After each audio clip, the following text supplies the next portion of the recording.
voters of Georgia will determine which party runs every committee, writes every piece of legislation, controls every single taxpayer dollar.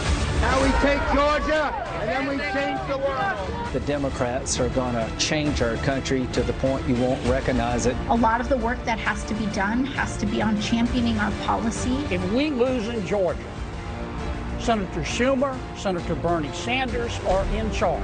This is truly a time of historic challenge. Very simply, you will decide whether your children will grow up in a socialist country or whether they will grow up in a free country.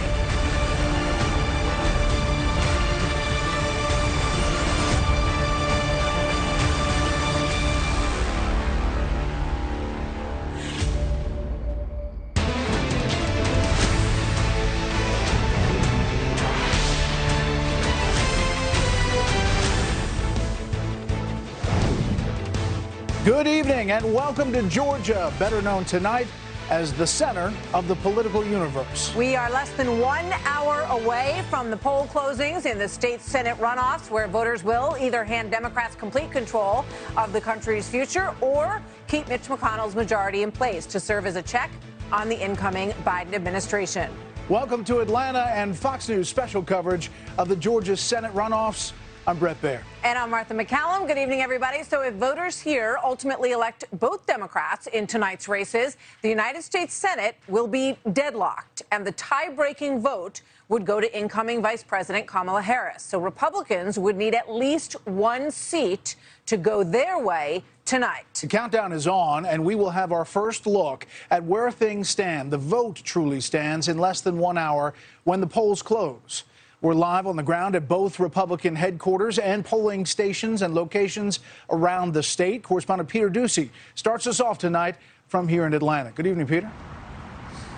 Good evening, Brett. And I'm hearing from Republican sources that text messages and phone calls are going out right now and for the rest of this hour to urge Georgia Republicans to go get in line, because if they do, if you're in line by 7 o'clock, you can vote. The latest from Kelly Loefller and David Perdue is a joint statement that says this: we are encouraged by reports of high voter turnout across the state, particularly so in North Georgia, where President Trump rallied Republicans last night. But make no mistake about it, this is going to be a very close election and could come down to the difference of just a few votes in a few precincts across the state.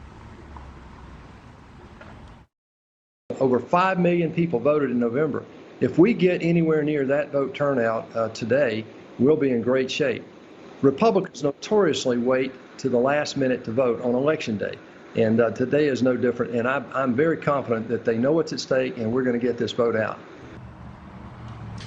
Republicans believe this race is going to be very tight, but there's a huge gulf between what happens if they win and what happens if they lose based on closing arguments. Look, the future of the country is on the ballot here in Georgia today. There's a stark contrast. The path of the American dream that I've been fighting for, or socialism. My opponent would bring socialism in the form of big government, higher taxes on every single hardworking Georgian family, government-run health care, defunded police, Green New Deal. So, again, what I'm hearing from Republican sources, they are encouraged based on what the turnout has been so far, and the Republicans are going to host an in-person election night party this evening. The Democrats don't have any sort of an event. Brett? All right, Peter, thank you. Democrats remain cautiously optimistic that their strength in cities will help them this evening. Once today's voting numbers come in from the rural areas, correspondent Steve Harrigan is at Democrat headquarters this evening with the take from there. Hi, Steve. Martha, we're out here at a library polling place. There are no events planned for the Democrats tonight, no celebrations, no events at all. But if you look at the two Democratic challengers, Reverend Raphael Warnock and John Ossoff, two men who've never held elective office in a conservative state traditionally, against two Republican senators, when you see them on the stump, they are projecting a sense of confidence that they feel like they have the numbers to win and turn around the Senate for the Democrats. Georgia voters have never had more power than you have today. That's the reason the whole world is watching us in Georgia. That's the reason everybody needs to get out to the polls and make their voices heard. Y'all sound like you're ready to win an election. That's right. It's within reach.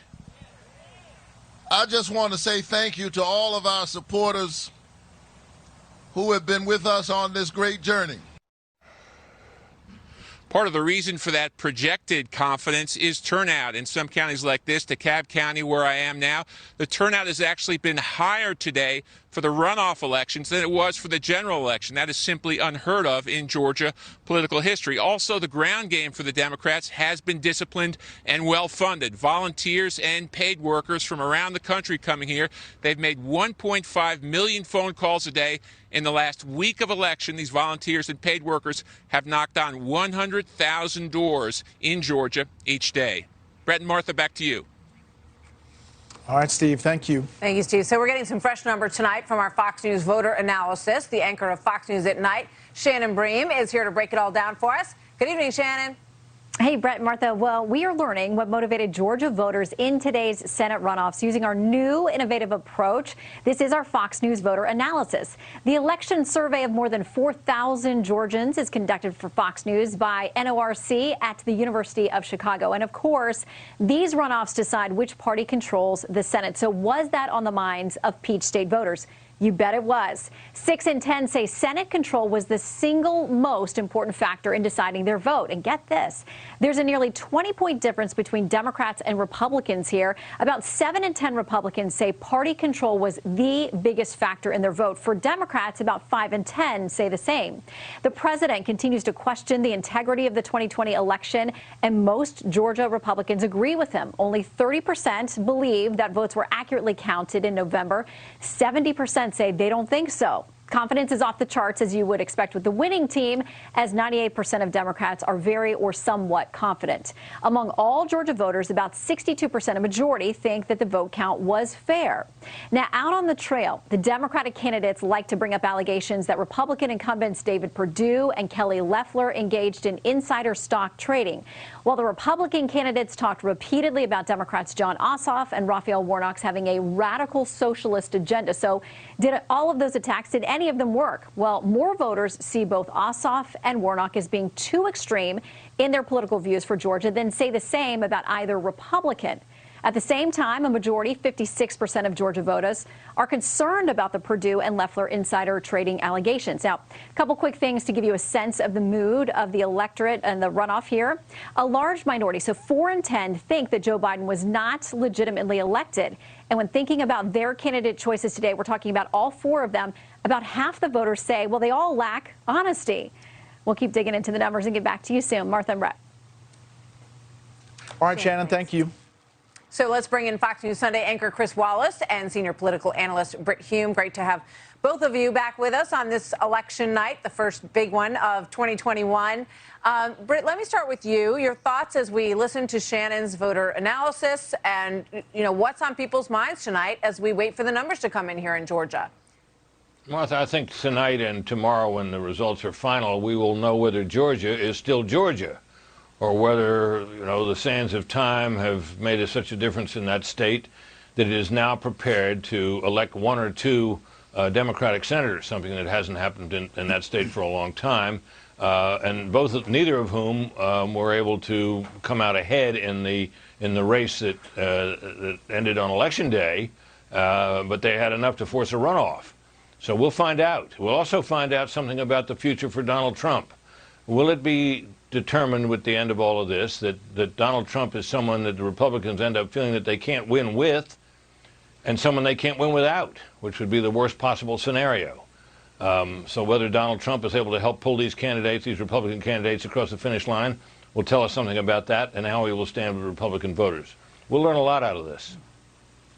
Yeah, Chris, you know, a lot has been made of Stacey Abrams and the Democratic ground game here in Georgia and registering voters. Republicans today told me that they've had the biggest ground game they've ever had in one state. 4 million physical doors knocked, 8 million phone calls made, 33 million pieces of mail, 32 million texts, and they were going to target 3.3 million voters. Every one of those got more than 10 touches. That's only during the time from November 3rd until tonight.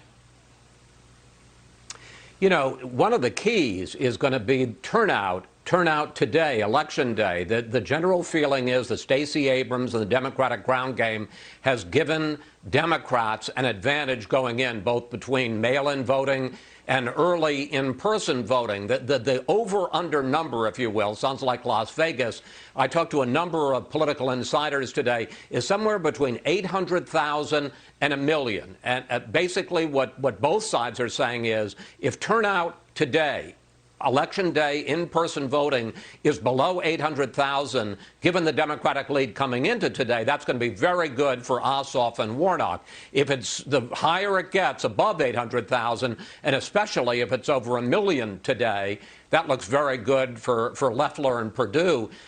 The other key factor, I was looked back at our Fox News voter analysis from Election Day, November 3rd.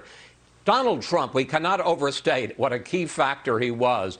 Of the people who voted for Trump on Election Day, November 3rd, 86% were voting for Trump, 14% were voting against Biden. So the Trump supporters were the ones that you think would be voting for the Republicans today. They were making an affirmative vote for Donald Trump and the Republicans. For Joe Biden, it was pretty much 50-50. 54% for Biden, 46% primary reason for voting for Biden, their opposition to Donald Trump. So whoever wins tonight, it's going to be because of Donald Trump, either because they like Donald Trump or they don't like Donald Trump. But he is at the center of this debate in Georgia tonight, even though he's not on the ballot. Yeah, it's so interesting because I think that is the biggest dynamic at work here, is the longevity and the coattails of President Trump. And Britt, he was on the ground here last night trying to extend those coattails. But there are some people in this state who, a small sliver that Karl Rove talked about today, who voted down ballot Republican, but they voted for Joe Biden. And he says, you know, that's a sliver that he's going to be watching very closely. Yeah, and such people could make the difference here, because the question really is this. President Trump in his re-election race had a lot of trouble with suburban voters, especially suburban women. And a lot of those women in a place like Georgia would normally, you would think, be disposed to vote Republican, and did not do so for president this time around. So the question arises, will these people who were nominally or normally Republican be prepared to turn out and vote these Republican senators back into office? And we don't know exactly how many such people are, but they're obviously, I think Karl Rove is right. This is a section of the vote, a sliver of the vote to keep an eye on. Yeah. All right, gentlemen, thank you. We'll talk to you in a little bit. So we're just getting started here tonight. There's plenty of other headlines, though, that we want to get to you when we come back. Why people outside of the Peach State are taking to the streets.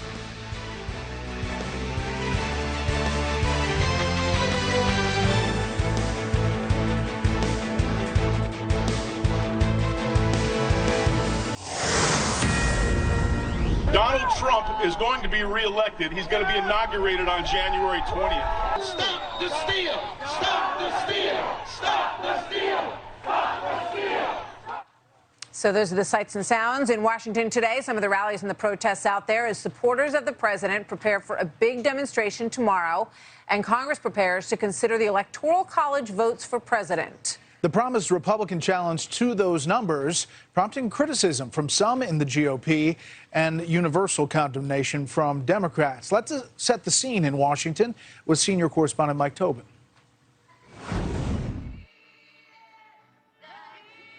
Do we have any patriots out today?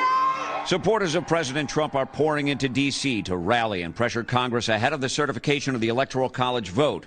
With names like Stop the Steal, Rally for Revival, and March to Save America, the demonstrations are the last challenge before Congress makes the election of Joe Biden and Kamala Harris official. Despite loss after loss in the courts, dedicated Trump supporters still insist the election was stolen and the outcome can be changed. Spoke with him 4 days ago. He's 100% confident like I am. It's all good.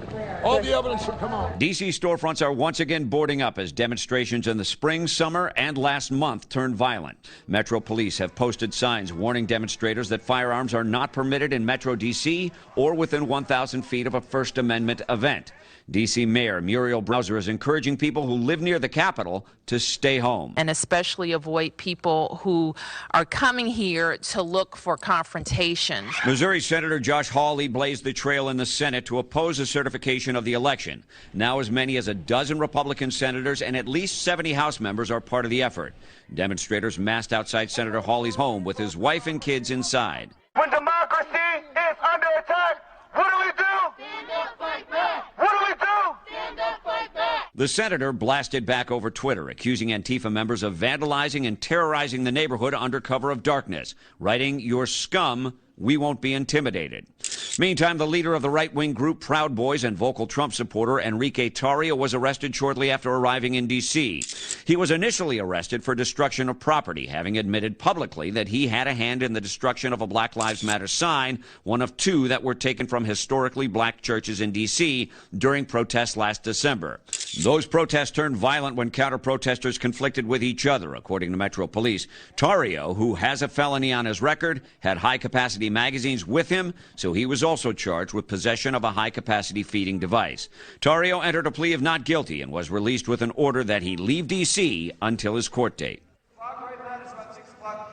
President Trump tweeted that these demonstrations would be wild. What they've proven to be is wet and cold. Still, you can see with a number of people behind me here, they are not discouraged. There have been 2 arrests, resulting in 7 different charges, ranging from firearms to traffic violations, even a charge for illegal possession of fireworks.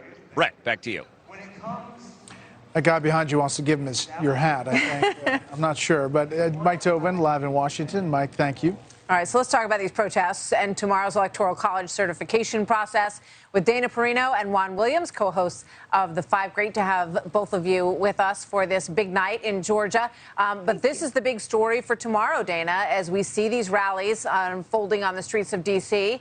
and this election process that a lot of Republicans are supporting a reevaluation of and a non-certification of this vote. What do you think? Well, there's obviously a lot of energy there, and there's a huge movement that President Trump has started. And I think that a lot of Republicans who are focused on figuring out a way to preserve the policies of the Trump administration hope that a lot of that energy is being channeled right into the Georgia Senate runoff races that are happening tonight. As I said, I still think that Republicans will win both of those races by a whisker, though I would not be shocked if they lost. I thought Brett's interview last night with Josh Hawley, the senator from Missouri, who unfortunately had that terrible incident happen to his wife and his newborn daughter last night, is absolutely unacceptable. It should never happen to anybody, regardless of your ideas or your party affiliation. But in the question of, do you believe that any of these activities is actually going to change the outcome of this election? And the answer, he didn't say it, but what I think the reason the Biden team is pretty calm about this is that they know that legally, no, constitutionally, no, that is not going to happen. I know all eyes are on this certification tomorrow for Vice President Mike Pence, but I believe at the end of it, it is going to turn out the way that we have known it was going to turn out for a long time. Yeah, Juan, we know that the vice president is going to preside over at least some of that tomorrow. And we know that the president has not so subtly called out his vice president at this rally in Dalton last night. Take a listen. I hope Mike Pence comes through for us, I have to tell you. So if he doesn't come through, I won't like him quite as much. In true Trump fashion. Juan, your thoughts about where we stand ahead of tomorrow? Well, I think everybody's pretty straight on this. I think that you're going to have some Republican senators who are going to object, and pretty much you're looking at a lineup for the 2024 GOP primaries. They see some political advantage. But there is no realistic way that their objecting is going to lead to anything but Joe Biden being inaugurated as president of the United States. And so when I see the protesters out there, Brett, I just worry that they're being misled into thinking there's some chance that, there's something different's going to happen. And in fact, somehow President Trump will get a second term. That's just not realistic, and it's not true. And then you say, well, but they are emotional about it. But, at some point you just have to say to people, that's just not true, folks. Yeah, Dana, what do you think about that? Because I see the vote of these senators, the move to say that they want this 10-day audit period as sort of understanding what these folks are are talking about, what they're looking at, these irregularities that they're so frustrated by, the cases that they say never made it to the court. Now, we all know that, all of these court cases were shot down. It was shot down by the Supreme Court. It could not have gone worse for them in that regard. But, they're recognizing this sentiment out there, which really reminds me of the resistance that we saw the last time around when Hillary Clinton lost. Well, so I think that what the senators are trying to do is to listen to their constituents and then try to figure out a way, what legally can we do to try to figure out a way to exhaust all these allegations, right? But I also feel like you look at Senator Tom Cotton, who is no shrinking violet when it comes to supporting President Trump, and he's had a different conclusion. And many other senators have as well. Senator Cornyn, I don't have the list in front of me. Understanding the sentiment and trying to take it as far as it possibly can, I get that from the senators. I understand it. But I do think that we all know that because of the way it went in the courts, you have to have evidence to overturn something. You can't just have feeling. Unfortunately for them, I'm sorry for that. Last thing, Juan, very quickly. The emotion here is real. You mentioned it. And you look at these live pictures, and we'll see tons of them tomorrow out of Washington. If you're the Biden team going in, how are you going to unify this country that clearly is so divided heading into January 20th? Well, I think, Brett, people have to want to work with each other. Compromise does, one side can't compromise. You need two. And so I hope that at some point people think, you know what, America first. We really do have to love each other because we have to love America. All right, Juan, thank you very much. Dana, thanks to you. We'll see you guys later. We are counting down the minutes until the polls close here in Georgia, and we start to get real early results in the Senate runoffs. When we come back, a check of the other headlines. We've got Bill Hemmer at the billboard. Remember that. But first, an iconic look at an Atlanta establishment. The Varsity in downtown Atlanta is an institution. Fast food all the way back to 1928.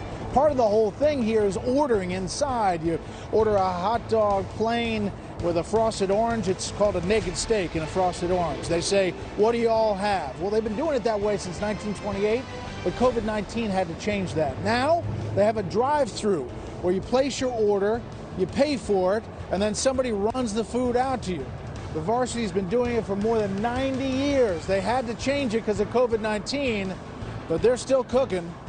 Our special continues after this.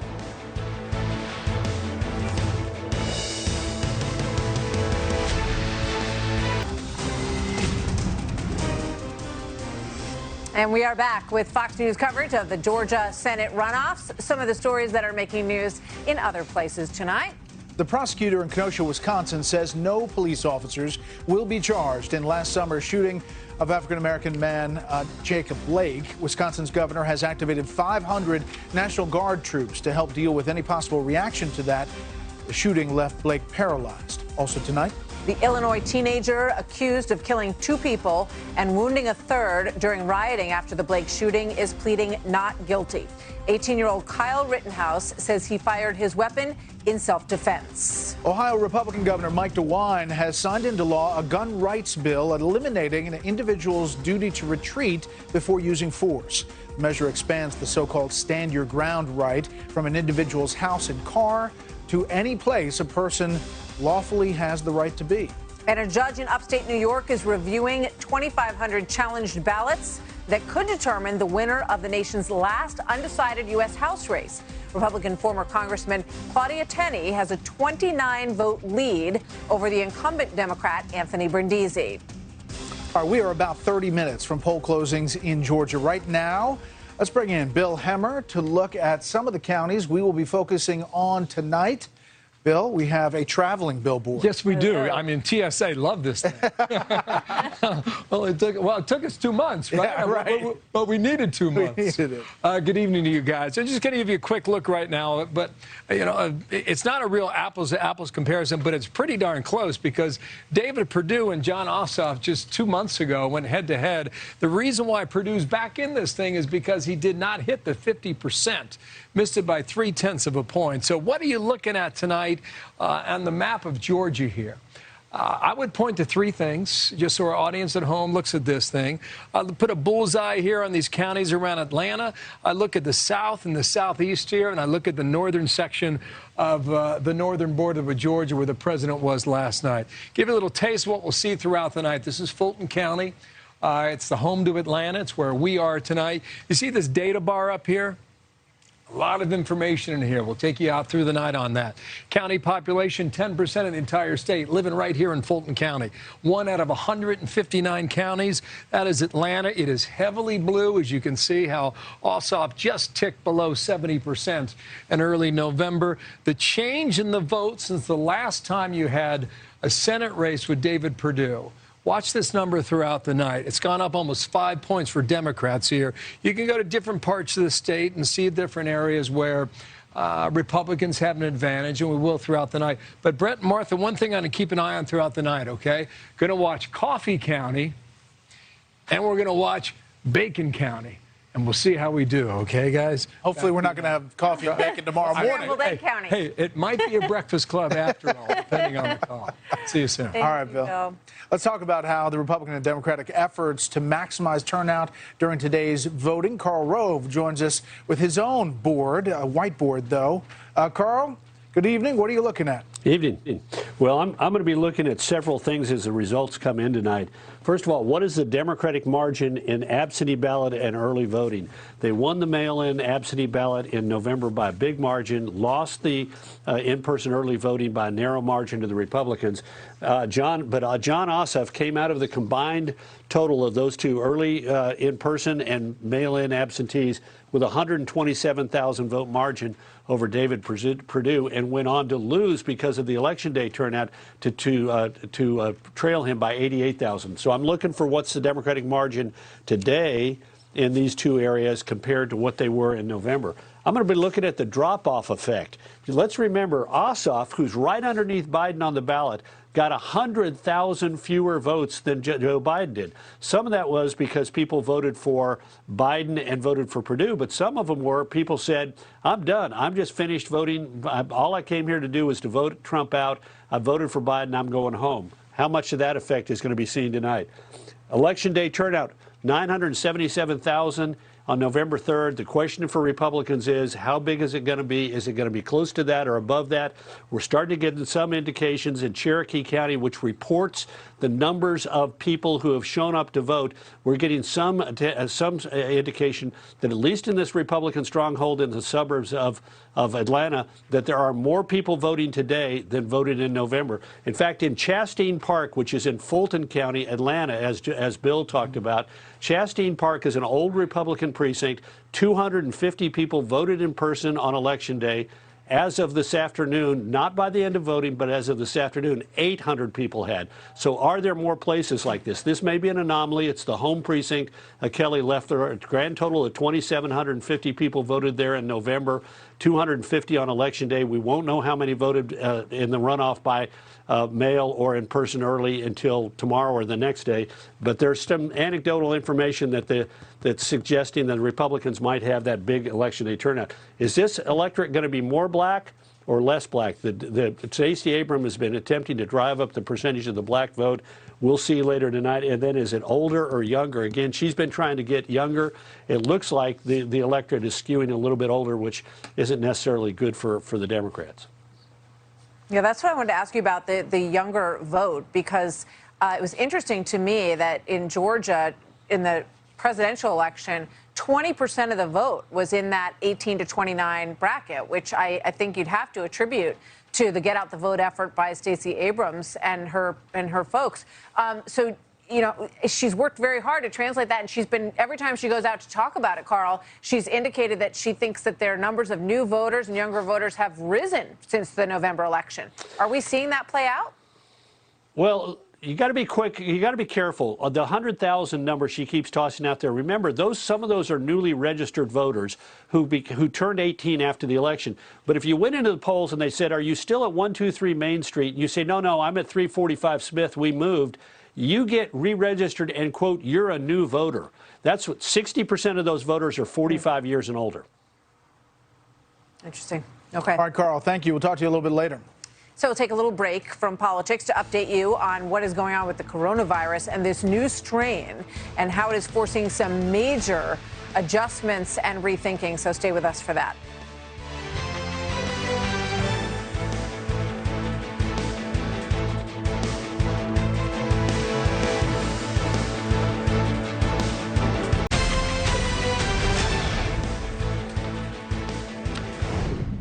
We are live in Atlanta as we await the results in the Georgia Senate runoffs, but also some big news today with COVID-19 as there is now growing concern over a possible mutation. It seems to be spreading around the world. Correspondent Phil Keating has details.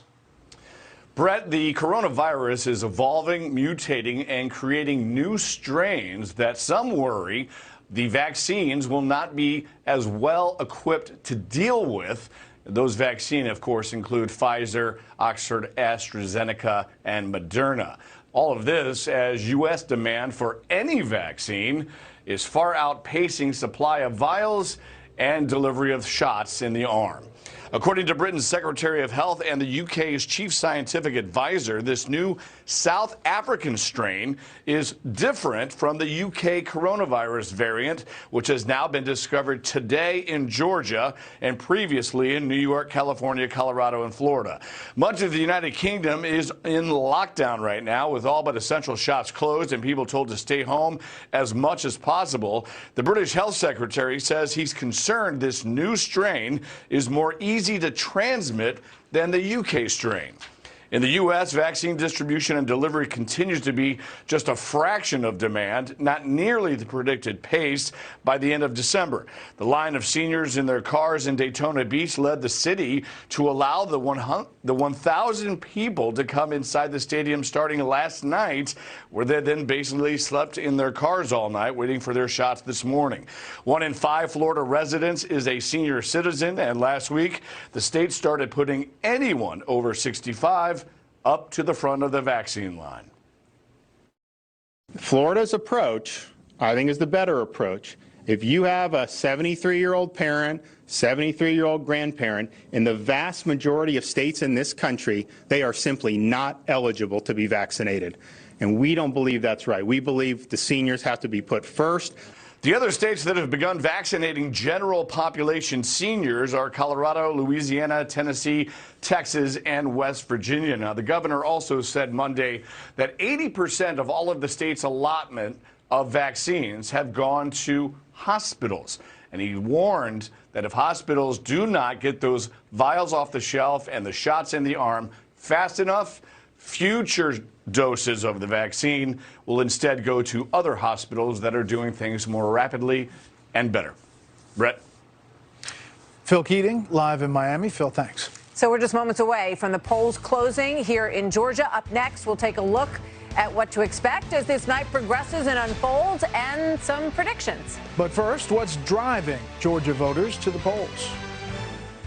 I think that if we get a little bit younger with some of the people in the office, I think things for the future will be better. A lot of believers who are African Americans are taking a second look at the way they vote. I think our country at least needs some balance, because it's a system of checks and balances. Without that, we could run down a road that we would never recover from. I just think we're going to lose a lot of our freedoms if we go too far to the left.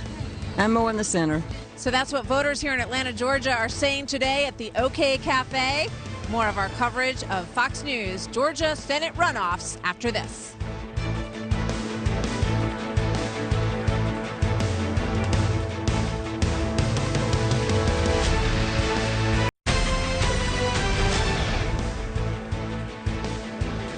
Welcome back to our special Fox News coverage of the Georgia Senate runoffs that will determine which party controls the U.S. Senate chamber for the next 2 years. Senior political correspondent Mike Emanuel has a preview of what we're looking ahead to this evening. Hi, Mike. Hello, Georgia! Woo! Thank you, Georgia! The first results tonight are likely to be in-person early voting numbers, which experts say could be a toss-up. Then mail-in voting numbers are expected to favor Democrats Jon Ossoff and Raphael Warnock. Y'all sound like you're ready to win an election. Once today's votes are released by counties, those are likely to favor Republicans David Perdue and Kelly Loeffler. President Trump's visit to rural Georgia last night was designed to energize that in-person GOP vote today. You're going to show up at the polls in record numbers. You got to swamp them. Experts suggest early numbers could be a little more blue, with mail-in and early in-person returns favoring the Democrats. Then later in the evening, things could shift more red, with more of today's votes coming in toward the Republicans. In terms of votes cast in person today, initial numbers will likely come from the faster counting rural areas where Perdue and Loefller should perform well. That today vote should reveal to Republicans if they've gotten the turnout they need to win. As long as you're in line by 7 p.m., your vote will be counted. Later in the evening, Democrats could pick up ground when today results are likely to come in from the Atlanta area. It's a new year, and tomorrow can be a new day for Atlanta, for Georgia, and for America. Late night numbers are likely to be almost entirely mail-in, likely to skew blue. So we could be in for a bit of a roller coaster, and final results could slip to tomorrow morning or beyond. Brett, Martha? Mike, thank you. So we are just minutes away now. We keep saying that, but we really are just minutes away now at this point from getting some real numbers from Georgia. So no matter what happens here tonight, President-elect Joe Biden and his transition team are planning for an ambitious agenda during their first 100 days. At the same time, Vice President-elect Kamala Harris today facing accusations of plagiarism. Let's bring in our next panel up. Katie Pavlich, news editor at townhall.com, Ben Domenech, publisher at The Federalist, and Donna Brazile, former interim chair of the Democratic National Committee. Good evening. You know, if the Democrats do win these two seats, they do get control. You're looking at a potential budget committee chairman of Bernie Sanders, Judiciary Committee Dick Durbin, Foreign Relations Committee Bob Menendez, Intel Committee Mark Warner, and Donna, obviously the biggest, is Chuck Schumer as majority leader. How much difference is that making in Washington if that happens? It makes a lot of difference. For starters, President-elect Joe Biden and Vice President-elect Kamala Harris would like to hit the ground running, not only in providing relief from this virus that we're now hearing is mutating around, but the sooner we get this virus under control, the quicker we can get back to rebuilding our economy. Clearly, they want to address some of the biggest concerns that the American people have, not just on the economy and the virus, but also on making sure that we can get our students back in school, and infrastructure, and there are so many things on the environment and foreign policy. So they have a big agenda, a big task ahead, but in order to succeed, they're going to have to continue to reach out to Republicans, because while the Democrats might win control tonight, the margin will still be very, very slim. Katie Pavlich, what goes through your mind when you hear that list of potential committee chairs, including Bernie Sanders and Dick Durbin? Those are very powerful positions that they would love, obviously, to get their hands on. Well, we always see candidates on the campaign trail for president talking about their first 100 days and obviously campaigning on issues that they would like to see as their agenda for their administration. But the bottom line is that tonight will determine whether Joe Biden is capable of moving forward with a number of his cabinet nominations. We're still waiting on Attorney General, on the CIA director who would serve under Joe Biden. We would also determine whether Joe Biden would be able to be pushed from the left from both the House and the Senate on a number of these big projects, which he claimed not to be for on the campaign trail. And also long term, you have to think about judgeships that would be open that Joe Biden would have to put up for Mitch McConnell to recognize and determine whether they want to bring those people up on the floor for a vote. And in terms of the Senate committees, you know, Chuck Grassley is going to take over the Senate Judiciary Committee should the Republicans keep the majority. Now, let's not forget that Chuck Grassley does a lot of oversight when it comes to Democratic administrations, and you can bet that the Hunter Biden and the foreign business dealings of the Biden family will not go away should Joe Biden have a Republican majority in the Senate. So the difference here is very stark in terms of how much power Joe Biden will have to implement his agenda, not just right away, but in the next 4 years. Quickly, your thoughts. Well, I just think that this is going to be a world of difference. You're going to see a difference between potentially having a gridlocked Biden administration from day one on a number of different factors, or, as Katie said, they'll be able to push ahead with a number of different elements here. And I think that's why you saw that number mentioned earlier by Shannon in terms of voters in Georgia who were supporting Republican candidates. They very much had on their mind the control of the U.S. Senate. They had those national policies in mind. It wasn't so much for them about Perdue or Loefller. It was more about what Democrats could do if they had a free hand. All right, guys, thank you very much. See you in a bit. Polls close in Georgia just minutes from now. The first results when we come back live in Georgia tonight after this.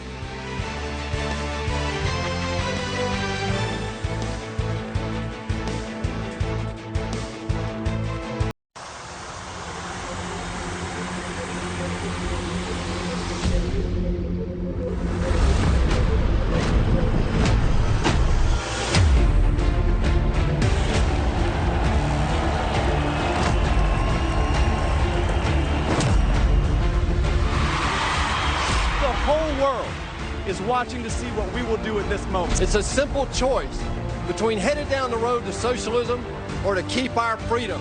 We need somebody who knows how to bring people together. The Democrats want to fundamentally change America. I'm fighting for the American dream every day.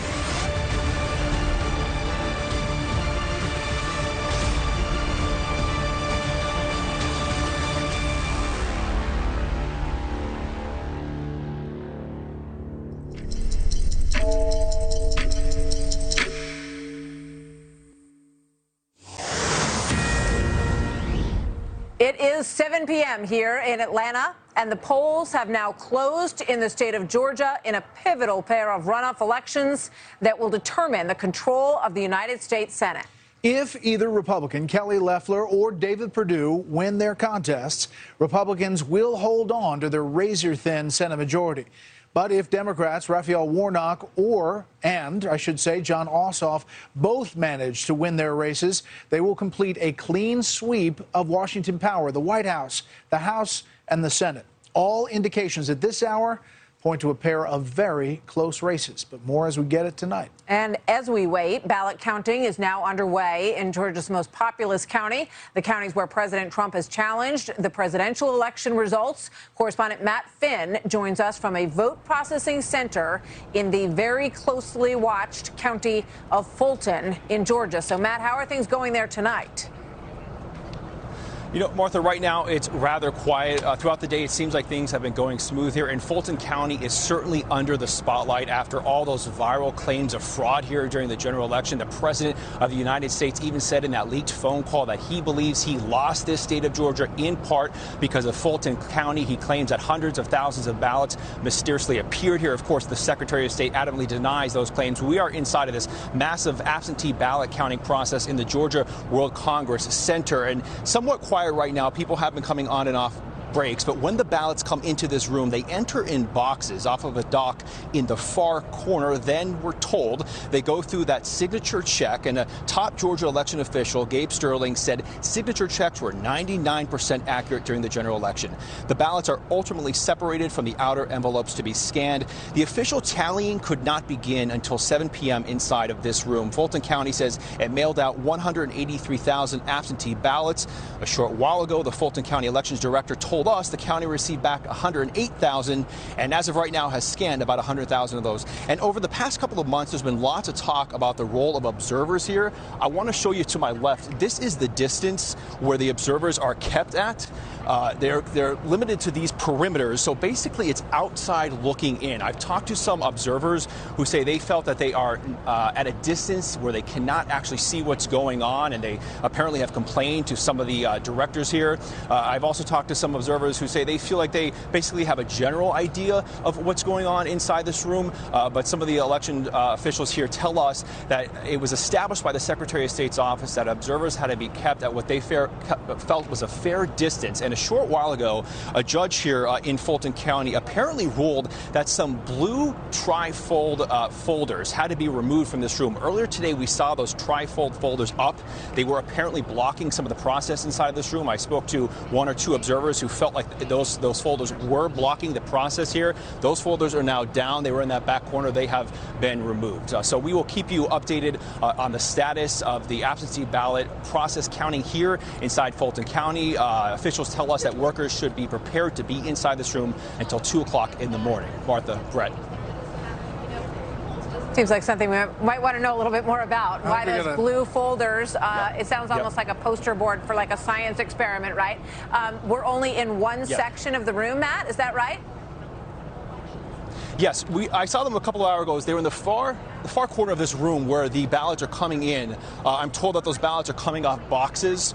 And I talked to an observer, maybe two, who said, what are these blue, trifold folders, these posters up?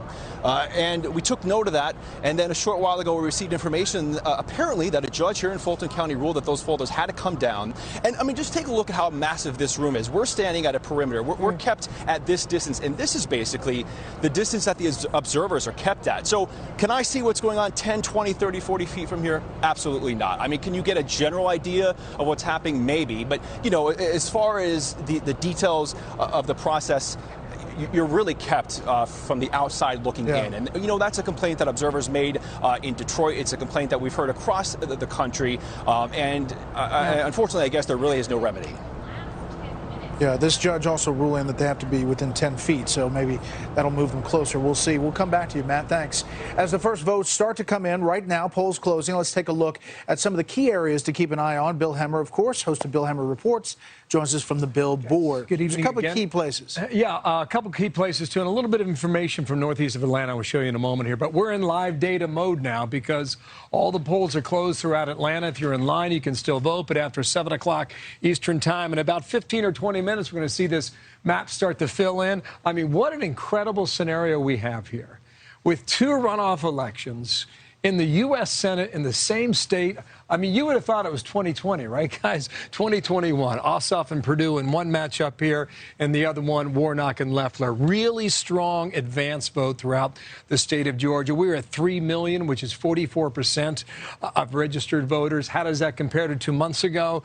Go back to the election there. We're at 4 million, so you're under that mark. Somewhat typical for runoff elections. You don't get the same amount of drive, energy, or interest. But if you come... That, by the way, that's 57% of registered voters, which is a really high number here. But we're at 3 million as we headed into Election Day today. Now, where do you watch? Where do you go? We're getting reports now. Let me just pop out here and show you the map. This is the Senate runoff with Perdue. And come on. Here we go. Here we go. That's stuck for a moment. This is Hall County. It's well northeast of Atlanta.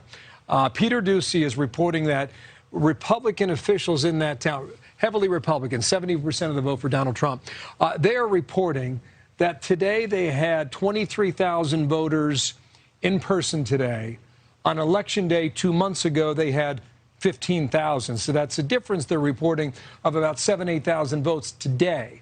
Well, Donald Trump is at 64,000, so you're off quite a bit. However, in-person voting is what Republicans were relying on, and that seems to be a positive indicator for the Republicans, at least in that part of the state of Georgia today. Now, what's Loeffler going to do? What's Perdue going to do? Well, you go up here and I mean, this is where you find your votes. You know, Donald Trump is at 80%. Republicans, you know, they ticked higher in that county. If you come down here to the southwest here in Marion County, it's a similar story where they did better than they had in the previous election. I can show you a few more examples here in Lawrence County as well. Kind of tight here between the Democrat and the Republican. What I would tell you, though, is that the examples I want to show you of the 159 counties in the state of Georgia where Republicans are making gains is in the lower 50% of that population range. All right, so with Democrats, it's a different deal in Florida. With Joe Biden, they were up 7 points. So this is in Gwinnett County, you know, 4 out of 159. That is significant for Democrats. Over here in Cobb County, 2 out of 159 population-wise. They're up 7.5 points. Significant yet again. This is a Republican county. This is Forsyth County here. It's 9 out of 159 in terms of state population. They're up more than 8.5 points. So this is, if I could for a moment here, show you what I call the blue bullseye. That is the target of 9 counties in the Atlanta metro area. They account now for 43% of all registered voters in the entire state. Now, you go for the entire Atlanta metro area, that involves about 29 counties that surround this area. So we have a second circle now that accounts for 59% of all registered voters. The point is that you're going to get a ton of votes from this part of the state throughout the night here, and Republicans are going to have to fill in the blanks down here in order to make, these rural counties in the south and southeast and the northern part of the state, which is where the president went last night, and for a very good reason. They got to run up that numbers, and we'll see whether or not they can pull that trick tonight. It's a little bit of a balance here throughout the state of Georgia. We'll see the way it goes throughout the evening. Brett, Martha. I should point out, Bill, that on the bottom of the screen, you see the ticker. We'll have the raw vote total going in there, less than 1% right now, and you see the different the races there. Bill, you mentioned the different parts of the state. Heading in, there was a lot of advantage for Democrats on absentee and early voting, largely, it's believed. So Republicans are looking at what, 61, 62% of today's vote in order to win? They felt pretty confident, Brett, if they get to 62%, that they would be able to win not just one of these Senate races, but both of them. And why is that? If you crunch the numbers in Georgia, you saw the advanced vote, right? They've got this whole state wired, Republicans and Democrats for that matter. Stacey Abrams for the blue team and Loefller and Perdue for the red team. And what they will tell you is that if you get 1 million voters on the Republican side to turn out today alone, you could take both races. Tom Price, former congressman, I'll show you where he used to represent here in the 6th district. That's Fulton County, the town of Roswell here, just north of where we are in Atlanta. What he said earlier today, Brett, is that he believes you only need 800,000 people. That's a big difference. That's a 20% margin there between 800 and 1 million voters. If they get that, Price thinks they win both races as well. I crossed that information with Rove a few hours ago. He thinks Price might be right, but he's more comfortable with this 1 million mark, which would put you then around that 61 or 62% turnout rate. We'll see if we get there. And some of the campaigns are saying 900,000 is the number that they need. So somewhere between that 800 and 1 million number. But I just think it's important to point out as we do start to get some of these numbers coming into the bottom of our screen. And obviously, this is the very, very early part of the evening. We know from the November election that every state does it differently. And a lot of the rules have been some of the contention over the course of the last couple of months since November. So the way that Georgia does it is that they begin to process the votes as they came in, as those absentee ballots and the mail-in ballots came in, and that means that they could open them, they could match the signature, and we know there's been a ton of controversy over that, but they couldn't start counting them. So they could get them all ready to go and then start putting them through the machine at 7 o'clock. So that's why you're going to start to see a very quick rush come in. And then after that, you're going to see more of the day of after they process those mail-in ballots first. And then you're going to get the day of. So be prepared for it to go blue and then potentially to be balanced out red. We have to wait and see what happens. As we saw on election night, those shifts happen as the different types of votes are coming in. The biggest advantage for Republicans, people who voted today. All right, let's get some analysis on what we've seen tonight so far. We haven't seen a lot yet, but we want to hear from these guys. Chris Wallace, anchor of Fox News Sunday, and Fox News senior political analyst Britt Hume. Chris, you're looking at our voter analysis numbers, where you've heard Karl Rove talk about it. He knows the state very well. Your thoughts on what's important? Well, first of all, it's kind of remarkable that these are even competitive races. Let's back up for a second. If it was just the person who finished first in the race, Perdue beat Ossoff, he would already be the senator. But in statewide races in Georgia, they have to get 50% of the vote plus. So that's why you have a runoff between the two top finishers, in that case, Perdue and Ossoff. The last time that a Democrat won a statewide runoff for any statewide office, governor, senator, whatever, 1988. So, the Republicans go in with a huge institutional advantage. When it comes down to two candidates, one Republican, one Democrat, the Republicans win, have won for the last 32 years. The fact that the Democrats have made a race out of this is kind of surprising, and it'll be a real indication of the degree to which Georgia has changed. One other thing, I talked with our decision desk today, and I said, look, we got two races here, and we keep talking about, well, either the two Republicans win, the two Democrats. Is there a possibility that you could have a split decision? And they say not likely, that basically almost all of the Republicans who are voting for Perdue are also voting for Loefller, and the same with people that are voting for Ossoff and Warnock. That's not much difference. So they seem to think, we'll have to wait and see, that either two Democrats are going to win, in which case Democrats take the Senate, or two Republicans win, in which case they have a two-vote advantage, 52 to 48. They have a two-vote majority in the Senate. So it'll be very interesting to watch how tonight goes and whether or not the two Republicans win or the two Democrats win. I just want to point out a couple of other things about Georgia that we noticed last time around and had been discussed so much. This curing of the ballot is continuing. So none of the rules changed, although you heard so much debate over these rule changes and the consent decree and all of that. None of that has changed. All of that is still in place. So despite the fact that Raffensperger and others said that they wanted to, check out irregularities and all of that, the rules are in place. So you can cure your absentee ballot until Friday. So just keep that in mind. If this gets very tight, there will be some situations where they could go back to voters, Britt, and say, I'm sorry, did you mean to sign this because you didn't sign the outside of this envelope? And if it's really tight, the potential for us to be revisiting some of these issues is quite high, Britt. Yeah, it is, Martha, I think. And I think it goes to the larger question about the election being so-called stolen.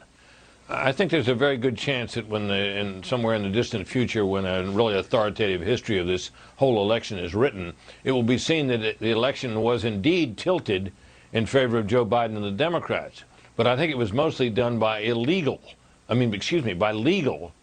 means. For example, the changing of the loosening of the ballot security rules, the extension of deadlines, and all the rest of that, and the massive use, even in states where it hadn't been much done before, of mail-in voting, which is probably among the least secure methods of voting. But all that was done legally. I mean, you got an argument about Pennsylvania, whether that was legal or not, but it stands. So that I think is something we want to keep an eye on, and ballot security and all these rule changes are very much worth keeping an eye on as we go forward tonight.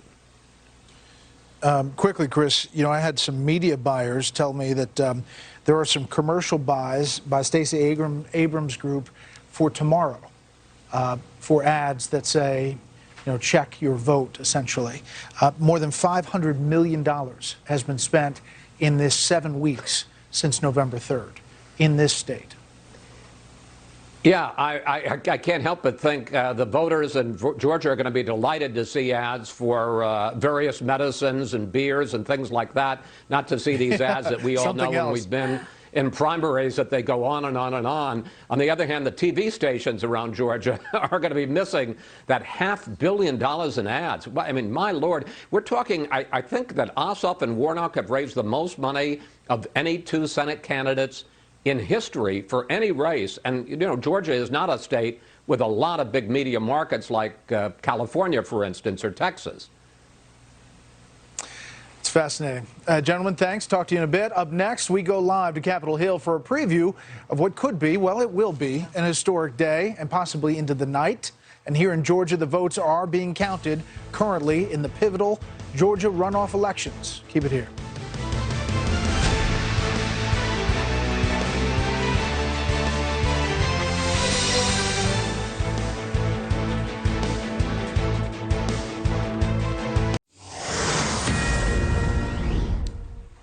Fox News Alert, we're getting our first results from the election here in Georgia. At the bottom of your screen, you can see 3% of the precincts reporting some good news out of Republicans. Hall County, for example, they're seeing a place where 70% of, they won 70% in the November election. They had 15,000 on Election Day, so far 23,000 there. So that is kind of a good indicator for Republicans in one of the 159 counties, as you see 3%. Cherokee County is another place where that's happening. There are some reports that they are seeing double the vote that they saw on Election Day. So that's another one to keep a close eye on. And we just, would say The caveat, obviously, you're looking at 3% in right now. So this is the very early numbers, and these are most likely largely the votes that are being processed that were mail-in ballots, and then they're going to flip over and start doing the day of ballots, And which Democrats, obviously is where the Republicans hope to do well. Yeah. So. Large crowds already gathering in Washington ahead of tomorrow's joint session of Congress to certify the electoral votes for President-elect Joe Biden. Vice President Mike Pence will preside over that joint session amid pressure from some Republicans, including President Trump, to reject the election results. Congressional correspondent Chad Pergram following all of this for us from Capitol Hill. Hi, Chad. The House and Senate certify the electoral results in a joint session of Congress, usually with little fanfare. The chair declares the joint session dissolved. Under the 12th Amendment, the vice president, who also serves as president of the Senate, runs the show. He's to open all the certificates, and the vote shall be counted.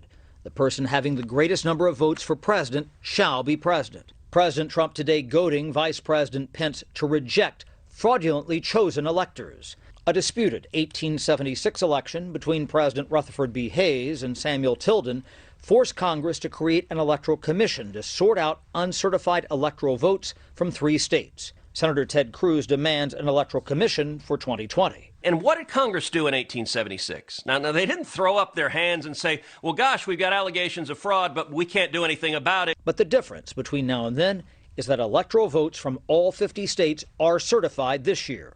The 19th Century Commission awarded the presidency to Hayes by 1 electoral vote. It was called the Compromise of 1877, or depending on your viewpoint, the corrupt bargain. It led to the passage of a little-known act for most citizens, which is the Electoral Count Act, which tried to create a system to deal with controversy. Under that law, Congress is supposed to view electoral certificates as conclusive. House members can try to challenge a state's electoral votes, as happened after the contentious Bush-Gore election. Mr. Vice President, I rise to object to the fraudulent 25 Florida electoral votes. And I don't care that it is not signed by a member of the Senate. The chair will advise that the rules do care. It takes both a House member and 1 senator to trigger debate over a state's electoral votes. This unfolded only twice, 1969 and 2005, over Ohio. Let us not turn away from the things that happened in Ohio. Let's fix it here, and let's do it first thing out. The House and Senate separately debate a contested state's electoral slate. Both the House and Senate must vote to disqualify a slate's electoral votes, and that's why this gambit is likely to fail. Challenges to multiple states means the process could take all night. Colorado became a state shortly before the election of 1876, so no one actually voted for president. But the state legislature sent in 3 electoral votes for Rutherford B. Hayes. Had Colorado not yet been a state, we'd be talking about President Tilden. Brett, Martha? Little history lesson there, Chad. Thank you. So let's bring in Trump campaign senior advisor Laura Trump for more on tomorrow's vote in Congress. Laura, good evening. Good to have you with us tonight. You know, tell us what the president expects to happen tomorrow during this session.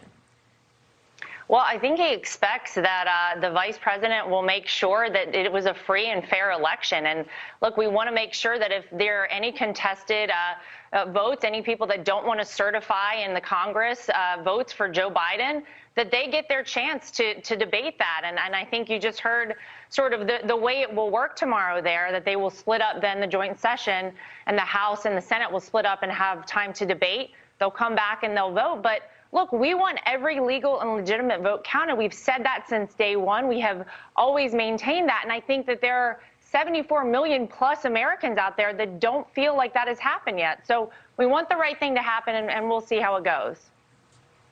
Yeah, we understand, and clearly you're right about the sentiment. We hear it on the ground here in Georgia a lot from voters who just didn't think that the election went fairly here in Georgia or other places. But I guess to Martha's question, at the end of the day, does President Trump believe that he's going to be president January 21st? Well, I think he believes he won this election, and I think that there are many people that agree with him. And look, I think what Senator Ted Cruz has proposed, Josh Hawley have proposed, is something that should be taken very seriously. We do need an audit. We need a commission to investigate what has been alleged as an incredibly fraudulent election. We have thousands of affidavits, guys, signed by people across the country who either experienced fraud themselves, who witnessed it. We have to take that seriously because it's not just about this election. It's not just about re-electing Donald Trump. This is about Americans knowing that our system works and having faith in our system going forward. So we can't just say, hey, let's sweep this one under the rug. We want the right thing to happen. We want the right outcome. And look, for 74 million Americans, again, that outcome is that Donald Trump is the 45th president for a second term in office. But we just want all the legal votes counted, and we want people to be able to see very clearly and have a transparent feeling about the process of our elections. I want to play a soundbite for you of the president last night in Dalton, Georgia, talking about Vice President Mike Pence. Let's watch. I hope Mike Pence comes through for us, I have to tell you. If he doesn't come through, I won't like him quite as much. So, Laura, what does that mean if he doesn't come through? Well, I think that it ultimately means that, again, sort of what I said a moment ago, which is that he wants to make sure that if there are people that stand up and say, I contest this, I do not agree with casting a vote for Joe Biden, then they're allowed to have their time. They're allowed to express their opinion. And look, I think the vice president is an incredibly smart, incredibly fair guy, wants to follow the Constitution. He is tasked via the Constitution with making sure, again, that our elections are free and fair. And when you have a situation, again, like we've had in this November 3rd, 2020 election, this is a time of any time in our history that we want to make sure that all the people who have challenges get their time to be heard. And that's exactly what we expect to see tomorrow. Laura, I hear you about being heard, and that's what Josh Hawley said, the senator said. That's what Senator Cruz has said. One of the reasons we ran the history piece before we brought you on was because this is different in that all 50 states have certified the election. And there is not a path, and at least as most people look at it, constitutionally. So all the people that are gathering in Washington who expect President Trump to be president because that's what they think when they are there, January 21st, are you going to tell them once this process is over and people express their feelings that that's not going to happen? Well, I don't think it's up to me to tell them. I think that the Congress tomorrow, and hopefully we get a result tomorrow, will be the ultimate deciders of that. Look, I still think that you're never going to convince people that Donald Trump didn't win this election. I think when you look at the statistical impossibilities of Joe Biden winning, there's so many factors that don't add up for people. There will be millions and millions of Americans who always think that Donald Trump should remain president for the next 4 years. Now, look, if he does not remain president for the next 4 years, I truly believe that he will probably consider running again in 2024. I believe he would win in 2024 by a larger margin of victory than he even did, than the more votes than he had in this election. But look, it's not up to us to decide. Ultimately, that falls on Congress, and these individuals have to understand that we want the law upheld and that history will be looking back on them to see whether or not they swept this one under the rug or they upheld the law and only counted the legal votes. So let's see what happens. Okay. We appreciate your time. Thanks. We'll be covering it all. Thanks, Laura. Good to see you tonight. Thanks, guys. We're going to take a quick break. We have a lot more numbers coming in Georgia, and we'll update you on those right after this.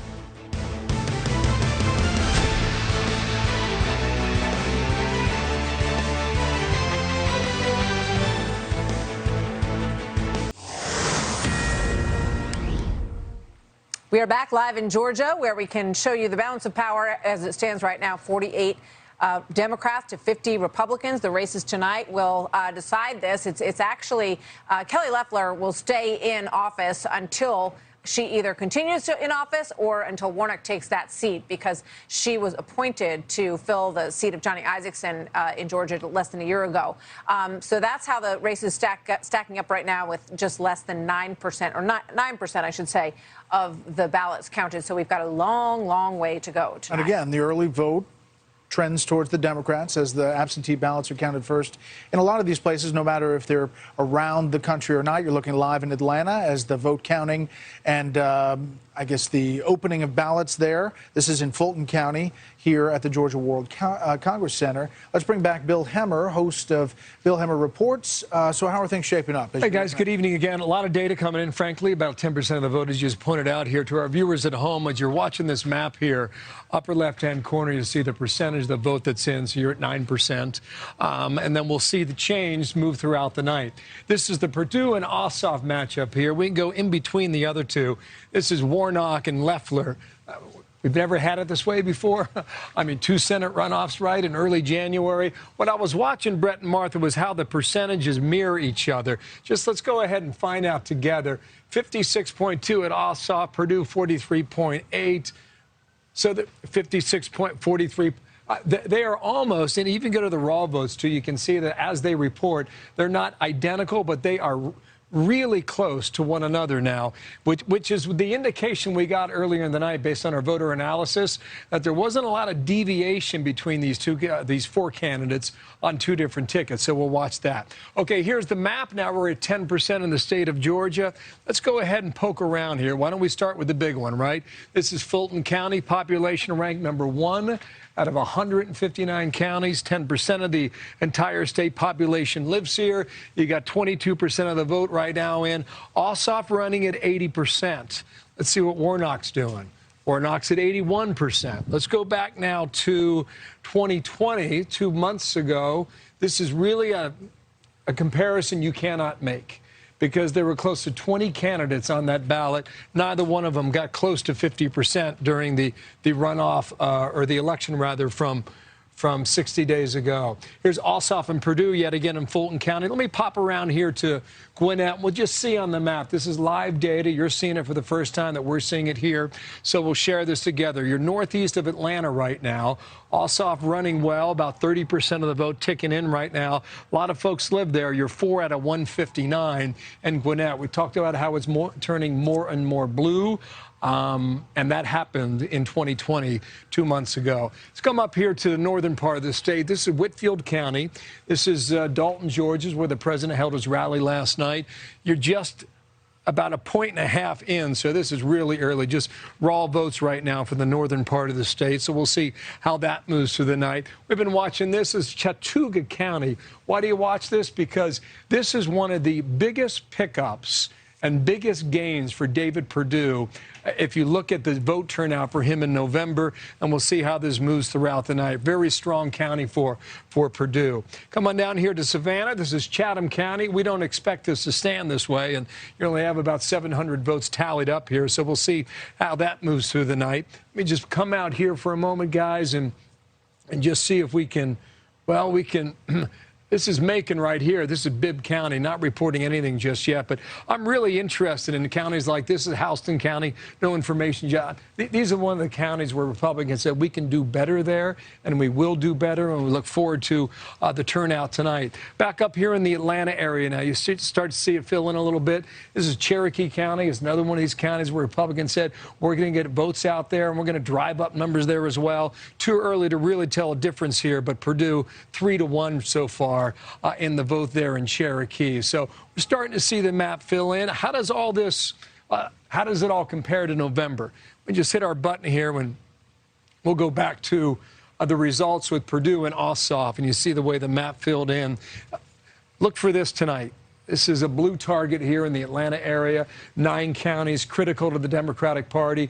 We expect it to be very strong for Ossoff and very strong for Warnock throughout the night. But the rest of the state really is something that's going to have to fill in with a mosaic that we cannot really say at the moment as to whether or not one side has an advantage over the other. Come on back to current day now. We got a ways to go right here. This is rural. This is South Georgia, and there's not a ton of data that's coming in. For Republicans, the trend has been this. They have driving up numbers in the rural areas and following Donald Trump the way he has done in so many states throughout the country. But it's those metropolitan areas, the urban areas like Atlanta and Savannah and Macon, Georgia, where Democrats will do well tonight. How well? We could be in for a long night here in Georgia. Bill, the voter analysis that we've been looking at has essentially some numbers that suggest that they do not see any boycott of the election from Republicans. You know, there's the storyline, the fear that because people were upset about November 3rd, that they wouldn't come out for this runoff. We're just not seeing that in the voter analysis numbers, nor in the anecdotal turnout numbers. What I think it's interesting about that, if you listen to the reporters who were up in, well, they were up here in Whitfield County last night, and they were at the president's rally, and they talked to dozens and dozens of people who were in line to see the president turn out, and all of them said that they were going to vote. Very few of them said that they were going to register a protest and sit this one out. So I think your point is very well taken. They were stung by the vote in early November, but it doesn't appear to be keeping them away now. Yeah. Also, I'm getting some indication from Republican poll watchers that they're seeing the turnout in these heavily Democrat areas reaching the November levels. And one of the assumptions has been all along that the numbers would be a bit lower. That tends to be historically what happens in a runoff race, but those numbers seem to be very strong. So Republicans will be looking at those rural counties as they come in to do far better than they have done, than they did even in November. And we've seen some indications of that early on. So all of that is to say that it looks like it's shaping up to be very, very tight race. I would just point out these areas. I mean, we got them marked on the map for a reason. It's Atlanta, it's Macon, it's Savannah, it's Columbus, Georgia over here to a less degree. But to your point, Martha, that's the area where Democrats are. All right, Bill, thank you. Bill. House Speaker Nancy Pelosi will preside over any House debate tomorrow that considers objections to the presidential election outcome. And we've heard there will be some. More than 100 Republican House members plan to challenge the results and are calling on Pelosi to allow debate. At the same time, the House Speaker is allowing a House committee to conduct a review of an Iowa race where the Republican won by 6 votes and was sworn in on Sunday. Fox News contributor and former South Carolina Representative Trey Gowdy joins us to discuss this. Trey, great to see you tonight. Thanks for being here. It's very interesting to watch Nancy Pelosi's treatment of this Republican race, this Republican win by 6 votes in Iowa. She's calling that person a provisional member of Congress at this point.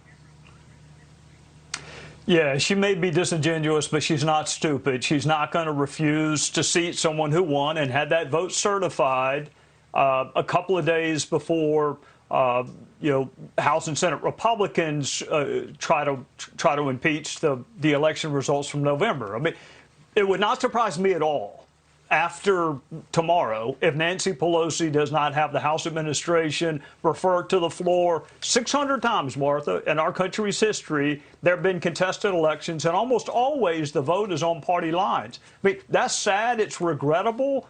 The Republican won, according to the certified vote, but it would not surprise me if later on down the line, the House votes and seats the Democrat.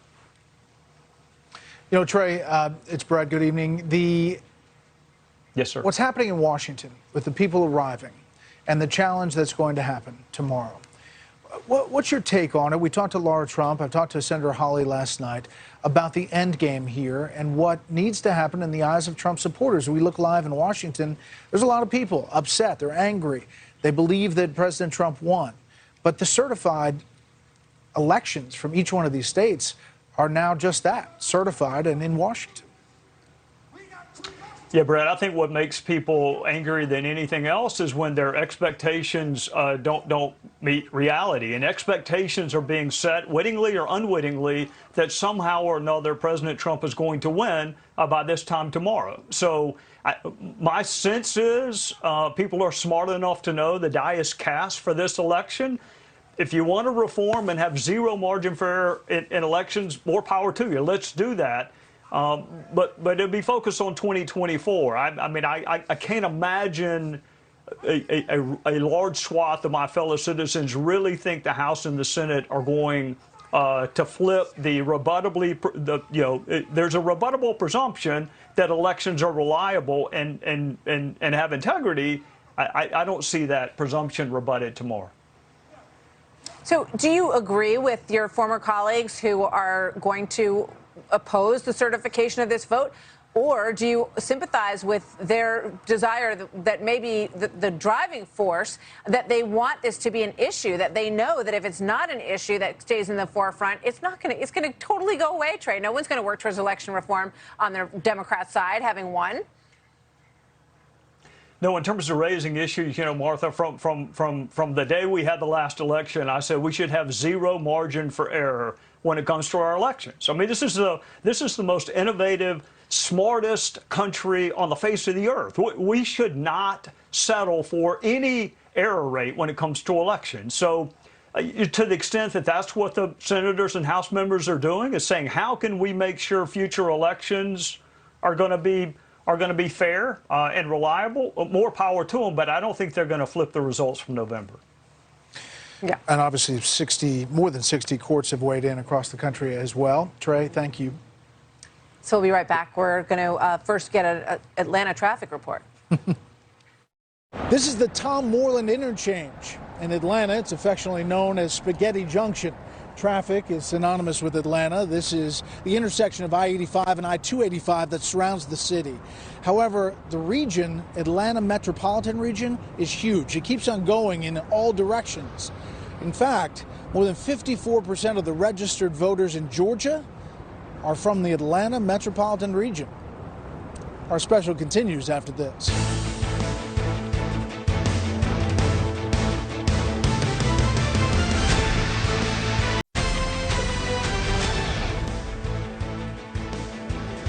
My mother used to have a very funny story about I was fussing and she said, Kamala, what do you want? And I said, and this is how she would say it. And she said, Kamala, what do you want? And I said, freedom. No. That is a story that VP-elect Kamala Harris has been telling for years. Once telling Elle magazine, quote, my mother tells the story about how I'm fussing, and she's like, baby, what do you want? What do you need? And I just looked at her and said, freedom.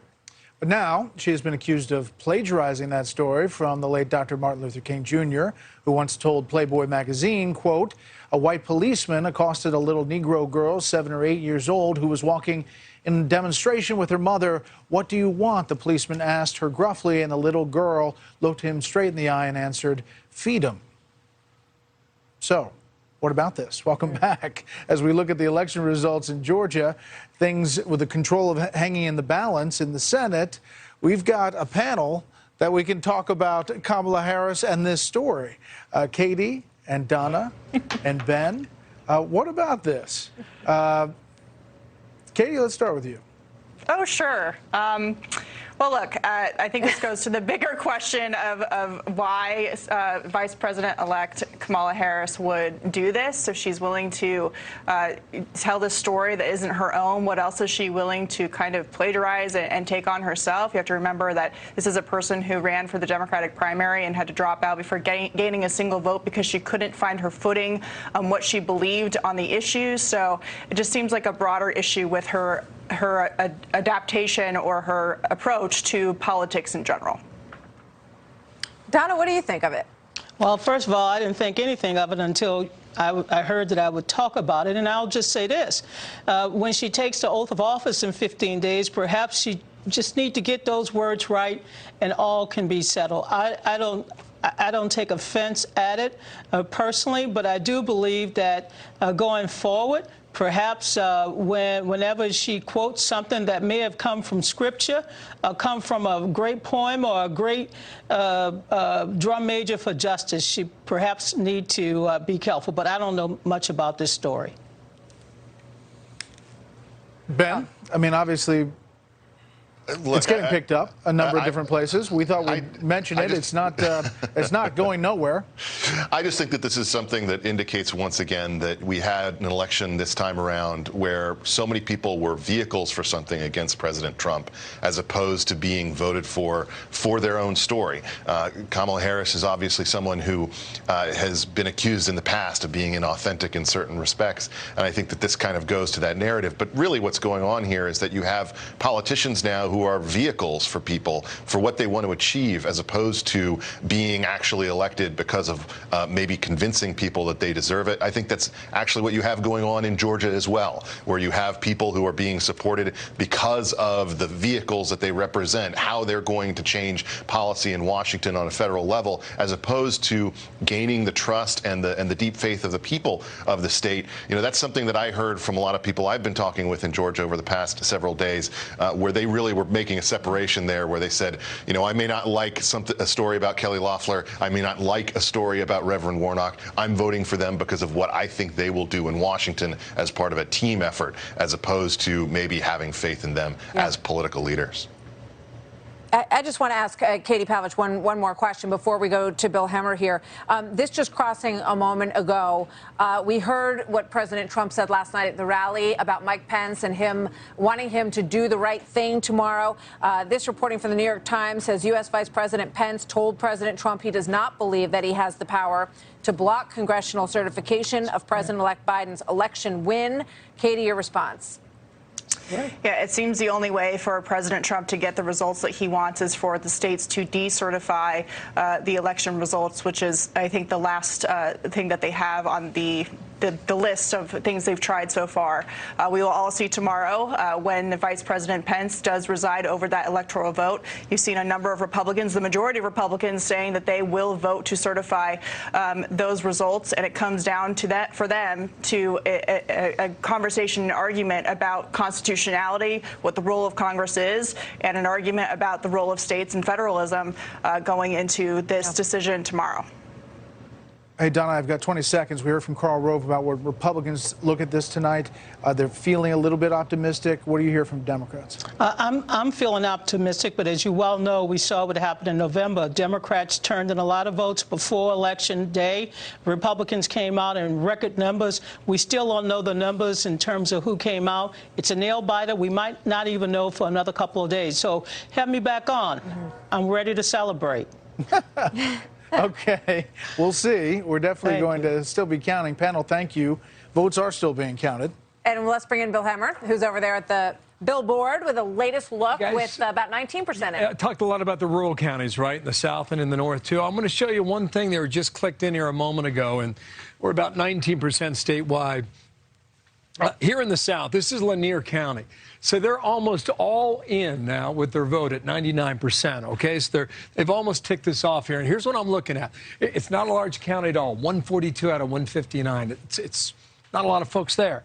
However, Purdue checks in with 2,122 raw votes now. So I'm gonna remember that number, 2122. Let me pop out here and take you to the presidential results and go to the same county of Lanier. And here is where Donald Trump was 2 months ago, 2509. So it's a difference of a couple hundred votes now here in this rural county. I'm not saying this is a pattern, but it's just something we're watching right now in the southern part, because if we come back now to our hang on, guys. If we come back to our live data here in this part of the state, remember now, I mean, we were talking about this place helping Republicans drive up numbers. It's just one little example now of being a couple hundred votes behind in that rural county here down in the south. Let me move you from that county up here to Fulton County. You're 22% in. Remember, it's 10% of the state, heavily Democratic in areas, 1 out of 159. And so this is what we're running between Ossoff and Purdue. And I'll show you quickly what Warnock and Loeffler are doing as well. So they're very close in the numbers. What I notice here, I don't know if this continues, Brett and Martha, or not. I notice a small uptick in Warnock's numbers so far. I'm not saying it sticks. I don't know if that's a pattern or not. But if it is, we may be talking about African-American turnout at the end of the night, because remember, in November, they hit 1 million. 1 million African-Americans voted, which was an all-time record here in the state of Georgia. So we'll see whether or not that's something that sticks throughout the night. So we'll watch that. Yeah, and I think the possibility of a split seems remote, but it is possible. Mm-hmm. Possible. If you accept the argument that both races are absolute coin flips, and I think we've settled on that, right? Especially after being here for a few days. Yep. These races, flip a coin. If I could, guys, just while I have you here, there is nothing in from Coffee County yet, but there is 99% in from Bacon County. Loeffler with an easy lead over Warnock there. Same for Purdue. Again, about the percentages of match up yet again in Coffee and Bacon. I think we'll be there tomorrow morning. I leave you with that theme for now. All right. Thank you so much, Bill. So that does it for this hour. But the votes, of course, are going to be coming in all throughout the night from Georgia. And Fox News will have continuing coverage throughout the evening. We have Tucker Carlson tonight up next, followed by Hannity and then the Ingram Angle. Shannon Bream takes over at 11 p.m. Eastern for a special 2-hour edition of Fox News at Night. And the coverage rolls on through the night, maybe into the morning, as the votes keep coming in and they are counted. Keep it here on Fox News Channel throughout the night for the latest results. Again, Tucker Carlson is up next. With 20% in, you see the votes are being counted in Georgia's Senate runoff. Thanks for joining us. Good night, everybody.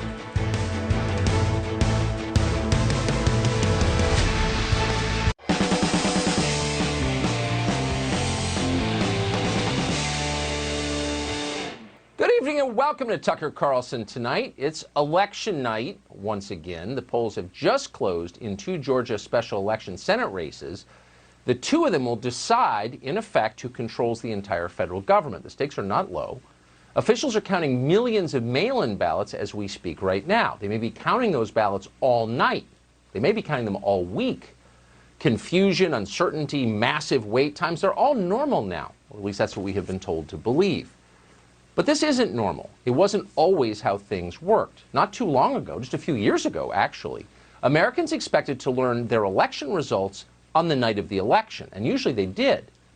Were voting machines that much more efficient way back in, say, 2012? No, they weren't. The difference was we just required most people to vote in person back then. In-person voting reduces fraud, and reducing fraud and the appearance of fraud was important to us. We wanted people to believe the results when they came in. We wanted to protect the system that made all of our good things possible. We wanted democracy to continue. But then everything changed. The main driver of that change, they will tell you, was the corona pandemic. It simply became too dangerous to show up in person to vote. But think about that for a second.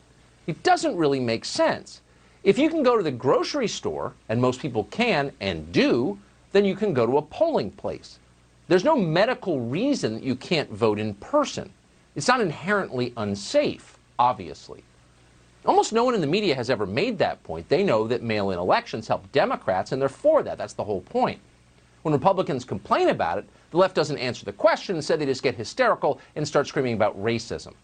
Now, you may be wondering what racism has to do with potential health risks of in-person voting. And first of all, it's a racist question, so don't ask it ever again. Instead, we're going to let Jon Ossoff explain the answer. Ossoff is one of the Democrats on the ballot tonight in Georgia. He is an unusually oily, entitled young man who has never in his entire life, from what we can tell, done anything meaningful or impressive or even had a real job. He's got a list of credentials the length of your arm, all of which you're supposed to be impressed by, but not a single actual accomplishment. In a world of shallow politicians, Jon Ossoff is lighter than air. He makes Beto O'Rourke look like Teddy Roosevelt.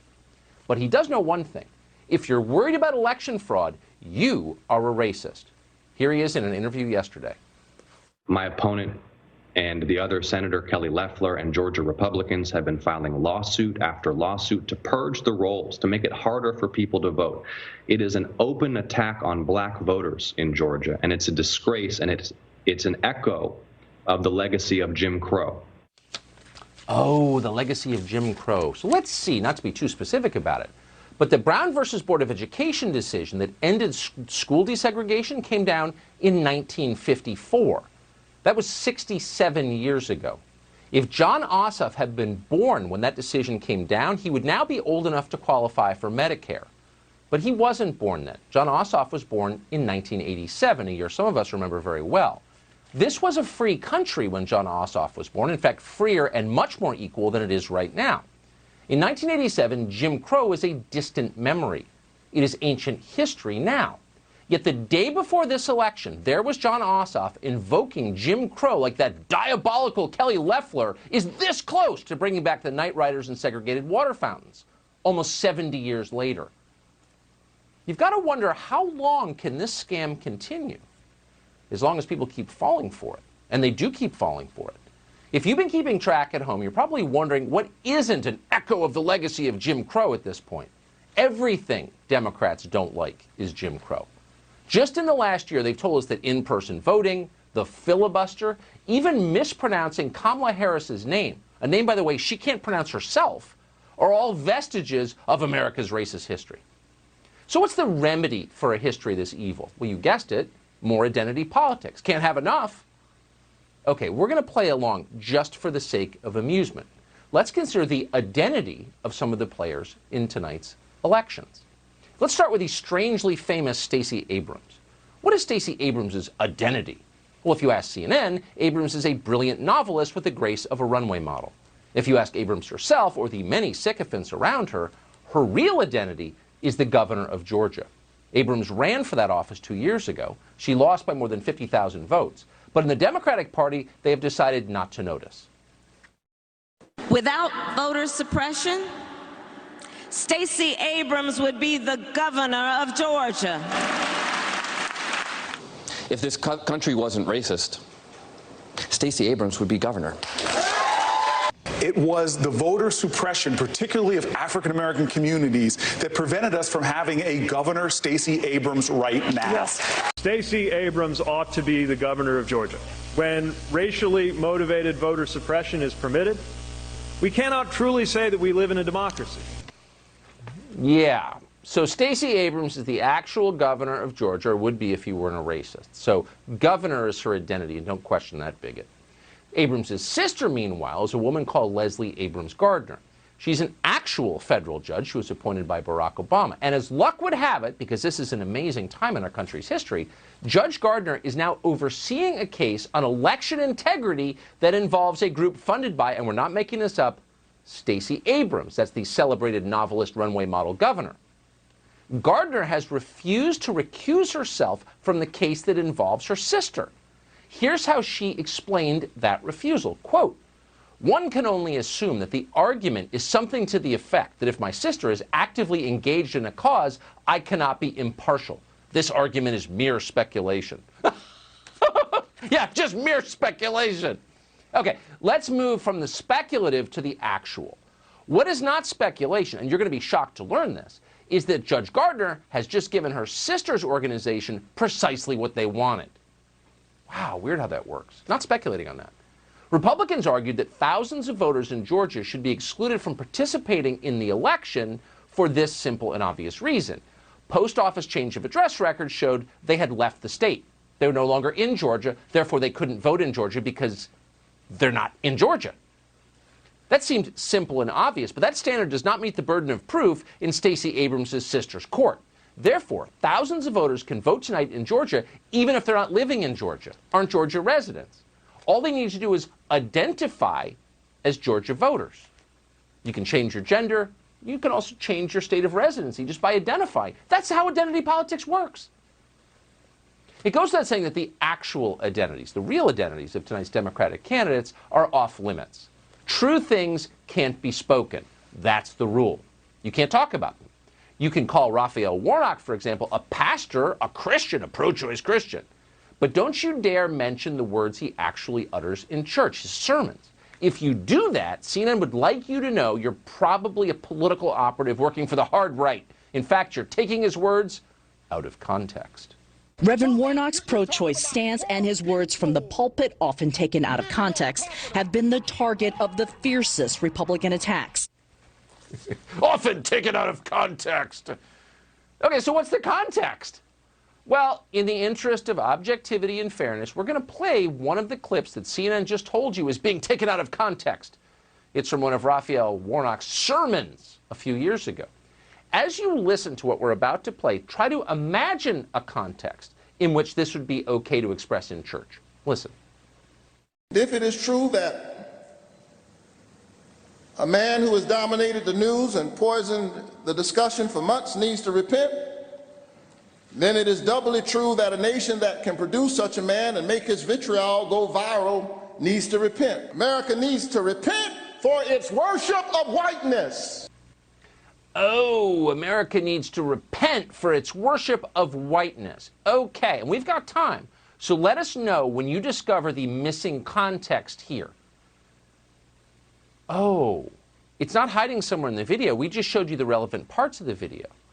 Raphael Warnock doesn't say, "just kidding," after his racist screed. What CNN means when they say we're omitting context is that we don't fully agree with their preferred candidate, who is Raphael Warnock.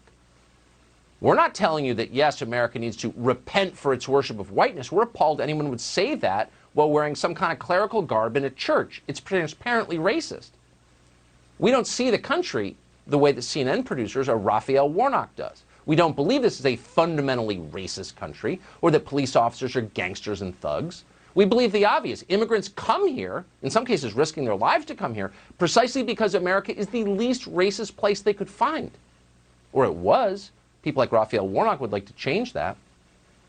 And how about Jon Ossoff? What's his identity? Now, that's not an easy question to answer when the sum total of your personal achievements could fit comfortably in the ashtray of a sports car. At various points, Ossoff has claimed he once worked as a senior national security staffer on Capitol Hill, which is pretty funny because, in fact, Ossoff was what is called in Washington a legislative correspondent. That job consists mostly of responding to letters from constituents. In other words, he was the mail boy. And not in a very impressive office either. Jon Ossoff worked for a Georgia congressman called Hank Johnson, who was easily, hands down, ask anybody in Washington, the single dumbest member of Congress, and that's saying a lot. Back in 2010, just in case you think we're overstating the case, Johnson, in a hearing which was on television, asked a Navy admiral with deep concern whether the island of Guam, which is an island, not a floating platform, might capsize if too many troops were moved on to a base there. Watch this tape. You'll see the gears slowly turning in his head as he asked the question.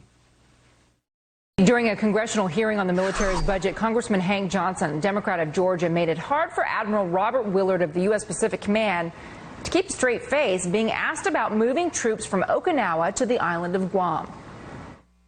My fear is that the whole island will become so overly populated that it will tip over and capsize. We don't anticipate that. My fear is that the island will tip over. Keep in mind, this was before legalized marijuana. That happened in the Congress. Moments like that did not deter ambitious young Jon Ossoff from applying to work with that man, Congressman Hank Johnson. And why would they deter him? That moment became a blueprint for Jon Ossoff's entire career. Lean into your mediocrity. Don't deny it. Embrace it. And when you're challenged, hide behind identity politics. That works. We know it does because that's all he's ever done.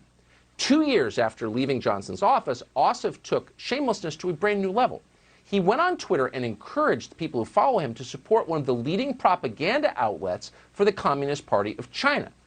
And just in case you think we're exaggerating, here's what he wrote. Quote, especially during the 18th Party Congress, follow Xinhua, Chinese state media. Huh? Most politicians might feel slightly hesitant about endorsing Chinese state-run media in public, but not Jon Ossoff. If he learned anything from Hank Johnson, is if you're going to do it, you might as well go all in. Last year, we learned that Jon Ossoff's media company, received thousands of dollars from a Chinese-backed media giant. Now, Ossoff didn't even bother to claim to care about transparency. In fact, he refused to release any more financial documents related to foreign investors. But stop asking questions. America is racist.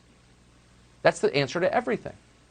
By the way, it would be nice if someone disagreed with that claim, which you hear all the time, because that claim is totally false, it's poisonous, and it's wrecking what has been for a couple of hundred years now a pretty great country, ours. But increasingly, no one pushes back. In fact, recently, a lot of Republicans have been saying the same thing. Last May, to give you one among many examples, the Republican leader in the Senate, Mitch McConnell of Kentucky, didn't bother holding hearings on election integrity or mail-in balloting. That might have been nice. No. Instead, McConnell was busy attacking police officers and eulogizing George Floyd. Remember him? St. George, the convicted violent felon who apparently died of a drug OD, a fentanyl OD in Minneapolis? Big conservative, that Mitch McConnell. Defender of America. Then there's Senator Mitt Romney of Utah. He was on the street mouthing BLM slogans on camera. Kind of his Jane Fonda moment. At the same time, two Republican senators who should have known better called for replacing Columbus Day, a day that celebrates the discovery of this country, with something called Juneteenth. Not a terrible anniversary or anything, but no one had heard of it just last year. And everyone's, of course, already forgotten about it. We don't know what's going to happen tonight. We do know that if Democrats win the two elections on the ballot today, they're not going to be too concerned about Juneteenth. They never cared about that. They have much bigger goals in mind, like eliminating the filibuster, letting them do whatever they want in the Congress, adding new states to the Union, changing the flag, packing the Supreme Court, ending the independence of the judicial branch, and more than anything, giving citizenship to tens of millions of new foreign nationals, illegal aliens, now known as their base. None of that should come as a surprise. We've seen it coming for a long time. The question we need to ask right now is, why did so few Republicans do anything to stop it? Sean Duffy is a former Republican member of Congress, a Fox News contributor. He joins us now to answer that and other questions. Sean, it's great to see you tonight. Thank you so much. So we don't know what's going to happen, but I have to say we know what could happen, and we have known for a very long time. And not to air frustration on election night, but like, why haven't Republicans as an institution, as a party, congressional Republicans, push back against the core poisonous ideas the left has been peddling for the last year? Serious question. So first off, Tucker, can I say that when John Ossoff says that he was an LC, that is the position right above an intern. That's the lowest paid position you can get in the House, number one. But listen, I think it's a really important question. So if you look at where we're at as Republicans, it's not all our fault. I think what's happened is you've seen this infiltration of this radical leftism in American lives. So whether it's on social media or it's in the media itself, it's in corporate boards, it's in our schools. And so our kids have been fed this crazy leftism. And so you look at a deep South state like Georgia and you go, how could the most unimpressive men that are communists actually be in the race and potentially be senators from a great Republican, former Republican state? And it's because Republicans and conservatives haven't paid attention to what their kids are learning in school and what they're seeing on social media. Then on top of that, you have a media that is soft and cozy with the Democrats. I mean, the fact that the media has been unwilling to ask Warnock about the domestic abuse charges in this really woke culture, he hasn't been forced to account for what his wife has said that he has done to her, is absolutely outrageous. David Perdue would be unelectable. It'd be 24-hour, wall-to-wall coverage that David Perdue is a wife beater, but Warnock, not one question, unless it's from Peter Doocy, on the topic. No, it's totally right. I just have to ask, looking forward, how long will it be until major Republican leaders look right into the camera and say, no, this is not a racist country. No, there are not an infinite number of genders. There are two. Men and women are very different from each other. They need each other. It's better to be married than not. You should be married when you have kids. You ought to raise your kids yourself. That's more important than serving corporate interests. Like the basics, the things that actually keep the country a good and decent place. When is someone going to defend that stuff? Or, you know, Tucker, I'm white, I'm Irish, and I'm white, and I'm proud of it. My wife is Mexican-American, and she's proud of that, and that's okay. And it's not our races that combine us. It's our philosophy and our viewpoints and our families that bring us together. But I think, Tucker, we should be really concerned about tonight's race because if you look at when you get these big social programs that get infiltrated into our government and society, take Obamacare, for example. I spent 9 years in Congress trying to repeal Obamacare. And we had the majority in the House and the Senate and the White House, and we were unable to do it. So if you have critical race theory and universal health care and the Green New Deal and open borders, to think that a Republican Congress and a future Republican president are going to, yank those out of our culture, it's almost impossible, because when you give people free stuff, it's impossible to take it away. It's true. Sean Duffy, great to see you tonight. Thank you so much. Thanks, Tucker. We're going to be covering these races in Georgia all night here on Fox, but first we're going to head south for just a minute. By every objective measure, cases, deaths, hospitalizations, the state of Florida has handled the coronavirus much more effectively than states to the north, specifically New York and New Jersey. And they've done it without destroying every small business in the state. And that's why those states are emptying out and moving to Florida. Florida, by the way, is leading New York in vaccine distribution as well. And at the same time, as we just noted, people are leaving those two states and moving to the state of Florida, which, by the way, is controlled by a Republican. And maybe that's why CNN is enraged by all of this. They don't want you to know that Chris Cuomo's brother is running New York, so instead they attack the state of Florida. And that's why this week on Monday, which would be, let's see, yesterday, one of CNN's activists, posing as a reporter, went after the governor of Florida to give this little speech. You'll hear directly from the governor of Florida in just a minute. But first, Fox Tampa Bay chief political reporter Craig Patrick is following this exchange for us and the broader story. He joins us tonight. Hey, Craig. Hi there, Tucker. How are you? Great. Thank you. So the state of Florida does seem like it's been the focus of a lot of media hostility recently. Have you noticed that? Well, certainly the governor's faced a lot of tough questions. With respect to the most recent controversies, there have been long waits in Florida for vaccines. That's true. There have been phone lines that have been overwhelmed and people frustrated and complaining. We're hearing a lot of that. But one of the biggest reasons for that is that the governor has placed a priority on moving all senior citizens 65 and over to the front of the line. There are 4.3 million seniors in the state of Florida. A byproduct of doing that will, in fact, be long waits at the beginning stages of distributing vaccines. But as the governor sees it, he's saying, look, the choice is, say, inoculating someone in their 20s versus someone who is a senior citizen. He's looking at case fatality rates, those more likely to become seriously ill or in some cases die. And he's thinking in the interest of saving lives, that's the direction he's going to go. And there also, yes, has been controversy. A lot of us have seen the video of senior citizens camped out overnight outside of a hospital. But the governor has also said we're in the early stages and he is monitoring how well each hospital is doing and that future shipments of vaccines, the doses, will wind up going to the hospitals that do the better job of distributing those vaccines. Do you have tape of the exchange between the governor and the CNN reporter today? Ready to roll. I don't know if we have it. Okay. I don't know if I want to roll it right now for our audience just to get some sense of the politics that have been intruded on this. Here's what happened. Watch this. What has gone wrong with the rollout of the vaccine that we've seen phone lines jammed, websites crashing? It's a lot of demand. I mean, I think at the end of the day, excuse me. If I could finish my question. You just said what has gone wrong, so I'm answering the question. If I could complete the question, though. So you're going to give a speech or you're going to ask a question? We've seen websites crash and also senior citizens waiting overnight for the vaccine. Where was that at? We've seen it in Duval, Broward, Orange, and Lee. Why was there a big line? Did you investigate why? Could you tell us why? Because we distributed vaccine to hospitals, and the hospital said, first come, first serve. If you show up, we'll do it.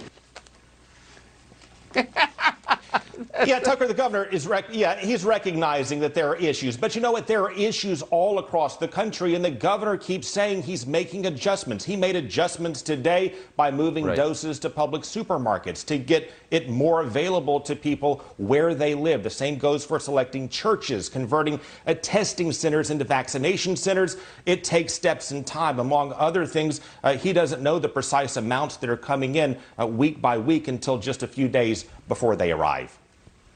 Greg, I appreciate it. Thanks so much for joining us tonight.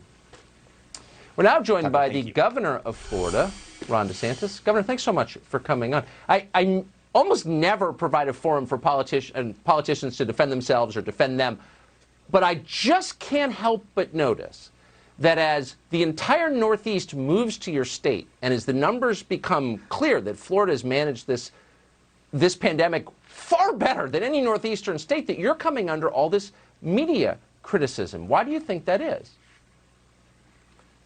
Well, Tucker, look, I am totally willing to wear the criticism of a badge of honor if it means that my state has a state in which every parent has a right to send their kid to in-person instruction.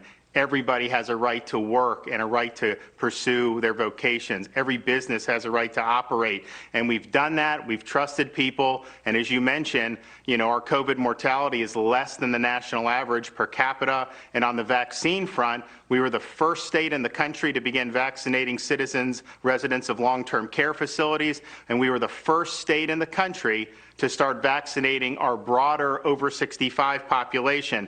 And so we're very proud of leading those efforts, and I think you're going to continue to see a lot of good things. Your guest before mentioned we're partnering with supermarkets even and really papering this across the state. So I'm happy for the criticism because you know what? I don't seek validation by the media. What I seek is supporting the citizens of my state, and I can tell you, as this pandemic has worn on, the number of times someone has come up to me with tears in their eyes saying, if it wasn't for you, my kid would not be in school and I would not have my job. Thank you. That is why I'm in this job. I mean, just being honest here, how many huge department stores were burned down in the state of Florida during the BLM riots? How many cities do you have in Florida that are empty husks that are ghost towns, shells, like, say, Camden, New Jersey, or 5 other cities in New Jersey. Do you have a lot of that in the state of Florida? No, we're doing very well economically. Obviously, our tourism industry has gotten hit. That's recovering. Home sales are up, I think, 22% year over year. People have opportunities in Florida. They're seeing that. They're coming here for greener pastures. And yes, we take law and order very seriously. We want to protect our citizens' safety, and we're obviously not going to tolerate a Minneapolis-type situation. When that was going on this summer, I had the National Guard on standby. We were working with our localities in the state of Florida, and you didn't see here what you saw there. Do you think you'd get fair treatment from CNN if your brother had a primetime show on that channel? Well, if ifs and buts were candy and nuts, every day would be Christmas. But, I think it's pretty clear some of these networks, obviously, they have agendas. They're doing narratives. They're not trying to report facts anymore. It's all about spinning whatever narrative they think can get ratings. And that's just the reality of the situation. So it doesn't impact me. We're going to continue keeping our eye on the ball and working as hard as we can to deliver results. I mean, the truth is always in the results. It's not in what people say, it's in what they do. So give us a snapshot of the inflow into Florida from other states in this country recently. Well, I can tell you, we weren't going to have the final numbers for 2020 yet for another few weeks. But if you look at new home builds, new home starts, if you look at home sales, prices going up, I mean, it's pretty clear that people are viewing Florida as a landing pad. And Tucker, it's interesting, as this went on, I would encounter people, particularly in September, that would move from parts of the country, say, look, they closed our schools. I want your schools are open. I'm going to come here because you guys are doing it right. So I think there's been a variety of factors. Taxes has been one thing, Tucker, but I really do think these lockdowns have driven some people to Florida who just had enough with these draconian, ineffective restrictions. They think you're going to be the Republican nominee. That's why they're attacking you. I'm not going to ask you to respond to that. I know it's an uncomfortable observation, but I think that's what's really going on. Well, Tucker, I can tell you I'm pretty confident I'll be the governor nominee in 2022 here in Florida. So, we look forward to running that race. Good to see you tonight. Thank you. Thanks. Well, results from those 2 Georgia Senate runoffs are coming in moment by moment. This election, as you know, determines whether Democrats will have complete control of the federal government. Our Bill Hemmer is tracking the live results. We expect a major update coming in this hour. Bill Hemmer joins us after the break.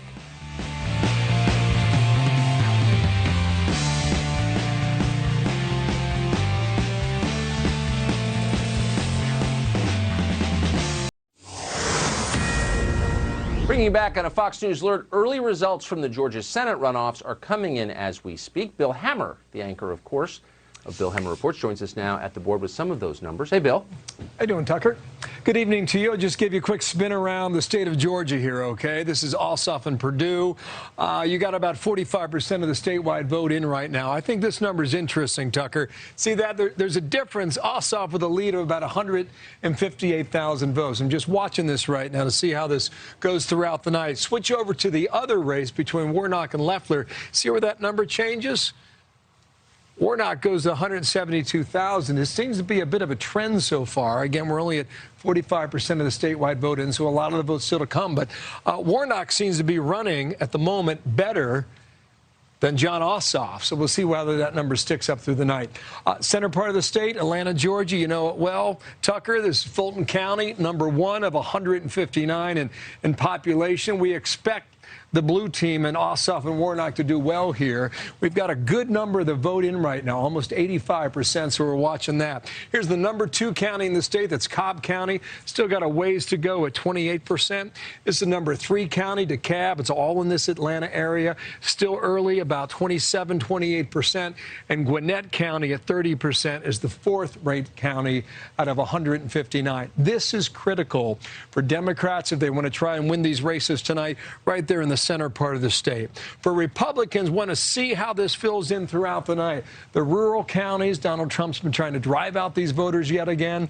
David Perdue and Kelly Loeffler, critical to their success tonight as to whether or not they can fill in the map down here and also up here in the northern section of the state. Just for comparison's sake, I will show you where we were 2 months ago in November. That's how the state finished. You know, the blue areas here in Atlanta, Macon, and Savannah, and the rest was filled in by the GOP. So throughout the night, Tucker, come back to you in a couple moments, and we'll see how these numbers stack up. So I got more than half of the vote outstanding in the state of Georgia at the moment. Tucker. The great Bill Hemmer. Thanks a lot, Bill. Charlie Hurt is the opinion editor of the Washington Times, a Fox News contributor. Joins us now. Charlie, great to see you. So if I'm being totally honest, I think both these Democratic candidates, you know, they're so far from where I am. Warnock, you could at least kind of imagine having dinner with and having a fun time. Jon Ossoff, the greasiest little fraud, the most transparent phony I think I've ever seen in American politics. Never done one thing in his life. The most entitled, just fatuous person I've ever seen run for anything, and he appears to be ahead. What does this tell us? Well, truly, Tucker, I mean, the big story of the night was, you know, we knew a long time ago, which is the fact that we're even talking about this in a place like Georgia is pretty shocking and terrifying, and I think a testament to how badly Republicans in Washington have completely lost sight of their supporters and their voters, and really it's a microcosm of the whole reason that we have President Trump in the White House in the first place, because Republicans have ignored these voters for so long. It left this wide, huge opening for a guy like Donald Trump, who was not a Republican, was not a particularly conservative guy, but came in and completely ate their lunch and talked about all the issues that conservative voters actually care about. But I got to tell you, Tucker, the thing that is so terrifying to me about this moment, it's not that the Democrats have some sort of mandate. It's that they don't have a mandate. I mean, think about it. Joe Biden ran. Smart. He ran a campaign without a campaign. He didn't even ask voters for their vote. He didn't answer questions. The Democrats who ran in the election on the issues that sort of came out of the Democratic primary, they actually, you know, talking about socialism and defund the police, they actually lost. But here's what's so scary about this, Tucker, is that the Democrats are desperate right now. And that makes them very dangerous. And that means that over the next 2 years, if they win these 2 seats, over the next 2 years, they've got to get everything done. And it's not just going to be stupid stuff from unserious, ridiculous people about banning words on the House floor. It's, as you've talked about, it's going to be about structural changes like adding 2 new welfare states to the union so that they can cement their power for a generation. And that's what they're after right now. They don't know what their agenda is. They don't care what their agenda is. All they care about is cementing their power and making sure that they can run the tables for a generation. Really quick, at some point, does the Republican Party wake up and realize that Donald Trump's 2016 agenda is actually popular, or does it become the Lindsey Graham, Nikki Haley party that seeks to make the world safe for private equity and wage more wars in Syria? Which happens? My prayer is that starting tonight, no matter what happens, conservatives, even people who are not necessarily involved in politics, everybody comes together and makes damn sure that Republicans never forget that it's the Trump agenda that unites Republican voters, not whatever crazy stuff they've been chasing after with butterfly nets the last 30 years. Yeah, stop with the pointless wars. Think about your own voters for once. Charlie Hurt, great to see you tonight. Thank you so much. Great to see you, Tucker. Of course, we're continuing to track the results as they come in from the state of Georgia. Plus, we've got new video tonight suggesting that Joe Biden is not the only top Democrat in Washington with a secret love for plagiarism. Kind of amazing story. We'll have it for you next.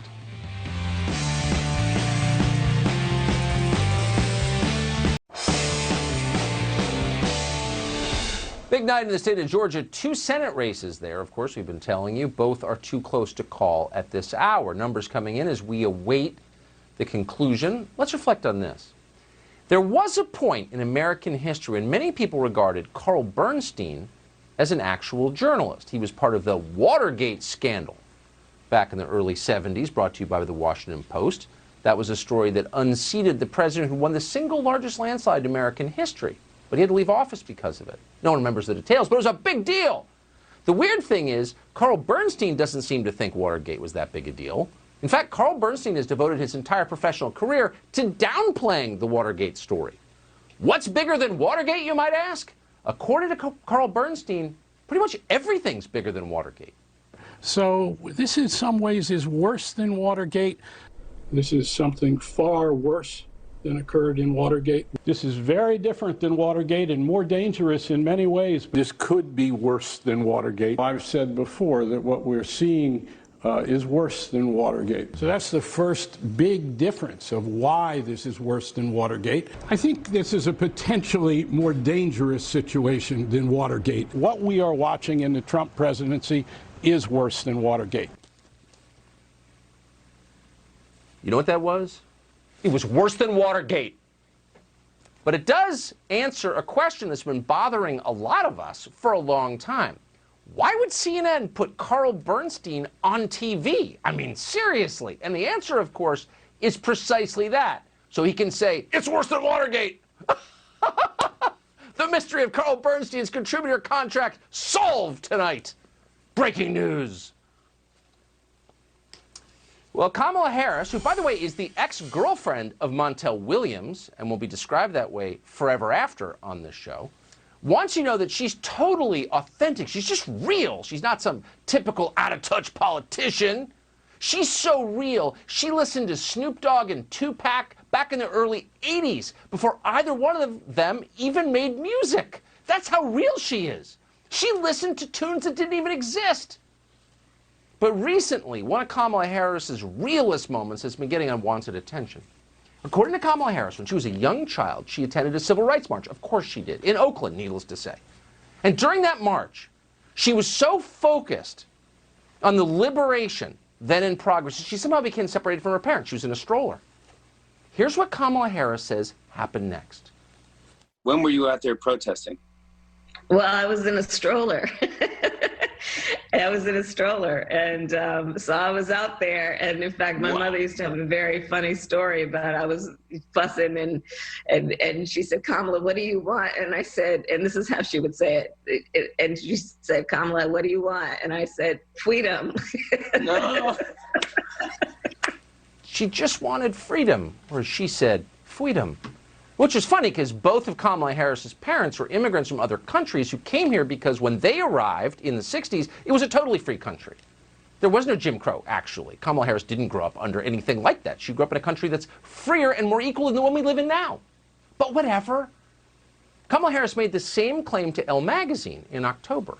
And a similar story appeared in the books that Kamala Harris claims to have written, both in 2010 and 2019. Did you know she was an author, in addition to the former girlfriend of Montel Williams? Oh, yeah.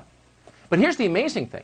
In 1965, which was 56 years ago, Martin Luther King himself told Playboy magazine an almost identical story. King said that he saw police, quote, accosting a young girl in Birmingham, Alabama, and we're quoting, who was walking in a demonstration with her mother. According to the Reverend Martin Luther King, the police officer asked, "What do you want?" And just like Kamala Harris, that girl responded, "Freedom." Is this nauseating? Yes, it's nauseating. But the plagiarism isn't even the worst part. Again, to restate, Kamala Harris is the daughter of immigrants who came to the United States because we had freedom. And freedom was what allowed her to become a United States Senator despite having no personal accomplishments. But instead of celebrating the United States for the amazing place it is or was, Kamala Harris has decided to tell us once again, like they all do, this is a terrible country. It's a racist country. And that's why we need more identity politics, which not incidentally will make me more powerful. Okay. You should know that she didn't come up with this herself. Her running mate, that would be, can't even remember his name. He can't remember his name. We know his name. He spent most of last year claiming that he was arrested for trying to free Nelson Mandela in South Africa. Here it is.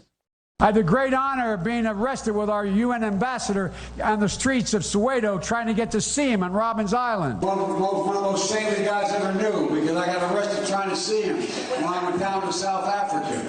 Nelson Mandela. I came back from South Africa trying to see Nelson Mandela and getting arrested for trying to see him on Robben Island. He was in prison. That's right.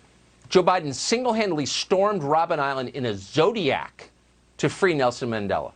Horace Cooper was there, actually. He's now the co-chairman of Project 21 and joins us tonight. Horace, thanks so much for coming in. So I actually don't hold Biden to account for this. He probably believes it. What annoys me, and I think is actually poisonous, is the point of the Kamala Harris story, which is this is a bad country. It's always been a bad country, and only by giving me more power will it be a good country.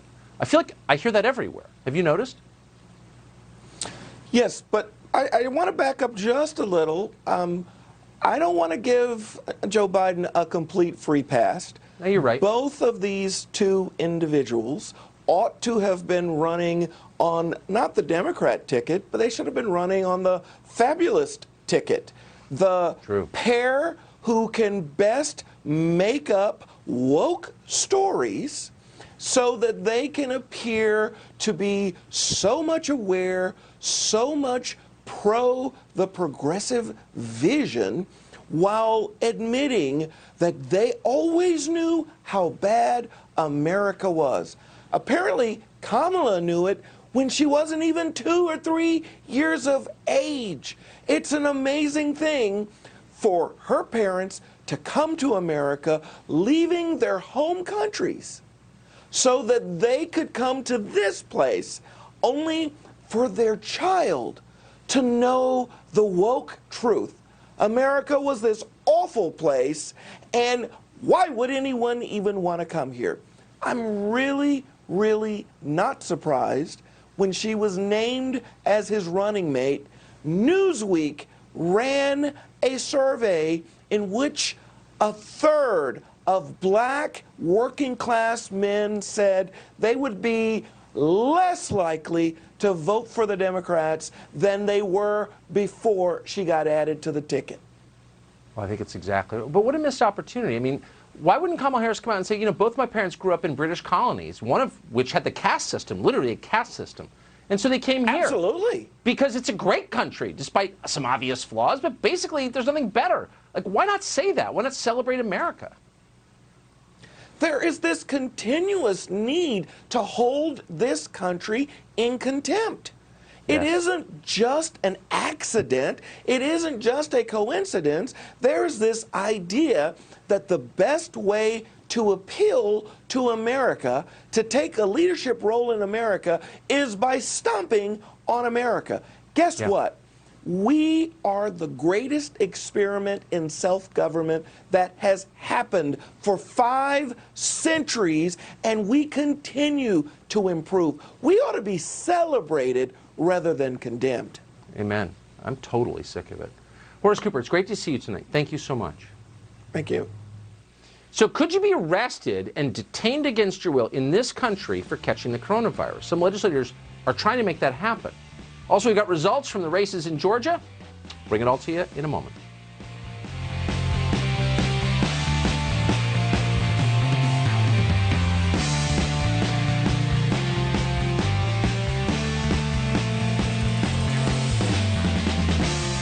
So how's this for reassuring? A bill now working its way through the legislature in New York would allow the, quote, removal and detention of anyone who poses a, quote, significant threat to the public health.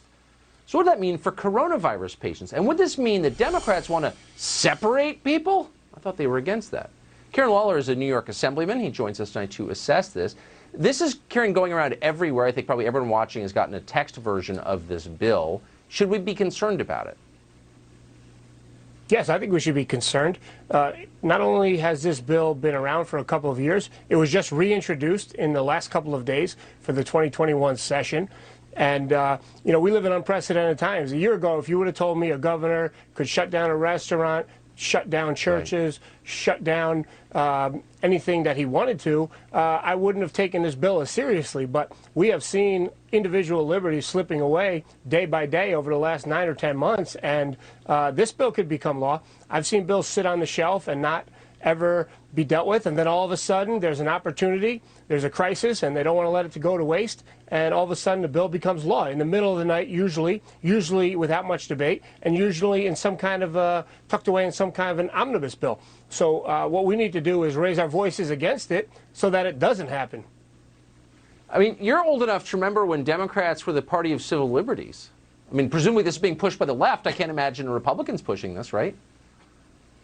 You know, it's very funny you say that because, yes, the civil liberties used to be part of the Democrat platform. Here's the due process you get. It's less than the due process that somebody like Khalid Sheikh Mohammed would get. This is directly from the bill, Tucker. Access to counsel will be facilitated to the extent feasible under the circumstances. So you can get a lawyer if it's feasible for us to get you a lawyer to get you out of the gulag. That's amazing in the United States of America. That's unbelievable. You served this country in the Marine Corps, I think, in a war zone. Bet Yes. you didn't think you'd Yes. come back to a country like this. No, that's an excellent point. Thomas Jefferson said the price of freedom is eternal vigilance. We're being eternally vigilant. You know, the governor's office has been asked about this bill, and the governor's office has mocked those of us who are concerned about it. Rather than take a position in favor of civil liberties, in favor of New Yorkers, in favor of the Constitution, the governor of New York has just mocked the critics. Of course. Karen, great to see you tonight. Thank you for your vigilance. Appreciate it. Thanks, Tucker. Go to Sean Hannity now. He takes over our full coverage of those two races in the state of Georgia. Hey, Sean. All right, Tucker, thank you. Great show. Welcome to Hannity. We begin with the Fox News Alert. It is 9 p.m. on the East Coast, 6 o'clock on the West Coast. The polls in Georgia have now been closed for 2 hours, and tonight the vote counting continues. If possible, we will make a call this hour. Both races expected to go down to the wire. Could be too close to call for some time to come. Now, straight ahead, we'll have a county-by-county breakdown at the Hannity Big Board. Bill Hemmer, the great one, Mark Levin.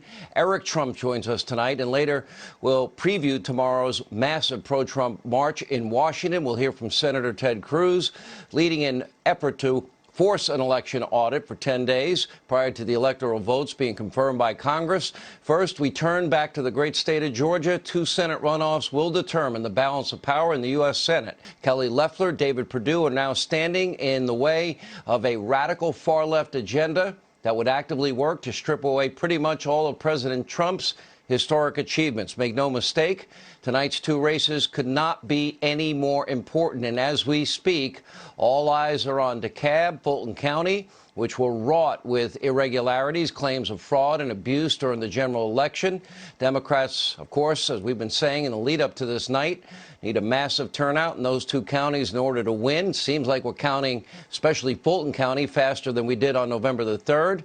Democrats also counting on big numbers of mail-in ballots, apparently a lot that have already been counted tonight. It's a little hard to sort through it all and marred with issues because of Georgia's, that insane consent decree agreement, which the Secretary of State went into.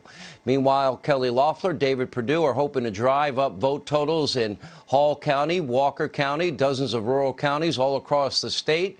According to every recent statewide poll, both races are either tied or well within the margin of error. Buckle up. We may be in for a long night and a long morning and maybe beyond. Here with the very latest from Atlanta at the Hannity Big Board. We call it the Hemmer Board now. Our own Bill Hemmer tonight. Bill, watching those counties, now we see the tightening. What shocked me, and if you can explain this, it seems to be the opposite returns coming in early than what we saw on election night. In other words, Fulton County, last time I checked, was 80-something% in. That's not what happened on November 3rd and 4th. Well, you had a pipe leak or a toilet bust or whatever happened 2 months ago. Sean, you know the state well. I'm going to show you some good news for Republicans. I'm going to show you some good news for Democrats, because right now it's 61% of the vote.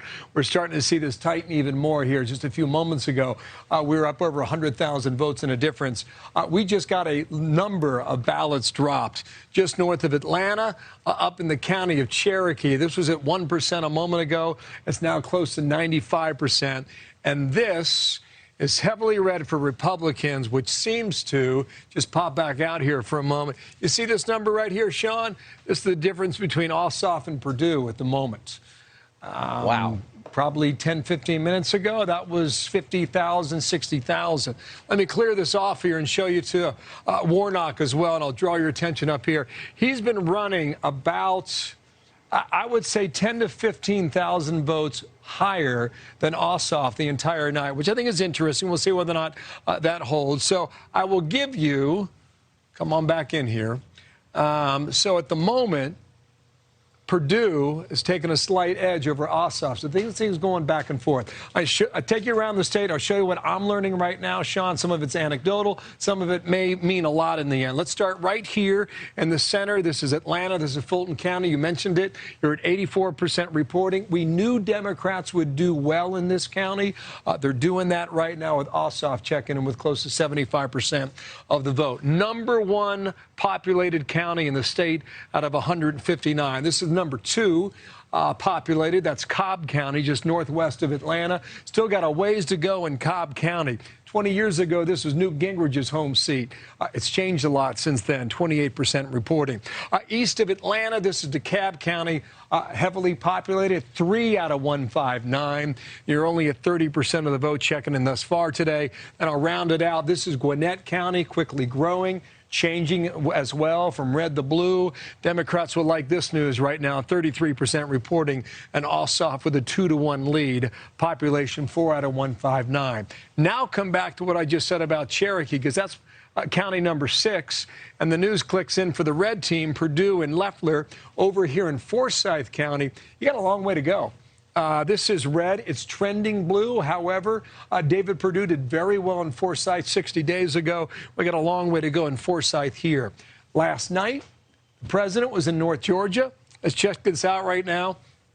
I would tell you, we're seeing this real-time data. So when it pops up on the board, Sean, you're seeing it the first time we are. This is Whitfield County right here. This is Dalton, Georgia, where the big rally was last night. Got a ways to go. More rural, doesn't rank quite as high as some of the other counties. I mentioned 30 out of 159, but we've got a ways to go in this county as well. Let me pull out here for a moment, because just a second ago, in Savannah, Georgia, Chatham County. This has been very slow to report, and now you got a big dump here, okay? So you're at 40% reporting. A couple moments ago, that was at 1%. So we expect this to go favor of the Democrats. Let's just see. I tell you what I'll do. I'll take the map. I'll take you back 60 days ago, and I'll show you how Chatham County ran, okay? You're at 57.5 for Ossoff. Perdue was at 40. Today, at the moment, you're at 68-31. So how does that stack up with raw votes here? 31,000 Ossoff, 14,500 for Perdue. In the end, 2 months ago, 75,000. So we got a ways to go. Several tens of thousands of votes still out here in Chatham County in the southeastern section. I've been waiting on that. I've just been trying to figure out what was happening in Savannah. Some had suggested that 2 of the precincts had extended their voting. I don't know if that is the case or not, but that was reported a bit earlier today. So Savannah's checking in here, and I mentioned, you know, Republicans can find some good news on this map. Democrats, they can find some good news on this map. You come down here to Macon, Georgia. You expect to see this right now with more blue votes coming in at just shy at 70% of the vote come at the moment, just a tick past 9 o'clock on the East Coast. So we're seeing this. And as we're talking, Sean, look at this number. The difference, 964 raw votes. Are you seeing what I'm seeing? Hannity. Are you I'm seeing watching. what I'm seeing? Of course I'm seeing 50.0 to 50.0. Okay. Unbelievable. At the moment. So we'll see how it moves throughout the hour. We'll come back. I told everybody all day yesterday, all leading up to this, my radio show with an hour and 10 minutes, I said probably the votes in this hour and 10 minutes will define the winner. That's how close it was. Every poll showed it. Great work at the big board. We'll be checking back in with Bill Hemmer throughout the night. Thank you, Bill. We now turn from the big board to the whiteboard. Fox News contributor Karl Rove with the very latest election analysis. Karl, okay, we got now finally the Republican votes coming in. It seems that the way the counting went this time is very different than what we saw on November 3rd. Yeah, we've got Fulton County, for example, came in, last time I looked, it was 83% in. So we saw a lot of the mail-in ballots from the Democratic counties in the Atlanta metro region come in early. followed by the early vote numbers. Here's sort of where we stand right now. In the absent, and this is changing rapidly, so this is like 15 minutes ago, but 715,000 of the mail-in absentee ballots have been received. There's 1,015 that were remaining. There are going to be some more that show up tonight that were received by 7 p.m. but haven't been yet counted in the tally. So say that there's roughly 325,000 more of those. The Republicans are getting 30% of those, which means that the Republicans are likely to see the margin between them and the Democrats grow by about 114,000 more votes by the time you finish counting those. The early in-person has been running 51.5 for the Republicans, 48.5 for the Democrats. So this has been a little bit of an advantage for the Republicans. There are 1,219,000 of them in. There are another 2,075,000 total, so there are another 855,000. So a little bit of what the Democrats gain here, the 114,000 they gain here, is going to be offset here. So it's going to be about a 100,000 vote margin out of these two groups that the Democrats have. Now, the election day, only 288,000 are in, and the Republicans are taking 74% of them. But we don't know how many more there are of those, because we know how many people voted by mail because we got their ballots and they've been totaled up. We know we know exactly how many people voted early because those votes were toted up each day, but we don't know how many more there are of these. The Republicans need to get to 800,000 plus total election day turnout in order to have enough and keep that. Say it drops down to, say, 70%.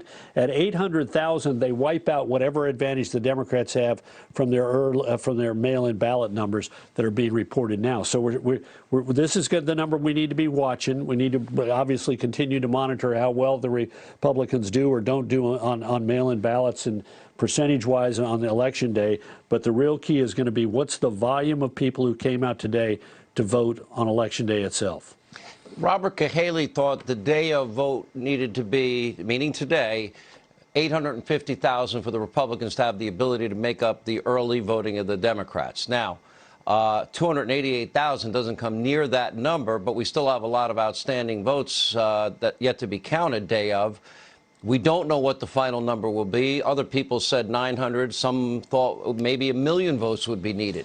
There was some projections you and I discussed. It could be as high as 1-1 or maybe more. Where do we have any anecdotal information that would give us any direction as to how many likely day of votes we've had today? Well, we don't, but we do have some anecdotal evidence. For example, Hall County, northwest of Atlanta, in the exurbs, had 15,000 people vote on Election Day in November. This afternoon, with about an hour left to vote, they announced that 24,000 people had already voted, 9,000 more, and they still had another hour to do it. Putnam County, which is to the southeast of Atlanta, again, a red county, they announced about an hour and a half before the polls closed that they had already crossed over the threshold of the number that they had cast in November. We've got some other counties that are smaller counties. Let me refer to my phone here because I'm carrying them around here. No worries. We got you covered, Carl. There we go. Too many people are emailing me. Irwin County, 32% greater turnout today than on November. Franklin County, 37% greater turnout today than in November. Towns County, 38%. Dawson County, 38%. Glenn County, 35%. And not only that, but, good totals. Glenn County, for example, 37,000 votes. That is more than a third more than they had in November. So, a couple of others. Miller County, Kelly Loeffler's getting 77% there. Purdue is getting 79% there. There are only 176 fewer voters in that county than they had in November. Webster County, 56% for Loeffler. They are, Purdue got 54% of the vote there in November. So not only are we getting a lot of rural counties and smaller counties that are having a heavier turnout, but we're also seeing that the percentage that the Republicans are getting is running slightly ahead of what they were getting in November. One small county up near the South Carolina border cast 10,750 votes in November. It cast 1,000 votes more this time around, and both Republicans got several points more than they got in than the Republicans got in November. So anecdotal. We'll see how the pattern plays out, but you got to think that if it's happening in some places, it's happening in other places as well. And remember, the numbers we're looking at are until at least the numbers that I gave you were largely devoid of Cherokee, which is going to be the big Republican bastion tonight. Okay, It's and those votes hadn't started coming in. I think they're coming in now, and we could expect even a big dump on that. All right, I don't like to be Pollyannish. I don't like to give false hope, but I hear optimism in you at the potential result here. Am I misreading what you're saying? No, it's going to be very close. Remember, even while most of Fulton is in, it's a big county. It's a quarter. It's 20% of the statewide vote. So if you've got 83% of that in, that means that you've still got 4% of the statewide vote out. So we got a lot of these smaller counties coming in, and they're offsetting to some degree.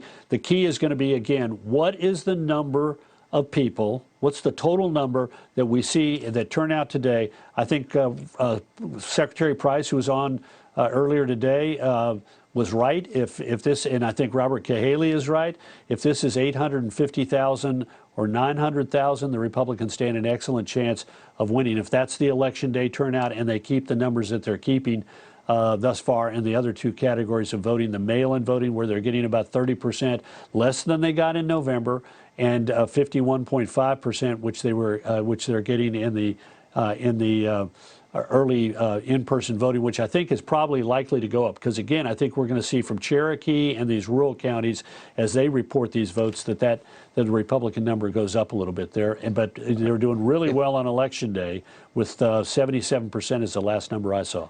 If you look at the vote prior to today, we're about 3 million. The magic number, I would say, if you want to get the million and have the extra cushion, it would be, you're looking for vote totals of 4 million by the end of the count here, and we're at about 2.6, 2.7 as we speak. We'll watch all those numbers closely. We'll get back to you, Karl Rove. We'll stay in touch. First, joining us now with more on tonight's critical Senate runoffs from the Trump Organization, Eric Trump is with us. Little different count I'm noticing in the great state of Georgia than what we saw.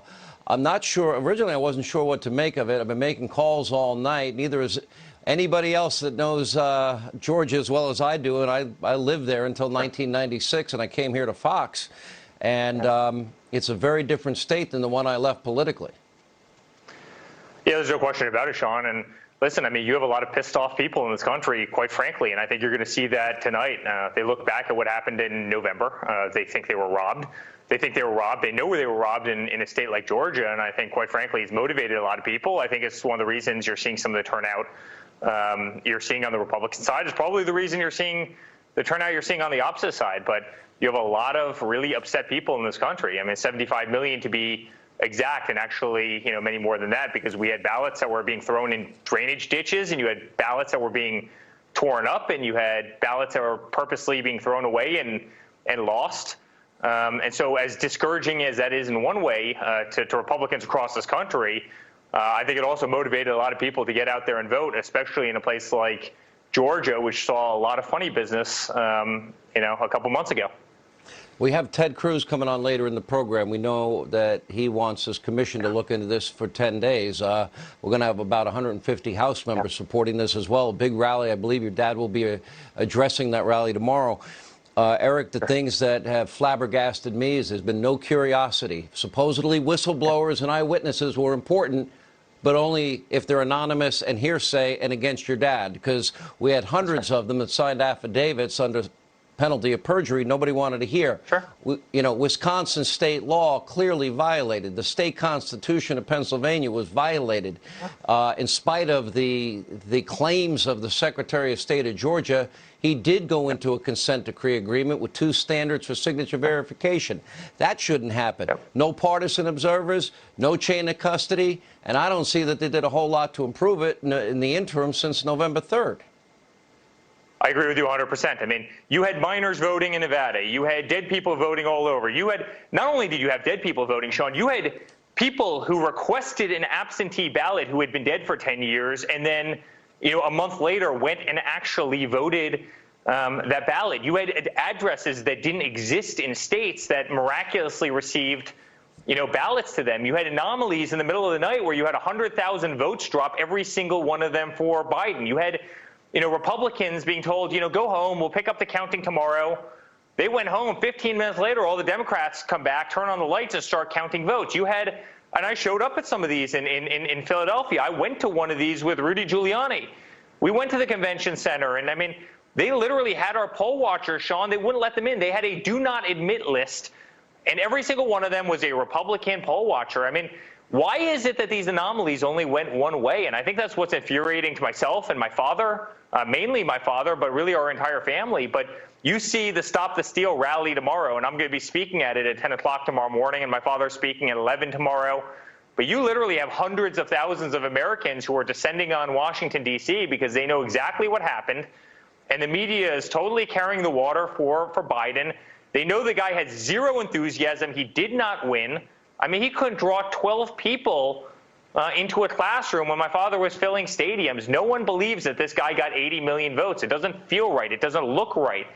And I think tomorrow's going to tell you a lot about the country, because I can tell you, Sean, any senator or any congressman that does not, meaning on this side, that does not fight tomorrow, I'm telling you, will not, their political career is over, because the MAGA movement is going nowhere. My father's created the greatest political movement in American history, and I'm telling you, they will get primaried the next time around, and they will lose if they don't stand up and show some backbone and show some conviction.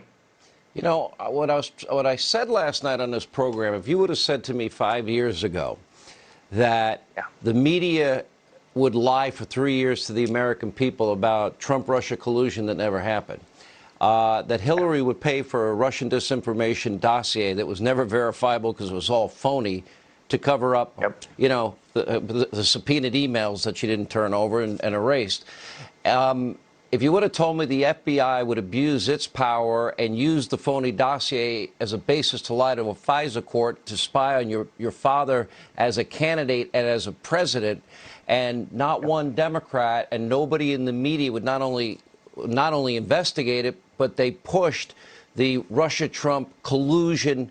They're like truthers, liars. Yeah. They never were held accountable. People that did it were not held accountable. I never thought a lot of these things could happen.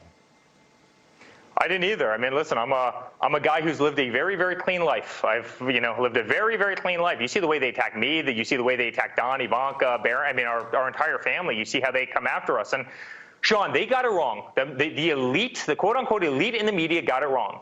They said that Donald Trump had a 1.6% chance of becoming president of the United States. New York Times, the morning of election, November 8, 2016, a 1.6 chance of winning the election. They all got it wrong.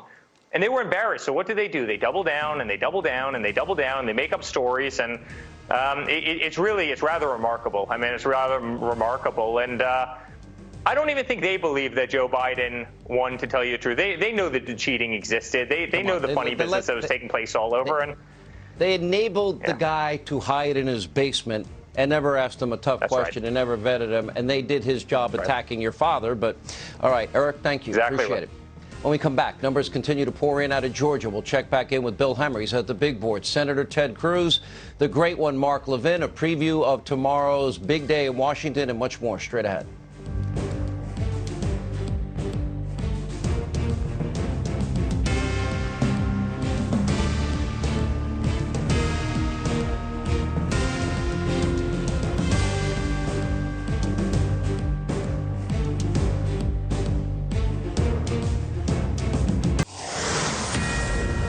So Fox News alert numbers still coming in out of the great state of Georgia. Runoff races at this hour are too close to call. We go back to Bill Hemmer. He is at the big board tonight. New numbers coming in. And Carl's comments to me were interesting about day of voting numbers. There seemed to be a low percentage back, and early voting numbers seemed to flood in earlier. Yeah, I was listening to that, too. And the marker here in Georgia seemed to be 800,000. If you can get 800,000 votes today, you could take both races for Republicans. I think Carl and some others had a little higher, maybe 900 or a million. But in talking to Tom Price earlier today, former congressman from Atlanta, the town of Roswell, he had it right around 800,000. The reason why that's important, Sean, is because that's a difference of 20%. In the end, that could be substantial for either side. So here's where we are right now. As of 9:30 on the East Coast, you have about 31% of the vote outstanding, and this thing is super tight. David Perdue just clocked ahead of Jon Ossoff a moment ago. The difference is 37,000 in this race. Let me pop over here to the other ticket. Here's Warnock and Loefller. So she has nearly mirrored Perdue. Warnock seems to be running slightly ahead of Ossoff, so she's got a lead right now of 15,484 raw votes. Quickly, Sean, we got a moment here. I'll just tell you what I'm seeing here. This clocked in a moment ago. Whitfield County still a bit outstanding. The reason I keep going back here is because this is where the president had his rally last night. You got 60% of the vote outstanding. Not a huge county, but not small either. 30 out of 159. Pop over here to Chattooga. The reason I watch this is because David Perdue did so well 2 months ago in this county. He's running around the same clip right now. I'll just show you here, Sean. From 2 months ago, he was at 78.3 in the end. And tonight, at the moment, he's exactly at that number, 78.3, with some of the vote still outstanding. This is Floyd County. I find this interesting. Nothing reported, Sean. This is Rome, Georgia. The president had a huge rally in Floyd County, in the town of Rome, in the final week of the campaign back in late October, early November. Don't know why they're not reporting right now, but we'll keep an eye on it, see what happens, and whether or not a couple thousand votes here or there add up to a significant difference in both of these races. Let me come in now to Cherokee. We're talking about this, 99% reported. Good night for Perdue and Loeffler as well. This is Forsyth County. It is red. It's trending blue over the past, I would argue, 6 years, I would say. We've got a lot of the votes still outstanding, 3/4 still to be counted. Perdue with a slight lead in Forsyth County. 4 Democrats. I will tell you this. Population centers here in the middle. Atlanta, this is Fulton County's at 88%. We expect these numbers here, too. And again, as you pointed out, Sean, reporting a lot faster than we saw 60 days ago. This, however, is DeKalb County. It is heavily populated. There are a lot of Democratic votes there, heavy African-American population as well. There is a significant amount of this vote that is still outstanding. You're only clocking in at 35%, so this is going to change the overall statewide picture as we move through the night. But as it stands right now, 2 quick questions. 44,000 between. Yeah, go ahead, fire away. Where are we in Loeffler Fulton and here, DeKalb Warnock counties in 22. terms of the percentage of the vote? Fulton and DeKalb. Fulton County right now is reporting 88%. Warnock's at 75, Loeffler 24.8. And the other ticket at 88.3%, Ossoff 74, and Perdue 25. That's Fulton County. You wanted DeKalb as well? Is that what you wanted? Yes, sir. All right, this is DeKalb. You're at 35%. Hang with me one moment, Sean. This is Cobb County. You're still at 35%. This is Gwinnett County. You got a ways to go at 39%. A lot of votes still out there in the central part of this heavily populated area. As I mentioned, I left the state in 1996 when I came to work on the debut of this channel, and it is a very different state, because I can tell you Cobb County was Newt Gingrich territory and Bob Barr territory back in the day. And it was. It was. All You're right about that. I lived in Roswell also, you can tell your friend. If it's 800,000, I think that's an achievable number for day of voting today. I'd been in my own head, after listening to everybody I know, at LaBelle 950. Robert Cahaley of Trafalgar is at 850, so we'll see. Thank you, and we appreciate you being with us. We'll get back to you in a minute. See you in a couple of minutes. All right, we'll continue to monitor returns out of Georgia. Also developing tonight. Tomorrow, Senator Ted Cruz and about a dozen other Republicans, they are promising to vote against certification. They're demanding audits of the 2020 election. Texas Senator Ted Cruz joins us. Senator, thank you for being with us. Big day tomorrow. Big crowds apparently showed up to the point where the West Wing could hear the music and the chanting of the people that were there already. And this all kicks off in the morning tomorrow. Well, Sean, that's right, and tomorrow is an important day. We have an obligation, I believe, to protect the integrity of the election and to protect the integrity of the democratic system.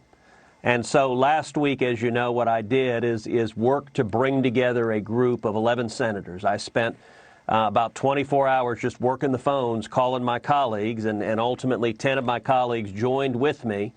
I intend to object tomorrow.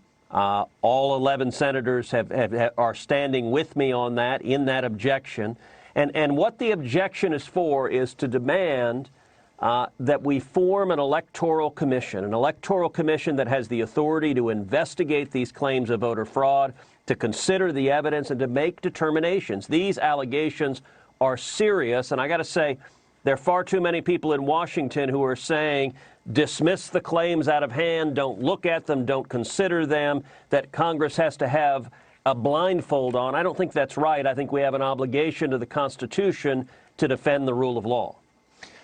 Senator, I'm looking at the support you're getting in the Senate, and I'm looking at the support in the House, maybe 150 members in the end. It's looking like, realistically, can this really happen? I don't like to give this audience false hope. I want to, would we have an audit? Is that real? Is that a possibility? Do you see, for example, do you see any, after tomorrow, is there a path for the president constitutionally? So unfortunately, I think it is extraordinarily uphill. Tomorrow in the vote, I think it is likely that all or nearly all of the Democrats will vote against us, will vote to certify the election exactly as is. And based on their public statements, a whole bunch of Republicans are going to vote to do so as well. And if that happens, if a majority of both chambers votes that way, then the result is going to be certifying the outcome. I hope that doesn't happen. And one of the arguments I've been making to my colleagues is we have an obligation to the country. You look at polling right now that shows that 39% of Americans believe the election was rigged. That's heartbreaking. That is an enormous threat to the legitimacy of subsequent administrations. And I think even if you're a member of Congress who doesn't necessarily believe that, I think those numbers should dismay you mightily. And I think it's in everyone's interest for there to be a credible forum that is impartial, that has credibility, that can consider the evidence. And what I'm calling for is an emergency 10-day audit. Just audit the results, consider the claims, look at the evidence, and by doing it in 10 days, we can complete it before January 20th, before the presidential inauguration. And I think that would help provide much greater faith and confidence in the election than simply charging forward and saying whatever the results are, whatever the fraud was, we're going to certify anyway. I hope Congress doesn't do that. But right now, based on the public statements, it sure seems that's the direction the votes are going. We'd get 2 hours in each the House and the Senate, correct, sir? That's right. So under the statute that governs this, when a senator and a House member object together, and I intend to object to the state of Arizona, the states you will go through in alphabetical order. So Arizona is early in the alphabet, and it's the first of the contested states. I'm going to be objecting along with Arizona House members. That will trigger an automatic 2 hours of debate in each chamber. So we will retire to our separate chambers. Senators in the Senate chamber, the House members in the House chambers have 2 hours of debate. I'm going to do my best to lay out the case for why this is the right course of action. And I got to tell you, Sean, the way I arrived upon this is I was really struggling with the choices that all the members were being faced, because we had two lousy choices. If a member of Congress votes against an objection, what an awful lot of voters are going to hear from that is that you don't think voter fraud is real, that it's serious, you don't think that it occurred in this election, and that's obviously not right. And I got to say, most, at least of the Republicans, don't believe that.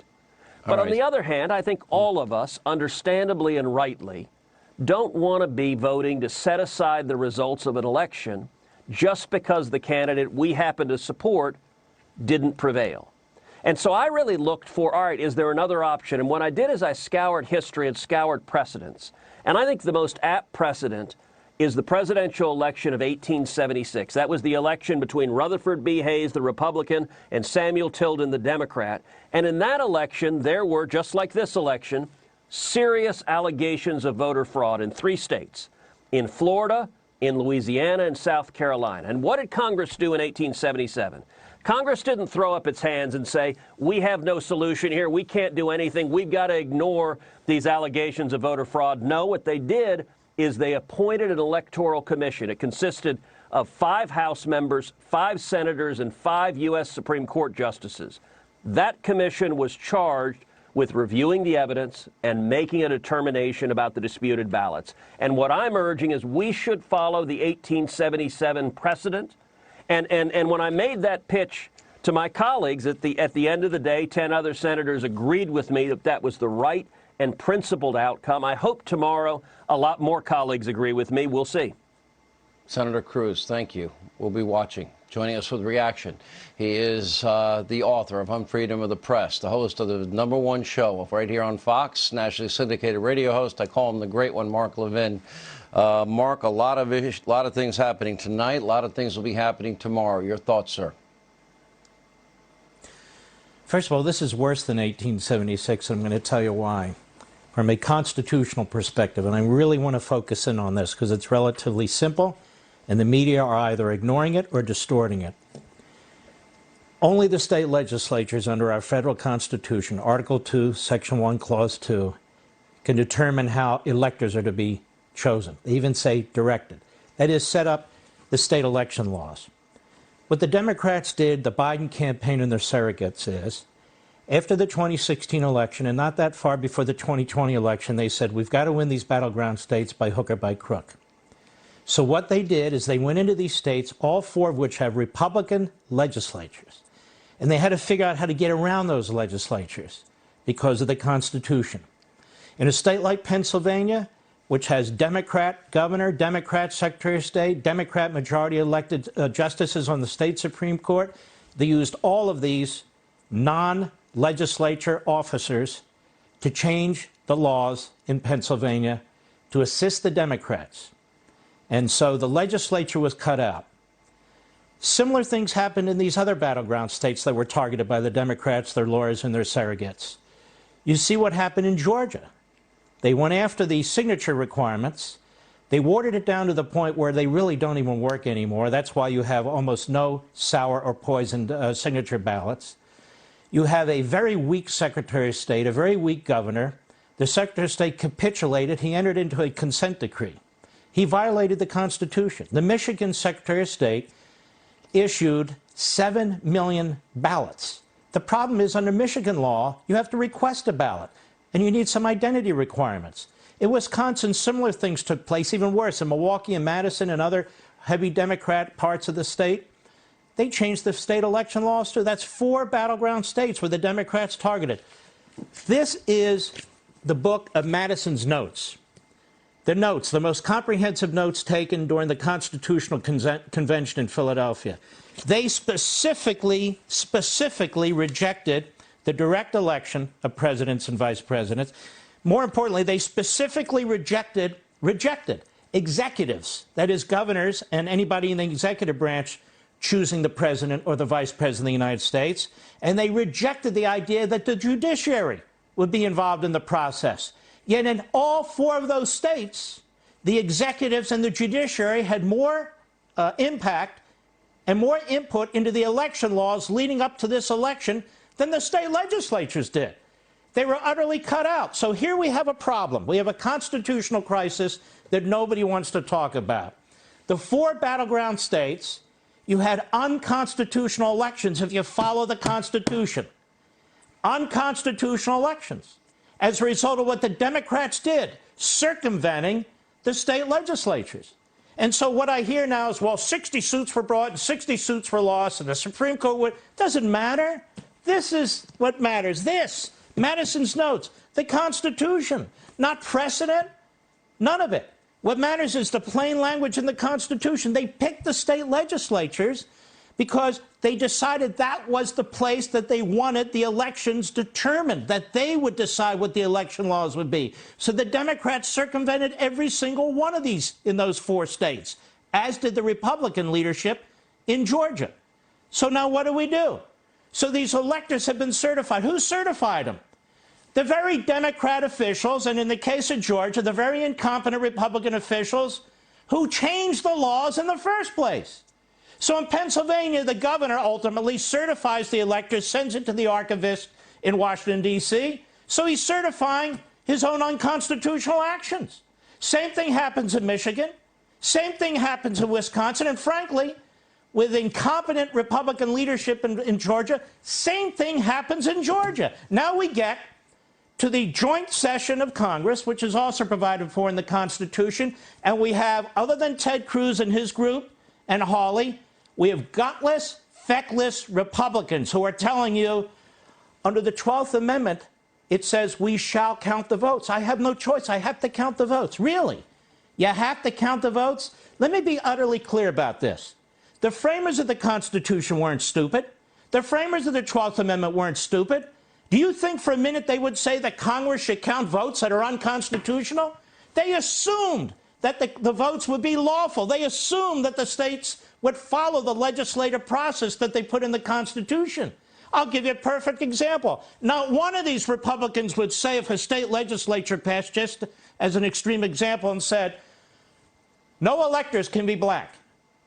Do you think for a minute that these same Republican senators would say, there's nothing I can do about it? We have to count them because that's what the 12th Amendment says. Of course not. So what we have here is, in fact, a constitutional crisis. We have Republicans running for the hills. They say we'll deal with this next election. Here's the problem. The laws will have been changed for the next election. And so we have still unconstitutional activity and baselines in these states. I would have thought I hear the music. I'm ready to dance. I would have thought the law and the Constitution mattered in Wisconsin, Georgia, Pennsylvania. Apparently not, Mark, for many. Thank you. Mark Levin. Don't forget to show Life, Liberty, Levin Sunday nights here on Fox. When we come back, we get the latest update out of Georgia. Karl Rove, Congressman Matt Gaetz with a preview of tomorrow as we continue our coverage. Stay with us.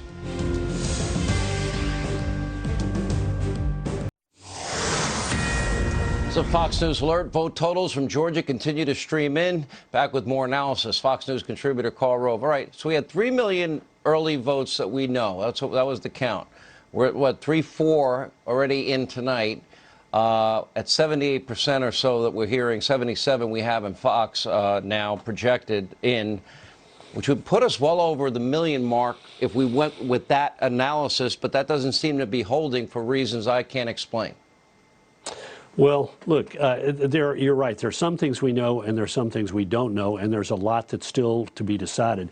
The remaining mail-in absentee ballots, we know pretty much how many there are. We don't know how many were received today, but yesterday gave us an indication. So there's a sense that there's 860, and these numbers are 20 minutes old. So 866,000 mail-in ballots have been counted, leaving out 140,000. The Republicans were getting 32% of those ballots, better than they were a little while ago. About half an hour ago, they were at 30. The remaining in person, and we know how many there are there, which is 1,000,004 have been counted, 600,000 are out. We don't know where those are, but we know how many there are. And the Republicans right now, they went up from 51.5 to 52.7% among the early vote. And then the election day, 675,000 have now been counted. We don't know how many more are out there. There were 977,000 people who voted on Election Day in November. We think the number is going to be around that number or maybe slightly higher. Right now, the Republicans are getting 69.6% of those votes, doing very well on Election Day. They were doing better earlier, but now we're getting, DeKalb and Cherokee was not up to 70%, but it was pretty darn good. So where does that leave us? Now, when I did these numbers, David Perdue had a lead of about 28,433. I now see that he's got a lead of about 26, 40. He's got a lead of 73,000 votes right now, 72,000 votes. But this is when he was up by 28,000. The mail-in ballots, if the Democrats continue to get the same percentage of the mail-in ballots that they've been getting, 70%, then they'll gain 50,000 more net votes as a result of those ballots. If the in-person remains at sort of 51-49 for the Republicans, they'll offset up to 30,000 of those, and then that brings us down to Election Day. And again, we don't know how many more people voted on Election Day. Right now, it's as I said, 600 and whatever it was, 600 and some odd thousand. So maybe there are 200,000 more, which would get us to 875. If the Republicans got 65% rather than the 69.6 they're now getting, that would add 60,000 to their total. So they're up by 28. That gets wiped out, and the Democrats go ahead by 14. The Republicans go back ahead by maybe 16, and then they add 60,000 if they maintain that number at 65%. If there are 300,000 more votes left out there on Election Day, and the Republicans take them by the same margin, then they get 90,000 votes, another 30,000 added to their number. But look, we don't know how many more votes there are out there, and we really don't know a very important piece of the puzzle. Fulton and DeKalb are very Democrat. We don't know, we don't know how many mail-in ballots are left there, which are the worst for the Republicans, the best for the Democrats. We don't know how many early votes, which are better for the Republicans, but the Democrats will still win them in those two counties. And we don't know how many Election Day votes are out there, which will be the best for the Republicans, but they'll still get beaten badly in both of those two counties. And then we don't know what the margin is in Cobb and Gwinnett, which are both going to be won by the Democrats. But the question is, how close are the Republicans going to be there? The largest chunk, though, scares me tonight is DeKalb is the most outstanding, the biggest county with the most outstanding votes, but we don't know. You're right. All right, Carl, great analysis. Thank you. Here with more, author of the bestseller, Firebrand, Florida Congressman Matt Gaetz. Let me go to tomorrow, and what's going to happen in the House is going to be 2 hours of debate. 140 or 50 so of your colleagues are going to stand up and say, we want an audit. You're absolutely right, Sean, and we're seeing tens of thousands of our fellow Americans pouring into Washington, D.C., and I have to tell you, I wish we had a little more of that fighting spirit here inside the halls of Congress. Levin on your show just talked about the serious constitutional issues that are impacting the validity of the vote in Michigan and Wisconsin, but as I give you this report tonight, we do not have senators willing to object to the electors in Michigan or Wisconsin or Nevada, where you saw a lot more of the transient vote where people had left the state but were still casting votes in the state of Nevada. So we may only have 180 precious minutes tomorrow to make our case that there was real voter fraud, a case that the media says we can't possibly make. And Sean, here is the disturbing news that I have to share with you based on the negotiations we've just been having with Republican leadership. Republican leadership is contemplating taking the 1 hour we have to present our objections on each state and giving part of that time away to Republicans who don't support the objections. And so that means that all the Democrats will be fighting against us, and then we'll be using our own time that we should be using to fight for election integrity to divide among Republicans who have a different view. I don't think that's unified teamwork. I wish we had senators like Senator Cruz, who was just on your show, willing to offer objections in Michigan and Wisconsin for the reasons that Levin mentioned, but also in Nevada, because I think that we should not leave out the people in those states who have real concerns about the way their states departed from the Constitution and ran unclean elections. Doesn't seem like a lot of time if you just have that many congressmen voting, and we'll be watching all of it very closely and reporting on it tomorrow night. Congrats, by the way, on the book. You've done very well, Firebrand. By the way, the title definitely fits. I'm just saying, as a friend and older brother. But anyway, congrats, Thanks, Matt. Thank you. All right, when we come back, more Hannity after this.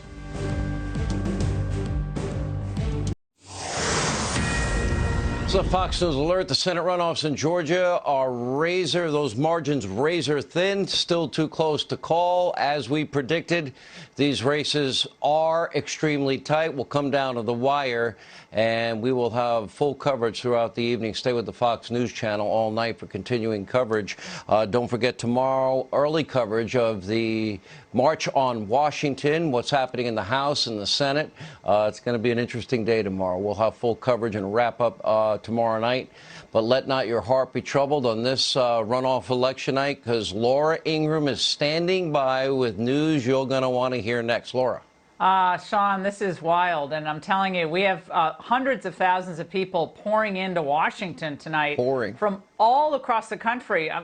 Reports from Seattle, planefuls of MAGA supporters, from Arizona, from Colorado. So this is going to be interesting to watch tomorrow, because we have a lot of people who are really angry about what they saw as a very unfair election process.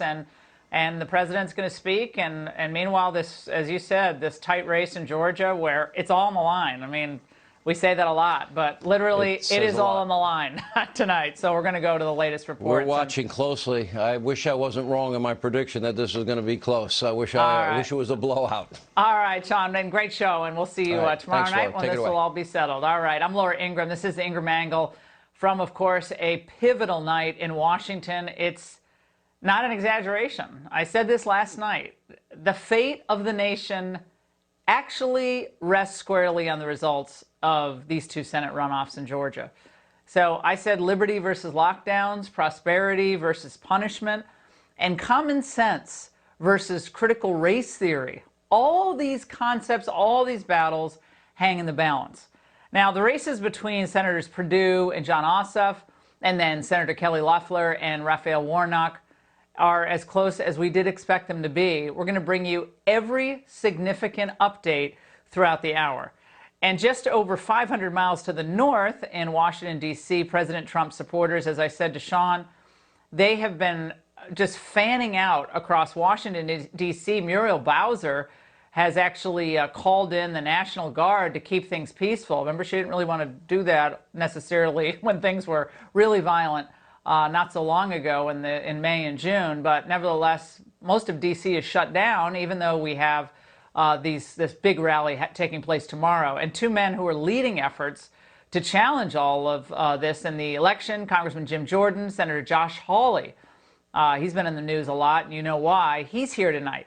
And he's going to give us the first response to what the Antifa thugs who showed up at his D.C. area residence last night did while his wife and his newborn were home alone.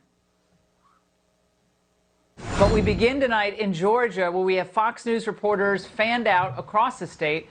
We begin with our own Peter Ducey, who's live at the GOP headquarters in Atlanta.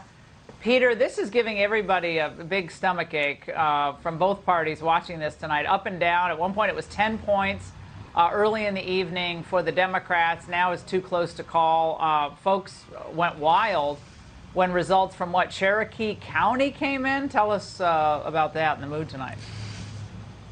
Laura, tell you what, the mood inside, we were just at the party that is in a ballroom in this hotel in the Buckhead section of Atlanta, is very light. It's pretty celebratory. People are socializing, people have snacks, people have drinks, and there are some cheers when the coverage that they have Fox on the screens in there. So when the Fox ticker at the bottom of the screen updates numbers favorable for Kelly Loeffler or David Perdue. But as of a couple minutes ago, there did not seem to be a ton of concern. And what we're hearing is that by about 11 o'clock, so within an hour, they think they're going to know enough one way or the other for Kelly Loeffler to potentially come out and address the crowd of activists and supporters and staffers who are gathered here. She is in a hotel room upstairs watching with her parents. David Perdue is still off-site because he continues to quarantine after close contact with a COVID-infected staffer. I just, while you were introing us,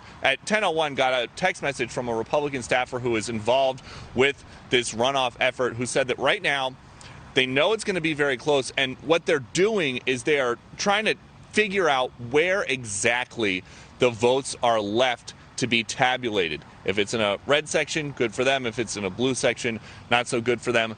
That is what we are hearing here on the ground. both the Democrats are behind closed doors tonight. The Democratic Party did not have a big in-person event. Raphael Warnock is watching with his family. John Ossoff, we're told, is watching with his team. And we'll bring you any other updates from inside as we get them. Laura? All right, Peter, we'll be back with you. And President Trump has insisted that Fulton County is to blame for his loss in Georgia, alleging hundreds of thousands of fraudulent votes there.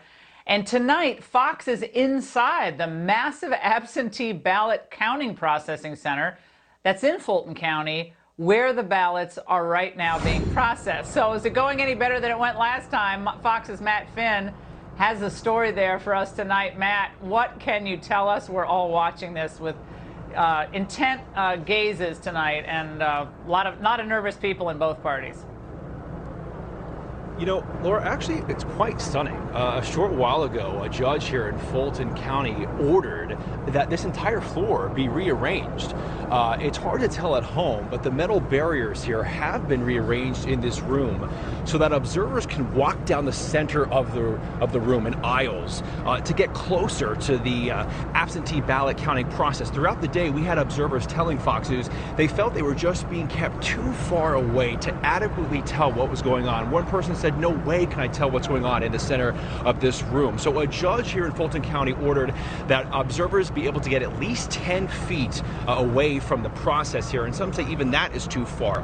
Also, there were some blue trifold posters, kind of like those science project posters, that were up in the corner of this room earlier, and I had at least one observer tell me they felt like that was blocking the process. The judge also ordered those posters to be removed.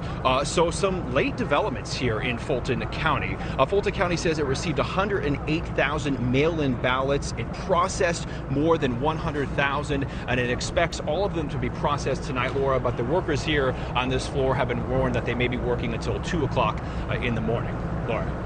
Matt, I can't believe that with everything that transpired with the complaints and the challenges to observing the counting in Georgia and in other states, that this was still an issue tonight and that a judge actually had to intervene. I mean, it's great that the judge intervened, but I don't know, I'm looking 10 feet across the room right now. I don't know if I could read what's on a ballot 10 feet away. So I think a lot of people aren't going to be all that satisfied with hearing that there's still problems that have to be fixed by judges in real time during a pivotal election. That's wild. Yeah, for sure. I mean, we're basically we were earlier at a distance about 10 feet from the process, and it is hard to tell what is going on there. Yes, you could see maybe envelopes being opened. You could see computers, but you can't see the screen. So are you able to observe? Sure. But do you have an accurate depiction of what's going on? Maybe not necessarily. And, we were in Detroit, and observers there told us the same thing. We're just too far away. And then election workers tell us we have to protect the integrity. We can't have any names released. So it seems like there really is no remedy so far. But like you said, earlier today, I had observers tell me we are too far away, we cannot tell what's going on, and the judge did intervene here in Fulton County. This is actually stunning. Matt, great reporting, and we might check back with you as well. Thank you so much. And as we do await these Georgia results, all these late-breaking developments, Senator Josh Hawley of Missouri joins us to weigh in on the race and the status of tomorrow's electoral vote certification. Now, Senator, first on Georgia, you just heard what Matt Finn said. Why do we need a judge to step in after everything that the country has gone through over the last 2 months to get these observers to have actual access? This is unreal to me. It's crazy. It's absolutely crazy. And this is why we need some action at the federal level. This is one of the reasons I'm going to object tomorrow. Congress actually needs to do something and pass election integrity laws. And we need to have laws that say clearly that the ballot watchers have access to these ballots as they're counted, absentee ballots. We need to make sure that mail-in balloting is not fraudulent, that you can't have ballot harvesting, for instance. I mean, it's just ridiculous that you've got to go county by county in these states and just hope, like you pointed out, hope that you get a judge who actually knows the law, hope that you get a judge with the courage to rule, and then hope that it's not too late. I mean, it's just insane, and we've got to stop this. Yeah, I had a friend of mine who just voted this afternoon and said, I face voter suppression. It's a good friend of mine. I went to vote today. I was told I was at the wrong place, same place I voted for the last 20 years. They sent me to another place told me that I was in the wrong place again, and then I went to a third place where I finally voted. I mean, this is like a very good friend of mine who I just got this from as the show was starting. So again, this is not making people feel better about. I mean, we're waiting to see what happens with the results, and it's obviously going to be very close. But I mean, why didn't the Senate already have hearings on this, Senator? Why didn't Mitch McConnell convene hearings immediately on this after the election? Fantastic question. I think the answer is the Senate, Congress never does anything unless they're pressured. And again, that's one of the reasons that I'm going to object tomorrow. This is my opportunity to stand up and to bring this issue to the fore and say Congress has got to get off its backside and do something. We need to have an investigation. We need to have hearings. We need to have new laws. If we don't do that, nothing is ever going to change. Things will just go on the same way, status quo. We'll see these same problems, these same irregularities over and over and over. Something's got to change. All right, Senator, we have to get to this. Obviously, the other big story was what happened at your house last night. Now, you were in Missouri. Your wife, your newborn daughter were home alone in suburban D.C. when this happened. Watch. What do we do? Stand up, fight back. When democracy is under attack, what do we do? Stand up, fight back. Senator Hawley's neighbors may be concerned about what's going on here. When democracy is under attack, what do we do? Stand up, fight back. Now, in response, this was to your challenge to the Electoral College certification, which you just mentioned.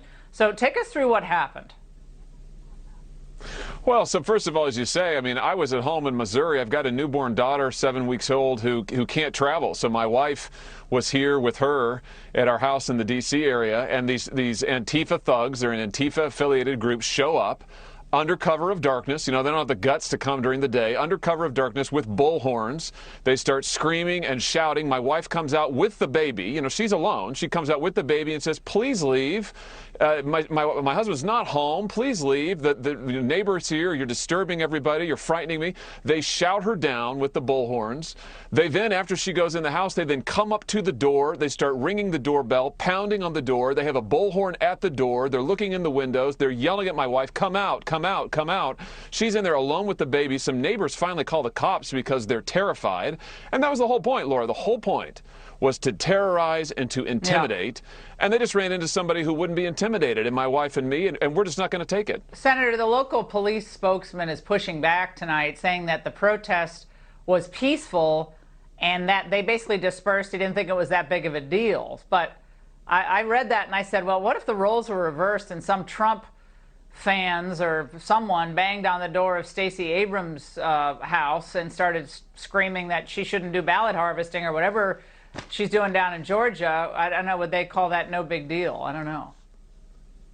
Yeah, well, you know, I'm glad that the police did come. Neighbors called the police because they were so frightened, and it took the police to actually arrive to disperse the crowd. They were there long before these thugs were, long before the police got there. Well, they're shouting, saying that you're exaggerating going to our door. Yeah, they're saying that you're exaggerating the whole thing. It's not that big of a deal. But we know if the facts were reversed and it was, you know, a Democrat woman, especially a minority, with the similar facts, they would have, you know, claimed it was racist and everything else. Yeah, exactly right. And I just say, look at the video. I mean, you can see the video and judge for yourselves. I mean, they call it now. I love this Antifa group now. It says, oh, it was a candlelight vigil. We were singing songs, you know, like it's a church choir or something, with bullhorns, you know, screaming at my wife, demanding, come out, pounding on our door, knowing after she's asked them to please leave, shouting down neighbors who come out and try to talk to them. They turn the bullhorns on them, won't leave until police show up. I mean, this is unbelievable. The bottom line is, Laura, nobody should have this happen to them. If it can happen to my family, it can happen to any family in America. People should be safe in their homes. This kind of garbage should not happen. Senator, do you think Vice President Pence should not accept the certification of tomorrow's election? You know, my understanding is, Laura, that under the 12th Amendment and under the relevant laws, the vice president, he opens the certificates, and then he hands them over to the clerk of the Senate, the House, and they count the votes. I don't think the vice president actually counts. under the law. I mean, he's sort of just there. This is really on Congress. This is why it's important to object and why I intend to object tomorrow, because Congress really has to take a stand here. If Congress doesn't take a stand, I mean, there's really nothing that can be done. So Congress has got to take a stand, and those of us who have heard from our constituents, the people of Missouri expect me to stand up tomorrow and say, whoa, there were big problems with this election. There were major election integrity issues. There needs to be an investigation. There need to be changes to the law, and that's what I'm going to do tomorrow. Well, they don't win these seats in Georgia. There ain't going to be any changes to the law. It's only going to get worse. So, Senator, we're glad your wife and your newborn are okay, but unacceptable what happened to you. Anyone should say it's unacceptable. Thank you so much. And right now, I want to bring in Bill Hemmer, who's at the big board with the latest from Georgia tonight. Hey, Bill, Laura, tell us what counties are you looking at? We love when you examine it county by county for us, so tell us. Yeah, just about 159 of them, actually. Laura, good evening to you. This is what we're looking at after, 10:15 in the evening. Purdue hanging on to a lead here. I look at this, Laura, for the moment. 90,000 vote difference between Purdue and Ossoff. I'll clear this off for you and go to the other ticket here. For Loefller, she's hanging on here at 62,000 plus. So at the moment right now, you think Republicans are in a very good position. But then when you start drilling into these counties and trying to see, well, where are the votes still outstanding, you start to see a bit of a different picture. And I'll show you that here now. Let's go back to the Purdue and Ossoff matchup right now, separated by about 2 points. So Republicans clocked in Cherokee County. We've been watching this. A vote held out for quite some time. Good numbers for Purdue there, 70% of the vote. Over here in Forsyth County, again, 67, almost 68%. If we were to go back, Laura, in Cherokee County from 2 months ago, he was, percentage-wise, he was just above that now at 70%, which is good news for Purdue. I'm going to zero back on that in the end here after I complete this little statewide analysis. That's the good news for the Republicans. The problem right now, hanging in the balance out there, 83% reporting, is that for Democrats here in Atlanta and down here in Savannah, they got a lot of votes that are still outstanding. Here in Chatham County, you've got about 35% of the votes still to be tabulated and released. Then you come in here to Atlanta. Fulton County is almost all checked in. #1 populated county in the entire state. But this really seems to be the issue. This is DeKalb. DeKalb County, 3 out of 159. There are a lot of Democrats in this county. A lot of African Americans. They turned out in big numbers 2 months ago in DeKalb County. You have only 35% of the vote in at the moment. So there's going to be a big dump here. I just think in terms of raw numbers, Laura, you see where Ossoff is at 102? Here is where he was 2 months ago. At 298, so you see the raw vote difference between the two. Then I told you I'd wrap this up here. Early on the night, the rural counties where Republicans have done so well under President Trump. This is Lanier County here, okay, down in the south. David Perdue tonight is at 21-22. Still a little bit out there still, okay? 21-22. You go back 2 months ago, he was at 24-81. Quick math, 350 votes. Less than what he received 2 months ago.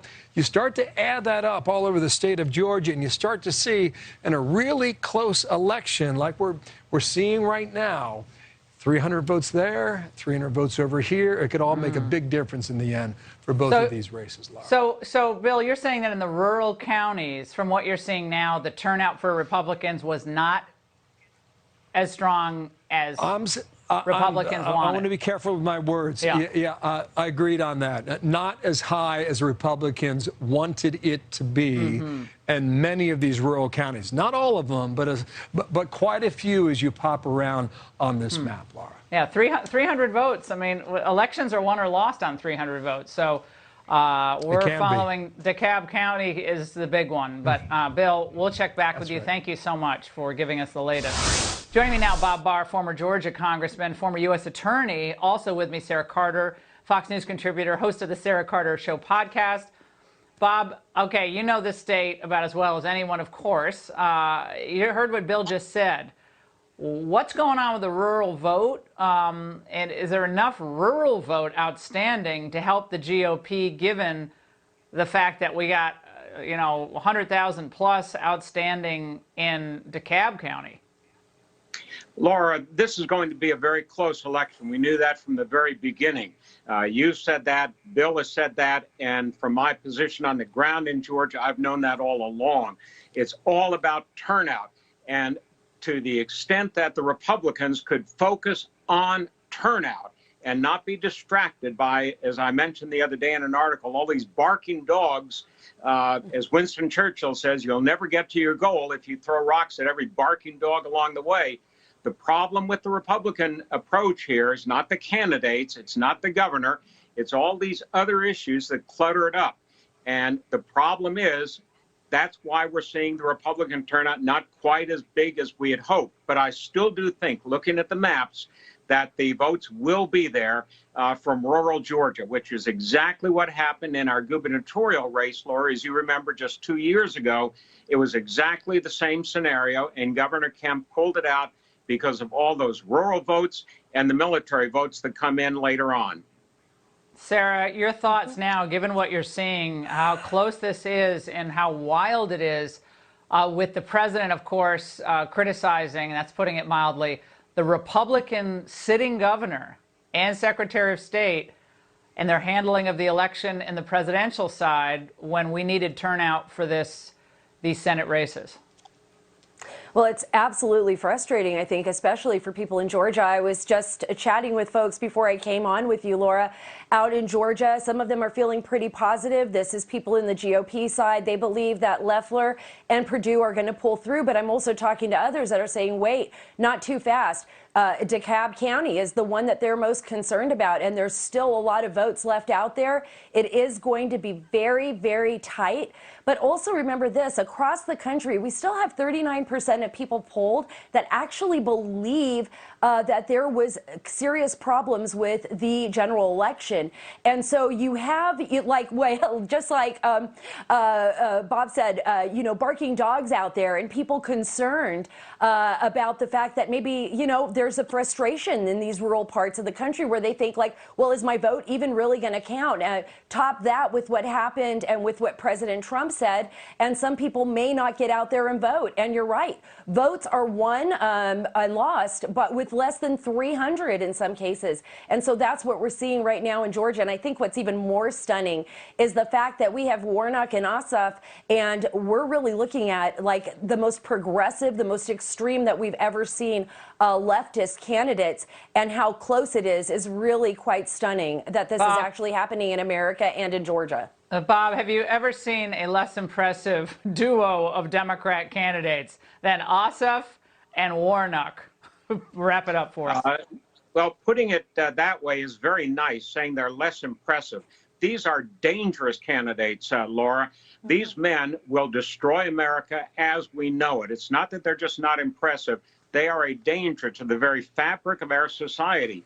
You have in Warnock a pastor that seems to hate America, hates the military, hates law enforcement, and the voters in Georgia are going to send that man to the United States Senate. That is unthinkable. I don't think it will happen, but the fact that he's gotten this far is very, very troubling for us going forward. Bob, Sarah, thank you so much, both of you. And we're keeping our eyes on Georgia, and we're going to bring you live updates throughout the hour. Plus, there was extensive voter fraud in the Trump campaign. What happened in last November's election? My angle explain. Who's to blame? Stay there. The media's voter fraud effort. That's the focus of tonight's angle. Now, since election night, we've all heard about the allegations of voter fraud. We've heard the statements made by patriotic Americans. We've read the affidavits. We saw video of individual poll watchers being denied meaningful access to vote counting. Even tonight we saw it. And yes, the idea that Joe Biden received more votes than Barack Obama itself seems to be prima facie evidence of fraud. But there was another type of election fraud that we must also expose and eradicate.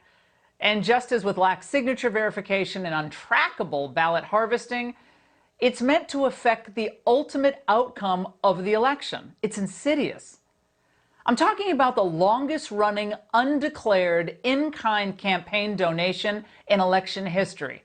The media's all-out effort to conceal the truth from American voters. From the China virus to Hunter Biden to the goals of Antifa and Black Lives Matter to the writings of Kamala Harris, the press was either actively concealing the truth or just conveniently incurious. Now let's take today's revelations about Kamala Harris. Now, for some odd reason, just now, we find out that she plagiarized a story. It concerns toddler Kamala protesting for civil rights. Here's Kamala's retelling. My mother used to have a very funny story about I was fussing and she said, Kamala, what do you want? And I said, and this is how she would say it. And she said, Kamala, what do you want? And I said, freedom. No. Only one little problem there. Martin Luther King Jr. said that in 1965 about a little girl at a Birmingham rally, also with her mother. What do you want? The policeman asked her gruffly, and the little girl looked him straight in the eye and answered, feed 'em. She couldn't even pronounce it, but she knew it was beautiful. Now, if you think Kamala's plagiarism is limited, oh, it is not. So then she would look down at me and, Kamala, what do you want? What do you want? And I looked back up at her and I said, freedom. Now, when Republicans run for office, the media, what do? They scour their writings, as they should. Remember when the D.C. press corps, they went nuts on someone who didn't even run for office, but Melania Trump, her RNC speech. Portions of it bear striking similarities to the 2008 convention speech of Michelle Obama. Several passages directly lifted from Michelle Obama's Democratic convention speech back in 2008. This was supposed to be a home run, but now there does seem to have been an error on the field. Oh, so that was a big bombshell. But no one bothered to comb through the writings of a woman who's a heartbeat away from the presidency? Or maybe they did and they just decided to keep it quiet? Well, I don't put anything past these people. I mean, they simply refused to cover the Hunter Biden, China enrichment scheme. They didn't cover that at all. Do you think Bob Costa or Jake Tapper would have looked the other way if Trump family members, and they had a laptop that just turned up at a store, had all this interesting information on it? But last year they were running the Biden protection racket. So here's how they decided to cover Hunter. Trump is out there tweeting a storm about it, claiming it's a giant scandal. Connected to an ongoing Russian disinformation effort targeting the Biden campaign in the days leading up to the election. Trump will spend a lot of time going after Hunter Biden and try to induce or sort of lure the press into covering sort of fake scandals regarding the president's son. Move right along, no story there. Then there was the fraud surrounding their reporting of COVID-19. That's ongoing, by the way, the China virus. For most of the last year, Biden's poodles treated those of us who questioned China's viral origin story like pariahs or conspiracy theorists. They also tried to have us banned from social media for questioning everything from the lockdowns to school closures to the reliability of the widely used PCR test. We were dangerous, they claimed. But it was their failure to do real reporting that was actually dangerous to public awareness during an election year. Yet isn't it funny how many have changed their tune just since the election? Check out these recent headlines. The pandemic is making teens depressed, and 1/3 of New Jersey small businesses have closed. Maybe our approach has been wrong.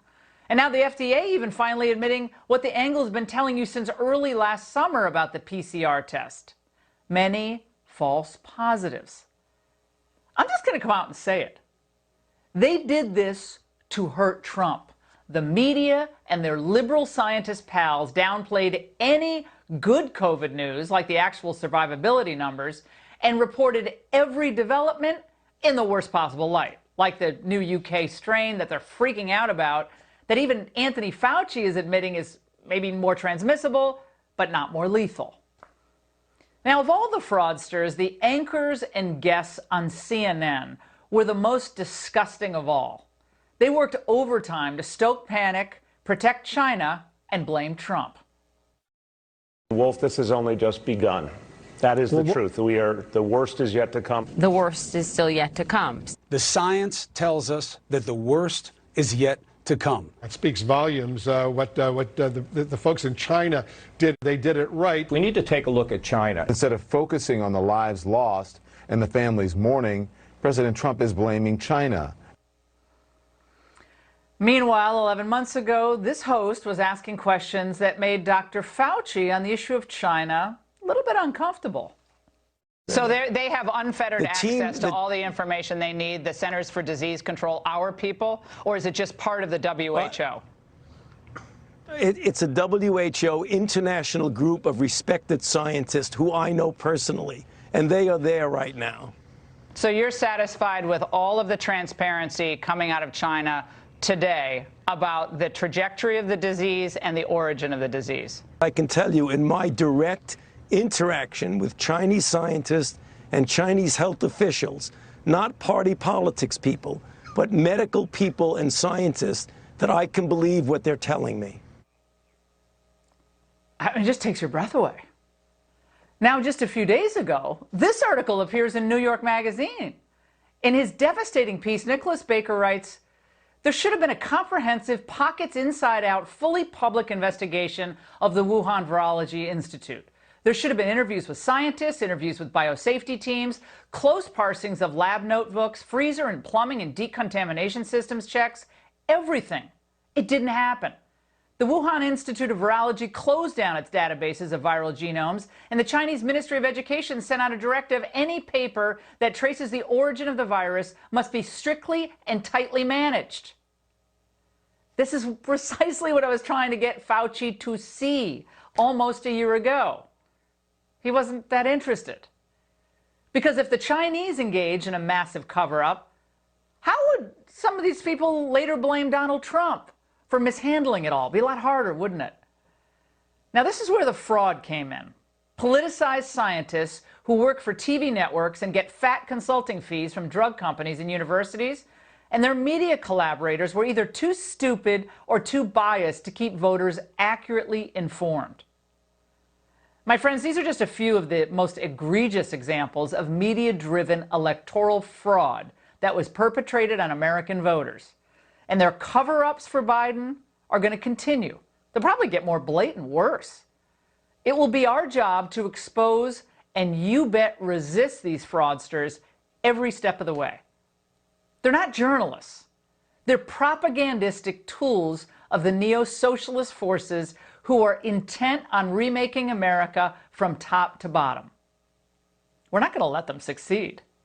We'll fight them, but not by showing up at people's houses to terrorize their little kids. That's what paid cowards do. We'll make sure in the coming weeks, months, and years that Americans know who lied to them and what they did and when they did it, and when we needed the truth most, who denied it. I assure you, none of the corrupt voices at the New York Times, the Washington Post, CNN, NBC, ABC will ever really recover from what they did during the last 5 years to keep voters in the dark. And that's the angle. Coming up, scores of Republicans will object to the certification of the 2020 Electoral College results tomorrow. Will it change much? Congressman Jim Jordan, the man leading the House challenge, is here in moments. Plus, the Georgia Senate runoffs are still too close to call. We're going to bring you live updates in just a few moments.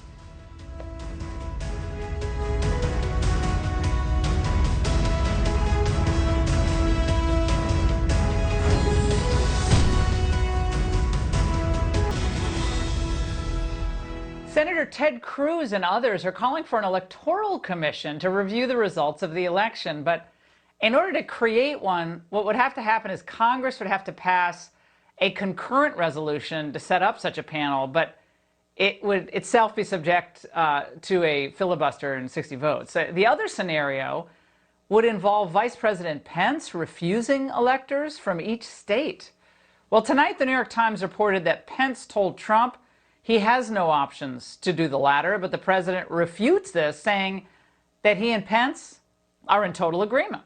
Joining us now is George Washington University law professor, Fox News contributor Jonathan Turley. Professor, to a lot of folks out there who don't follow the ins and outs of constitutional law or 150-year-old precedent, what's going on here? What's happening? Well, you know, this has been an unresolved mess for about 150 years. This was most prominently dealt with in the election of 1876 between Rutherford Hayes and Samuel Tilden. That led to this type of commission that Senator Cruz is discussing. That led to a partisan vote of the commission that selected Hayes, even though it does appear from every objective perspective that Tilden actually won the election.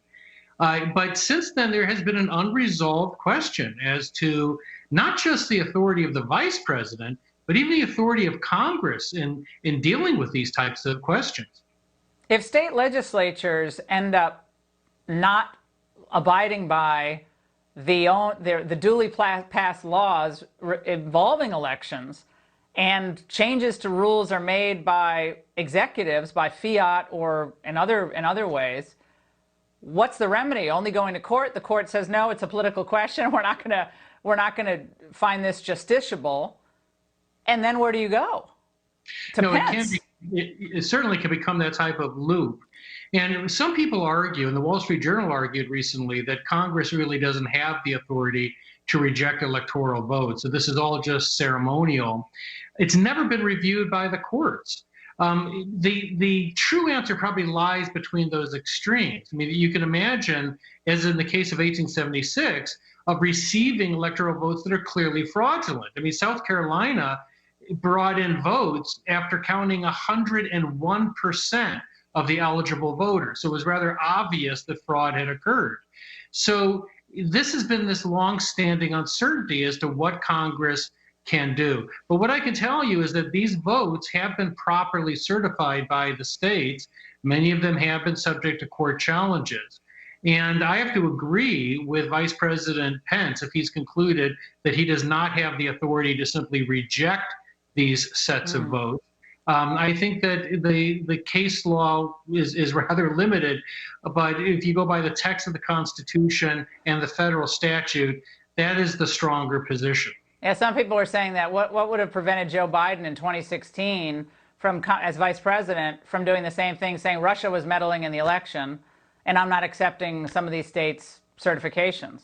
Because Russia was, I mean, that's the problem, is that this can continue. As frustrating and as awful as this is, this could keep happening. And I think that's what people are also concerned about, whether the Electoral College will matter anymore if this goes forward. Jonathan, it's very complicated, but it's not so complicated, actually. You made it less complicated. Thank you so much. And Congressman Jim Jordan leading the House challenge to the Electoral College results. He joins us next. Plus, we're keeping our eyes on Georgia, the Senate runoffs. We have a report. Oh boy, it's gotten close in moments.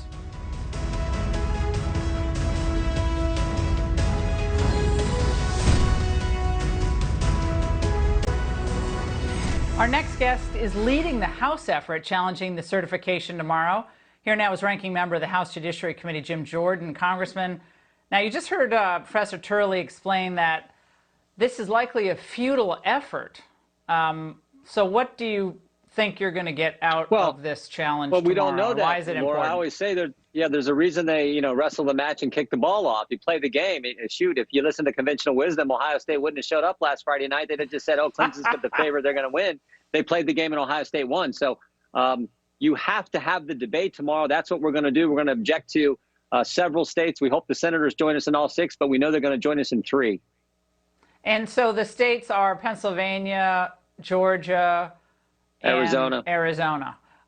Your colleague, Liz Cheney, who's oftentimes not been a big fan of the president, to say the least, had this to say about your plan to object. She said, by objecting to electoral slates, members are unavoidably asserting that Congress has the authority to overturn elections and overrule state and federal courts. So she's basically saying there's just no sense that Congress can overrule by itself the other 2 branches of government. Your response to her criticism.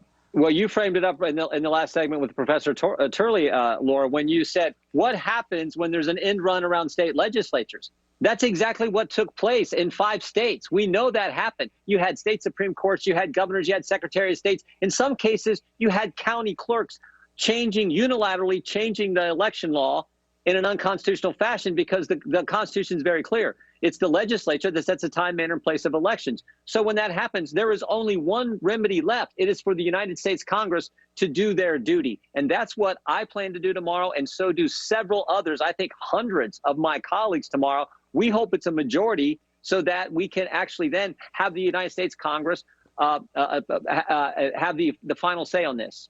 What prevents the Democrats, and you probably heard me mention this, but from doing the same thing next time they lose a presidential election? What prevents them from doing the same thing and keeping this going? Well, the Democrats have already tried it when there wasn't an end run around state legislatures. They've tried it every time this century, every time there's been a Republican president elected since 2000, the Democrats have tried this when there was no basis. So of course they're going to keep doing it. The reason we're doing it is because the Constitution was not followed. Understand what happened here, Laura. First, they went after the president with the crazy Russian investigation before he was elected the first time in July of 2016. Then it was the Mueller investigation, and there was nothing there. Then it was the impeachment hoax, nothing there. None of that stuff works. So they said, you know what we have to do? We have to change election law so we can win the election in 2020. They'll do anything to make sure he's not president. But they couldn't change the election law in the normal way because the state legislatures were controlled by Republicans. So they couldn't put all their crazy rules in place. So they had to do an end run. They went to partisan Supreme Courts. They went to Secretary of States who were partisan. They went to in Pennsylvania, some counties allowed voters to fix their ballots. Other counties did it. You can imagine which counties allowed that. Totally against the election law. So when that kind of thing happens, we have a duty, we have an obligation as the final check and balance in this process to stand up for the Constitution and to stand up for the president. Now, here's what Democrats had to say about objecting to certification. You were referencing this. Back when President Bush won re-election in 2004, watch. I rise to object to the certification of Ohio's electoral vote. There were problems in this election in Ohio and elsewhere. The events, obviously, in Ohio and elsewhere raise legitimate and serious concerns. That there are many legitimate questions about its accuracy, about its integrity. Well, that's just the greatest hits there, Congressman. Wait, were they traitors to the Constitution when they raised their objections? You know what they didn't say? They didn't say that in Ohio, there was an end run around the state legislature in setting the rules and the time, place, and manner for election. That's what they didn't say. That's the most important thing. What they didn't say, there was no constitutional concerns with how Ohio conducted their elections in 2004. They just wanted to make this up to go after the president. We are basing it on the Constitution and the violation of the Constitution. That's why I'm standing up and objecting. That's why I'll be speaking and debating tomorrow on the House floor. And that's why my colleagues will be doing the same. I just hope every Republican joins us and some Democrats join us so the right thing can happen. Congressman, we'll be watching. Thanks so much. Great to see you tonight. And vote counting underway in Georgia as both Senate races are still too close to call. Fox News correspondent Steve Harrigan now is live at the Fulton County Electronic Vote Adjudication Center, where it's all going down.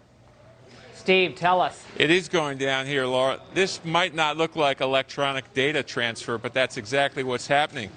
These large suitcases are being wheeled around. They contain iPads with voter information. They're brought in on trucks and then wheeled into this room. The hard drives from the voting machines are also removed here.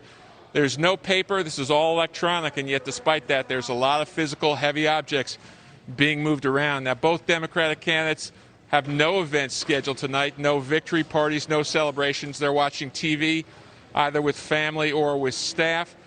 They're encouraged by one thing. Turnout has been high, especially around Atlanta, in some places higher than in the general election. Also, Democrats are boasting about their ground game. In the last week of the election, paid and volunteer workers knocked on about 100,000 doors a night for the last week of this campaign. Laura, back to you.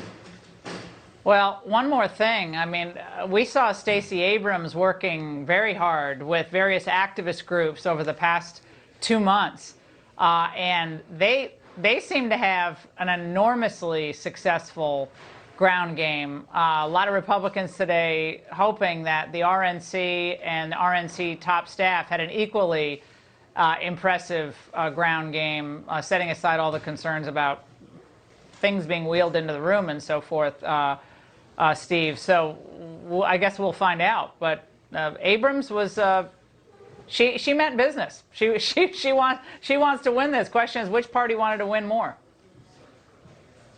She's getting a lot of attention and a lot of credit. There are observers in this room, and the Democrats say they made 1.5 million phone calls a day as this election came down to the wire. Well, in the end, you actually have to not just make phone calls, but you got to make sure people are driven to the polls if they need a ride to the polls. And a lot of Republicans were volunteering, and they had never volunteered before in a Senate race, let alone even a presidential race, and yet they volunteered today to actually drive people to the polls. And yeah, we're learning right now, Steve, that DeKalb County officials are telling us that the vote counting there, I guess, is proceeding, but perhaps not as quickly as they would have liked. And the vote counting is going to go on into the night, which, again, you're looking at the president's tweets, and he's concerned that, you know, there's going to be a dump of votes, and the margin between the Republicans and Democrats is going to magically disappear. So that's what a lot of the Republicans are worried about tonight. Steve. They are worried about a big vote dump from DeKalb, which could come at any time. Still a lot of votes out there. And voting was going smoothly throughout the day. Steve, thank you so much. All the time we have tonight, Shannon Bream, Fox News at Night team. Take it all from here. Shannon, we'll be watching.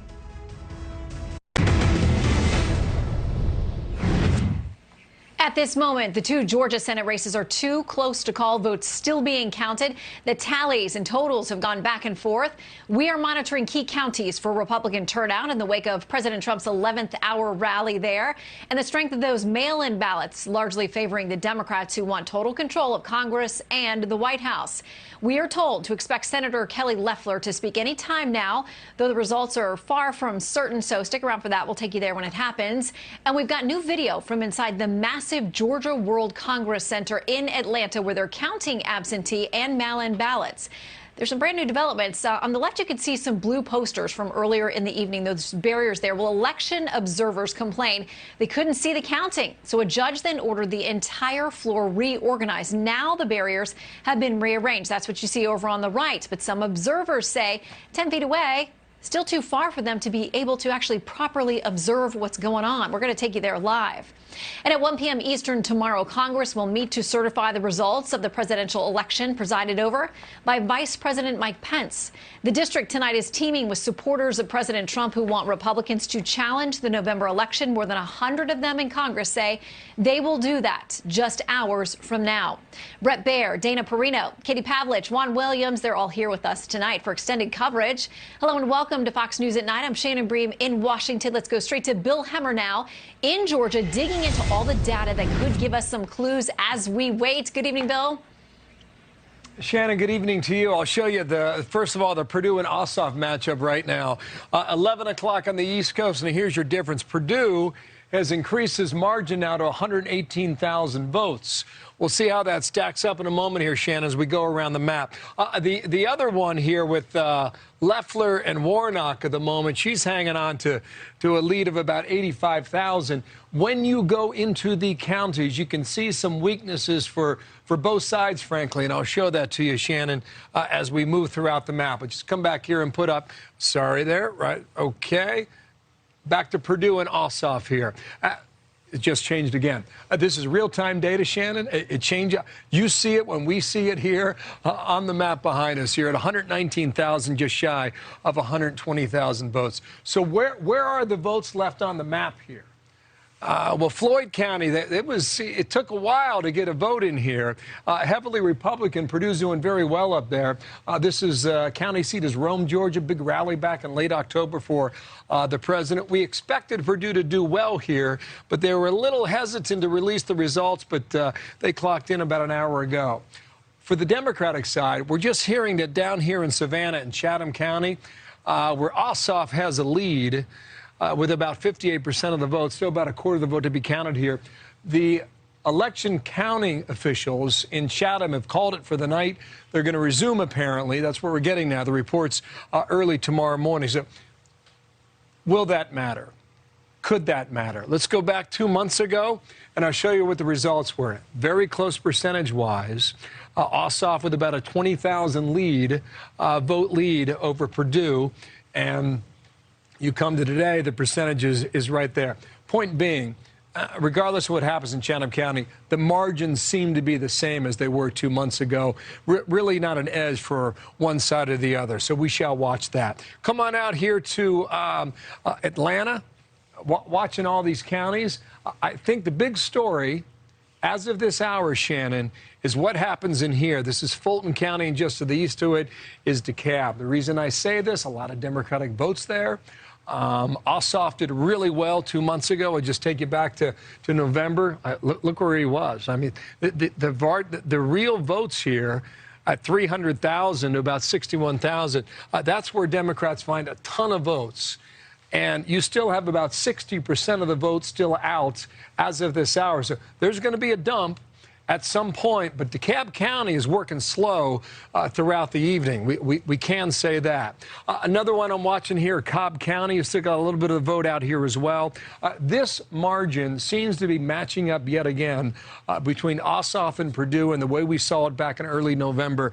I'm not certain at the moment as to the rest of the vote from Cobb County, if it could make that much of a difference either. So here you are at 120,000 for Perdue, and we're going late into the night tonight. I show you some other things around here, Shannon, but I really think the story for folks at home, watch DeKalb County. We'll try and figure out what's happening there and when we could get more of that release from the vote inside, just east of the city of Atlanta, Shannon. Okay, Bill, so you said further south down in Savannah area, they've called it for the night. They're going to come back and finish counting tomorrow. But it continues in DeKalb and some of these other in Cobb County where we still are very much waiting to see, tend to be Democratic strongholds. What do you know about any potential good spots for Republicans? Any further out, more rural counties and places? Are they fully in at this point, or is there still some outstanding that you're watching there as well? A lot of them. I mean, here was the big one, to be honest. So Floyd County, I was waiting on them throughout the night. You're well over 90% of the vote tallied here. The raw vote here is 15,000 between Perdue and Ossoff, which is good for Republicans, as we have seen. That was one of the main counties here. This was one that clocked in Cherokee County, heavily Republican.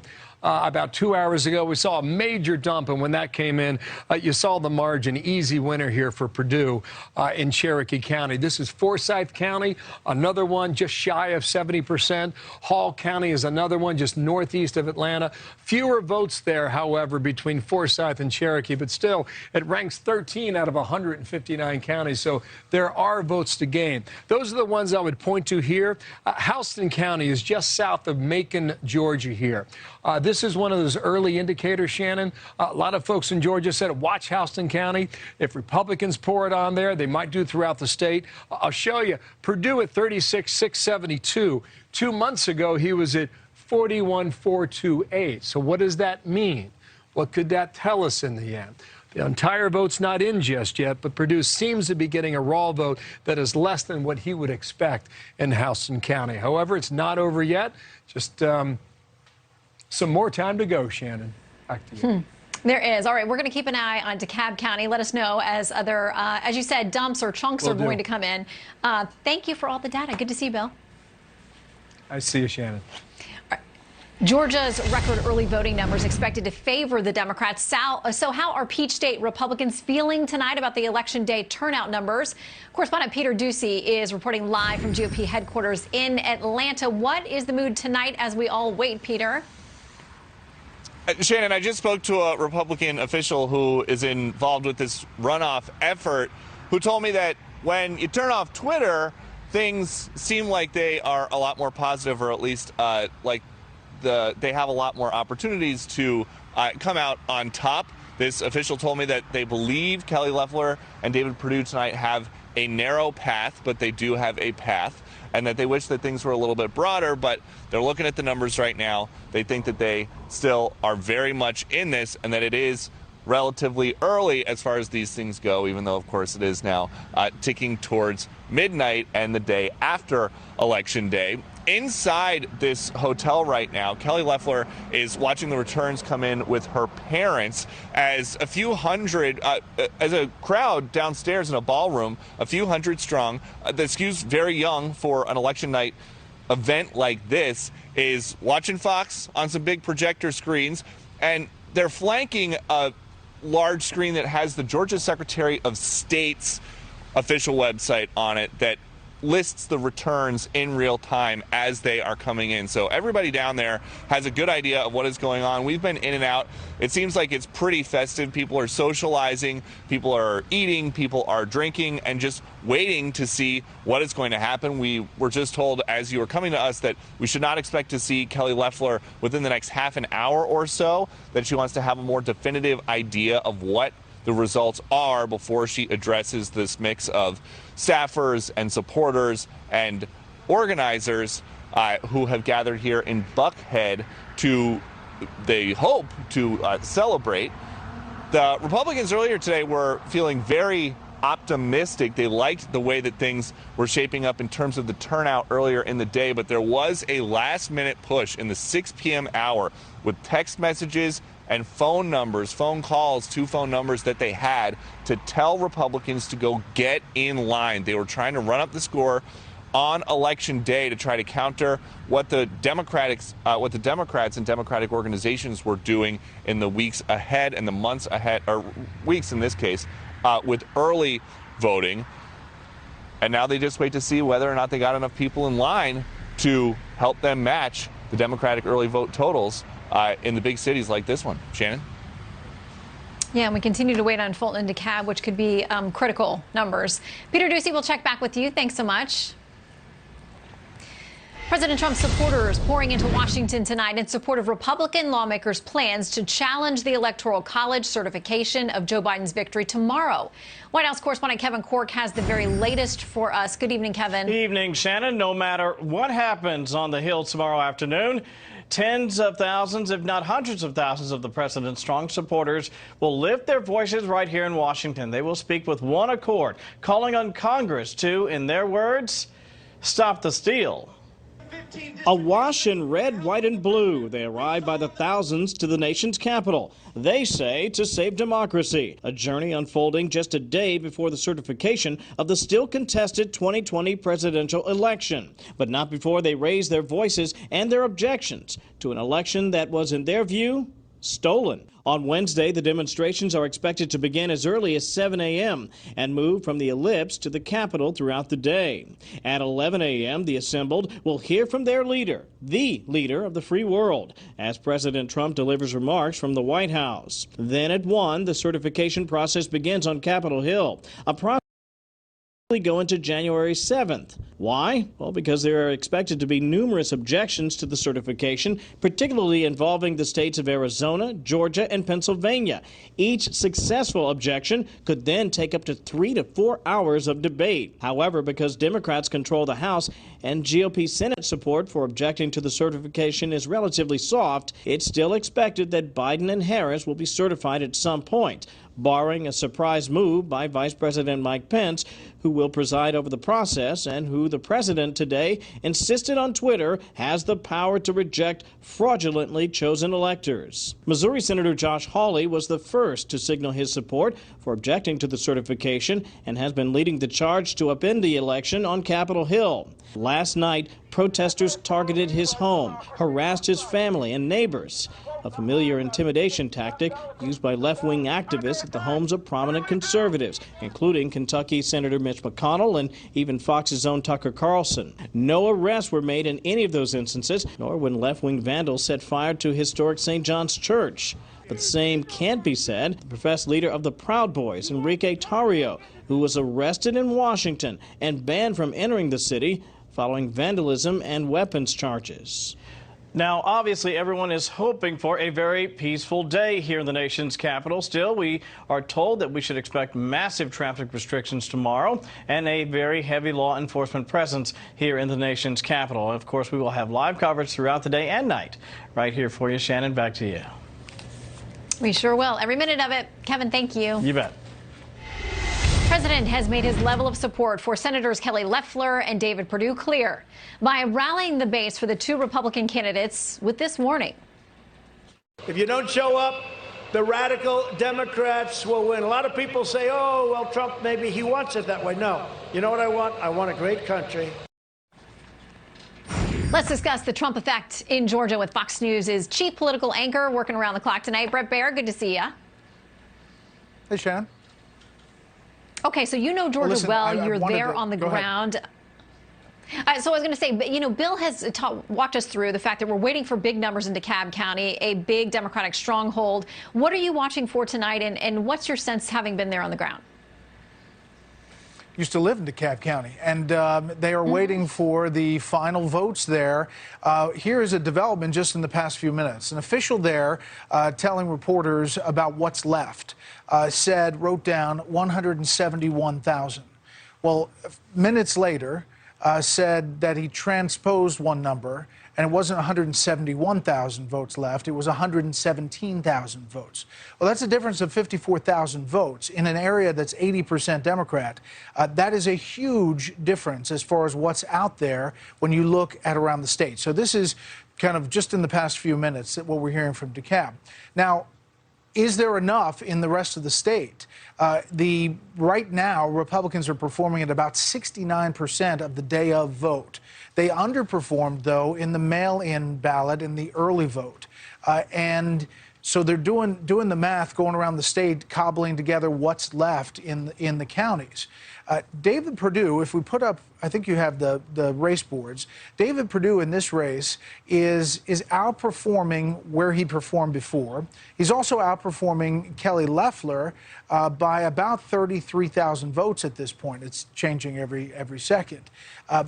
But she is in a little bit more danger because Raphael Warnock is outperforming Jon Ossoff by about 15,000, 20,000 votes.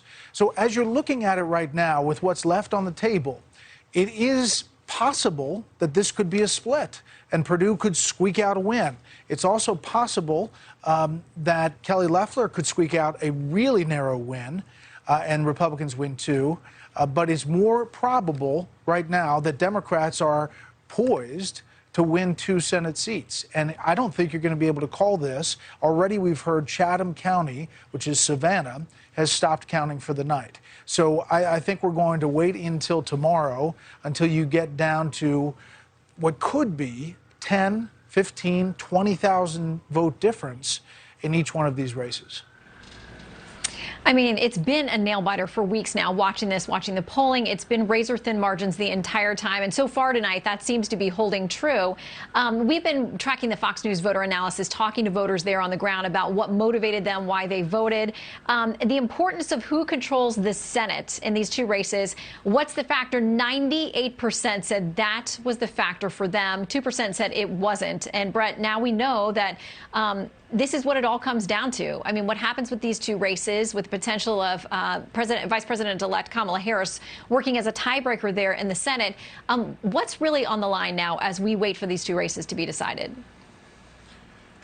Control of the U.S. Senate is big. I mean, the difference between Senate Majority Leader Chuck Schumer and Senate Majority Leader Mitch McConnell is stark as far as what the legislative agenda looks like, what is brought to the floor, the committee chairs. When you have Bernie Sanders as the Senate Banking Committee chairman, it is a lot different. You know, there's just a different priority set.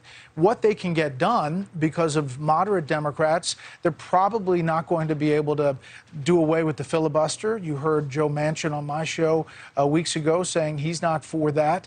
But they will be able to do a lot of the legislative agenda more powerfully that the Biden administration wants, specifically on taxes. Mm-hmm. Okay, in the meantime, we're looking at tomorrow and what's going to happen with this Electoral College challenge.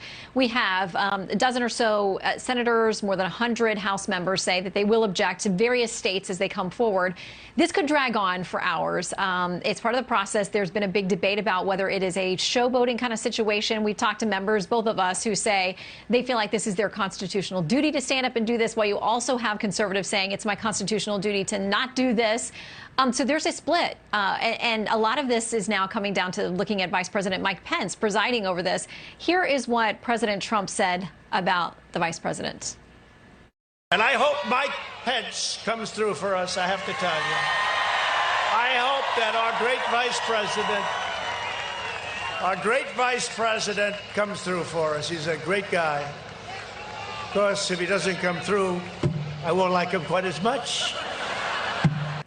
So there have been reports, including in the New York Times, about comments or conversations that the vice president and president have had. So the president tonight's putting out a statement saying the New York Times report regarding comments by Vice President Pence supposedly made today, totally fake news. He never said that.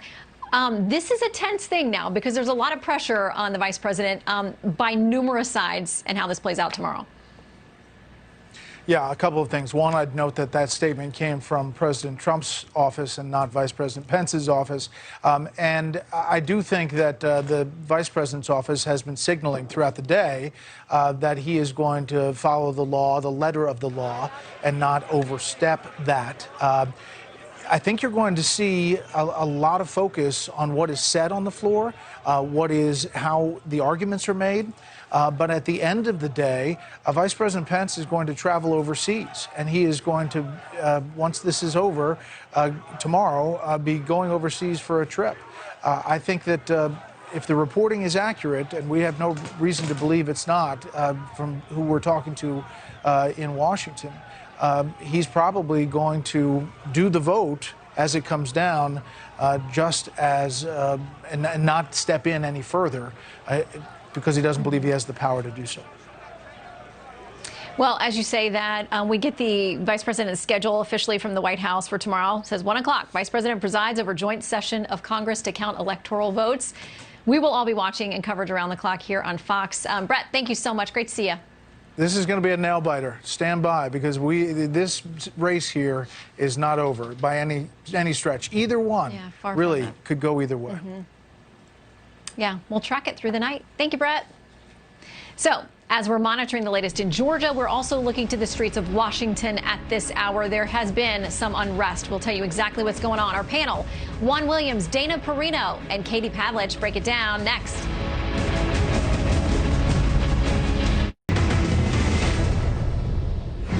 All right, we are just getting in some new numbers from Georgia. The race has tightened and flipped again. So let's talk about this, where we are now. The Jon Ossoff race, David Perdue. Perdue up 50.2% to Jon Ossoff's 49.8%.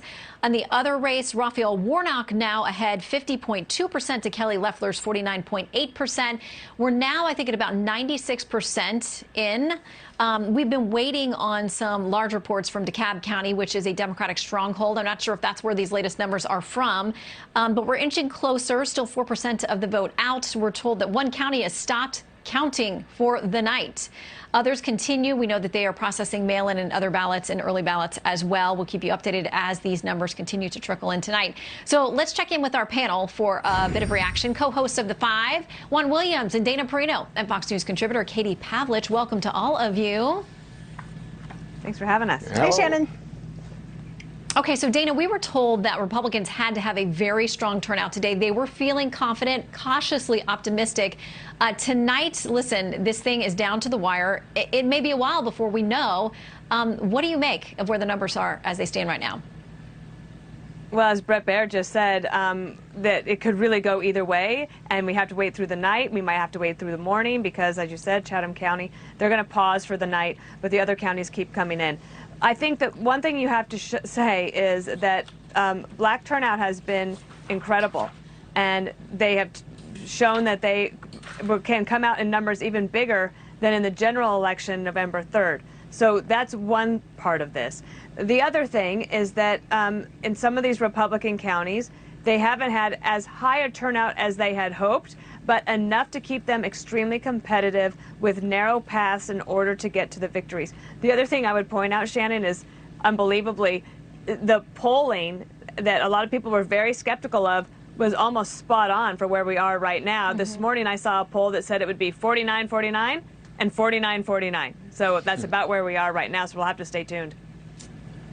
Yeah, pretty close to that. Juan, last night we were digging through an article written by Eric Erickson saying, listen, I know this state inside and out, and some of the things that people are missing. He talked about on the ground. He actually talked about black farmers potentially being a big win for Perdue because he and now Ag Secretary Sonny Perdue were instrumental after Hurricane Michael trying to get relief for farmers as they were so desperate in the southern part of the state. And they talked about that may be one of the reasons that he could outperform Kelly Loeffler. What's your take on where we stand tonight?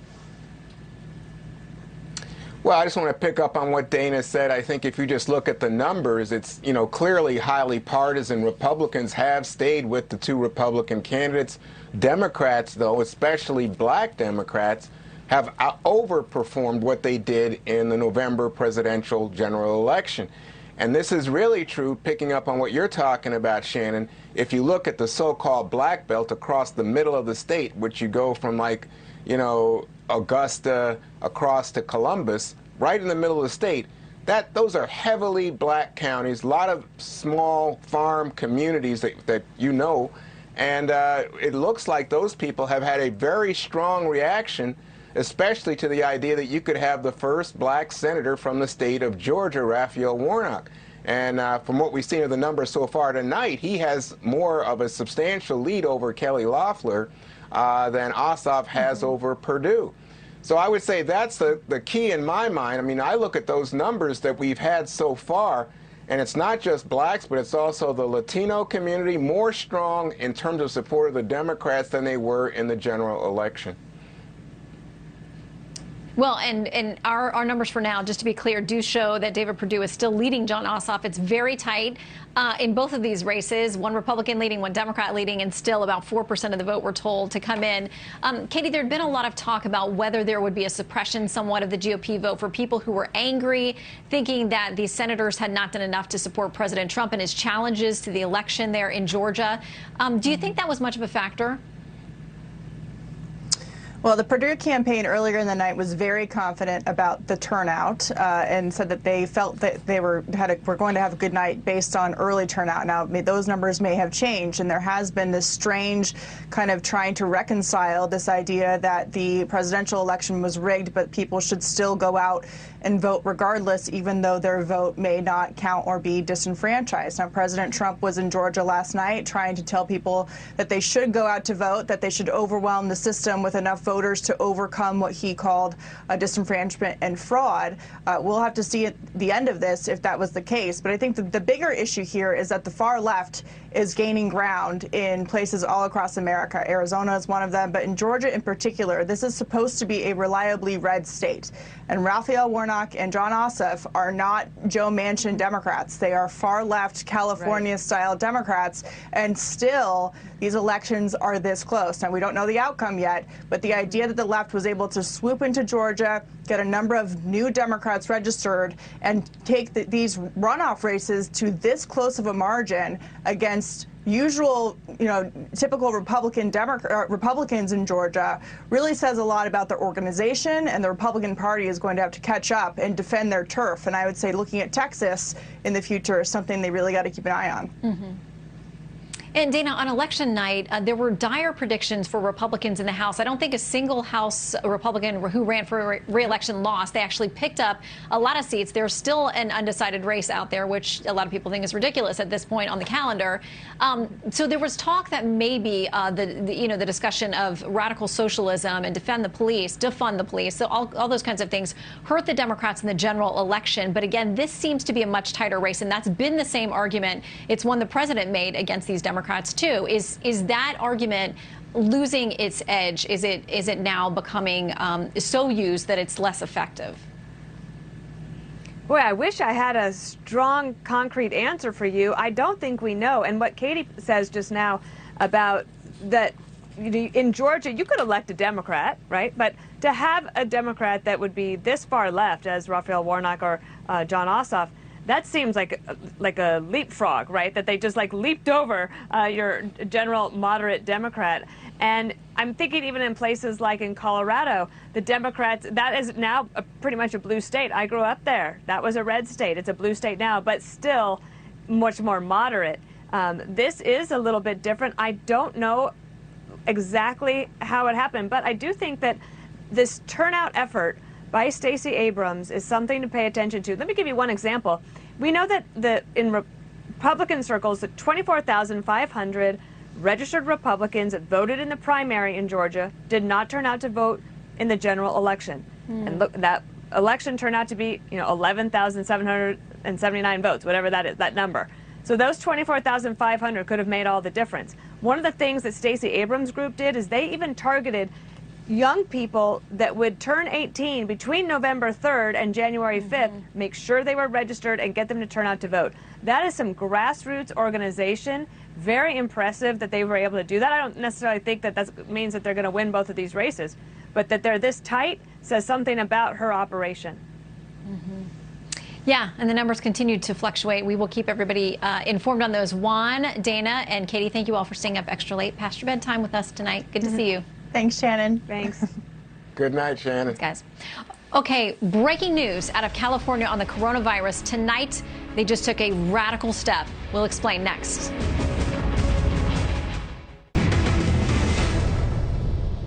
The way some states are prioritizing who can get vaccinations is exacerbating the national struggle to get doses into more people's arms and to do it more quickly. Correspondent Aisha Hasni taking a look tonight and what's behind the massive delays. Good evening, Aisha. Shannon, good evening. The rollout resembling more of a stumble, and in states like New York, it could be because of all the red tape.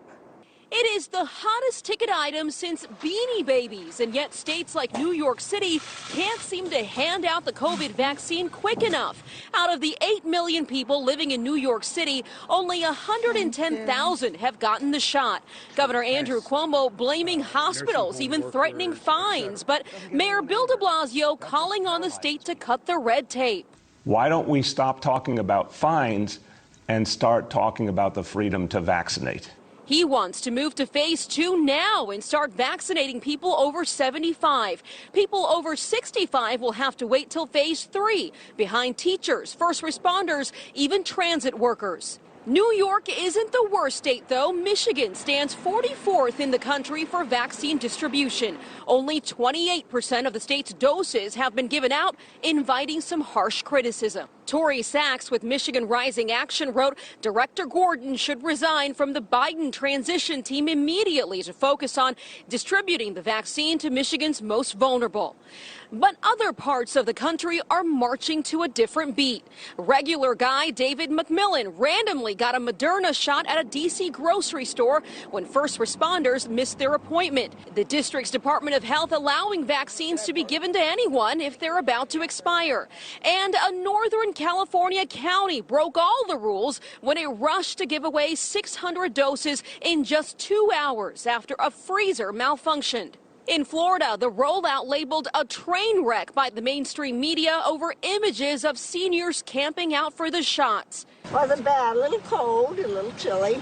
Governor Ron DeSantis getting into a heated exchange with a CNN reporter while trying to explain those lines. The state is not dictating to hospitals. We distributed vaccine to hospitals, and the hospital said, first come, first serve. If you show up, we'll do it. And Shannon, things are so dire here in New York City. The city council will hold an oversight hearing next week to go over whether the city is doing everything it can to roll out this vaccine as quickly and safely as possible. Shannon? Aisha Hasni in New York, thank you very much. And breaking tonight, with the spread and severity of COVID-19 pushing the state of California to the edge, a new order just out from the state public health director is forcing rationing of hospital care, things like elective surgeries. The state says the new health order is designed to help preserve hospital capacity to make sure that COVID and emergency care patients can get the care they need. All eyes turning to Congress ahead of tomorrow's Electoral College certification battle. Senator Marsha Blackburn is among those pledging to object. She joins us live next.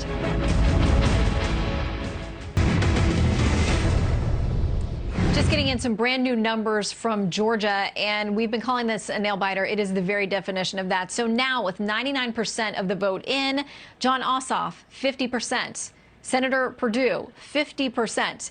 The other race, Reverend Raphael Warnock is up, the Democrat in that race, 50.4% to Senator Kelly Loeffler's 49.6%. This is 99% in. We are told this will go through the night, and as these numbers continue to trickle in, we will keep you up to date. But at this point, both still way too close to call. Well, supporters of the president and Republican lawmakers planning to challenge the Electoral College certification process tomorrow are feeling energized ahead of several planned protests in Washington. Republican Senator from Tennessee, Marsha Blackburn, says she will join the challenge just hours from now. She joins us live to explain. Senator, good to see you. You too. Thank you. Okay, so one of the House members who is joining this very wholeheartedly says, I don't want to mislead the American people. I don't think that we're going to have success in changing the results as they now stand. But this is something on principle I think I need to do. What are you hoping to accomplish tomorrow? One of the things that the 12 of us who have come together to call for a commission that would be a 10-day audit of what has transpired in this election. Look at these disputed states and look at the allegations that are there on election fraud, voter fraud, the improper way mail-out ballots were done, and look at where states have gone outside of their constitutional duty, whether it's the state Constitution, the U.S. Constitution, and look at where they're outside of state laws. You know, Shannon, we had some of your local election administrators changing the rules of the election, and they were saying, well, we did it because of COVID. Well, you can't do that. And the Constitution, our U.S. Constitution, is explicit. You give the authority of time, place, and manner of elections to your state legislature. Mm-hmm. They're the ones that are to set those rules. And we have had issues. So preserving one person, one vote, making certain all legal votes are counted, illegal votes are cast out, and having a commission to settle this, we think is the appropriate step, because we have spent the past 4 years hearing the Democrats say, illegitimate election, illegitimate president. We've had the Russia hoax. We have had riots in the streets. We have had impeachment. We've had all these things. It's not good for the country. So let's have our commission. Let's give them 10 days. Let's settle it. Okay, so critics will say a lot of what you're saying is accurate, that the Constitution does give the power to state legislatures to make the changes to their laws that regard their elections. And in many of these cases, it was done by different officials or by secretaries of state or even by a court that, a state court that condoned what they did. But now that you've gotten to this point where governors have signed off on the electors and they are simply showing up for you all to check them in and to accept them, that there's not much to be accomplished by this. The Wall Street Journal, in an opinion piece, says this: the action may rank among the most cynically contrived, morally contemptible, soul-corrupting acts of political degeneracy ever attempted. That's saying a lot, because there's been a lot of garbage done in the name of politics. So how do you respond to that? You know, we've been called all sorts of things. We are doing our constitutional duty.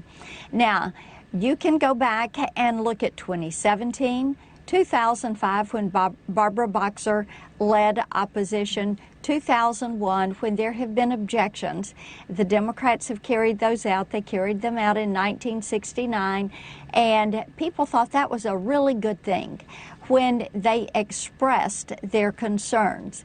We are looking at 1876, that election, and they put the commission forward in 1877 to decide who would receive the electoral votes, whether it would be Rutherford B. Hayes or Samuel Tilden. That is the model that we are using. We are certainly within our constitutional rights and following the Constitution and the power that is given to Congress.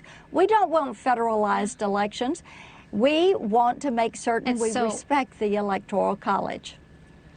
Yes, and this is your right. And we'll watch tomorrow. The world, the country, will all be watching, covering it minute by minute, as it may take longer than tomorrow. Senator, thanks for stopping in to explain. Good to be with you. Thank you. Okay, a freshman GOP congresswoman is being warned by D.C. police to not carry her gun. She wants to in D.C. Is it legal? That's next.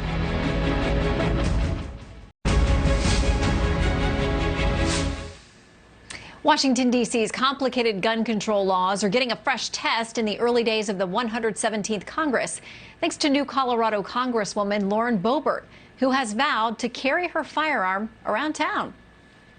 Newly elected Republican Congressman Lauren Boebert says, quote, "I am my own security." So she plans to openly carry her firearm in D.C., something she did on the campaign trail. There's an absolute uproar over people wanting to defend myself. I mean, come on, I'm 5'0", 100 pounds. I am now in one of the most dangerous cities in America. In response, D.C. Police Chief Robert Conti says he wants to contact Boebert about her plans to carry her firearm. That Congress, will be subjected to the same penalties for anyone else. D.C. police have arrested some rally-goers openly carrying firearms in protests ahead of the certification of the presidential election. The district was the scene of riots over the summer. Republican senators like Ted Cruz and Josh Hawley have been targeted by protesters. And a Bernie Sanders supporter shot Minority Whip Steve Scalise in 2017 at a congressional charity softball practice. Everyone remembers the tragedy that was averted because Steve Scalise, who was a member of House leadership, was able to have armed security with him on that ball field. You had Antifa show up outside of Josh Hawley's home and not just threaten him, but his wife and newborn child inside. So there are some serious considerations that lawmakers like Congresswoman Boebert, I mean, they have to undertake. The Supreme Court in D.C. versus Heller affirmed the right to keep and bear arms, though not without limits. Supreme Court Justice Samuel Alito recently said cities like New York have tried to work around that landmark ruling. The city makes it very inconvenient for a law-abiding resident to get a license to keep a gun in the home for self-defense. Gun rights advocates say they've seen similar issues in D.C. and other major cities. As just a basic courtesy, maybe be a little bit more expedient with the turnaround on some of these transfers, particularly as the crime rate is soaring. It is. Our special election coverage continues. Stay tuned for another live hour of Fox News at Night. Stick around right after this break.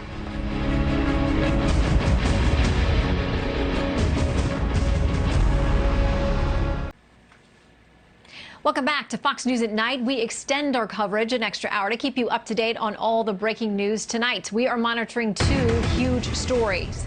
First, in our nation's capital, we are counting down to tomorrow's Electoral College challenge. As protests in support of Republicans' objections boil over into clashes with police tonight, live reporting from on the ground in Washington, D.C. coming to you in just a minute. We are also counting votes in Georgia, where the two runoff races to determine the balance of power in the Senate are still too close to call at this hour. Hello and welcome to our midnight hour on this extended edition of Fox News at Night. I'm Shannon Bream in Washington.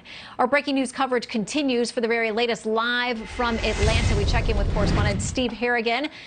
Good morning, I guess I should say at this point, Steve, here on the East Coast anyway. Good morning, Shannon. This is where the electronic data from the voting is actually transferred. Those suitcases contain iPads with voter information, and hard drives are taken out from the scanning machines as well. Then they're escorted out by a sheriff. Even though this is a purely electronic operation, there are a lot of moving pieces, a lot of heavy boxes being moved around. They arrive by truck and then they're wheeled into here. As far as the Democrats go, there's no event scheduled for either of the two challengers. They're watching the results on TV with family and team members. Both on the stump today projected a lot of confidence in possible outcomes.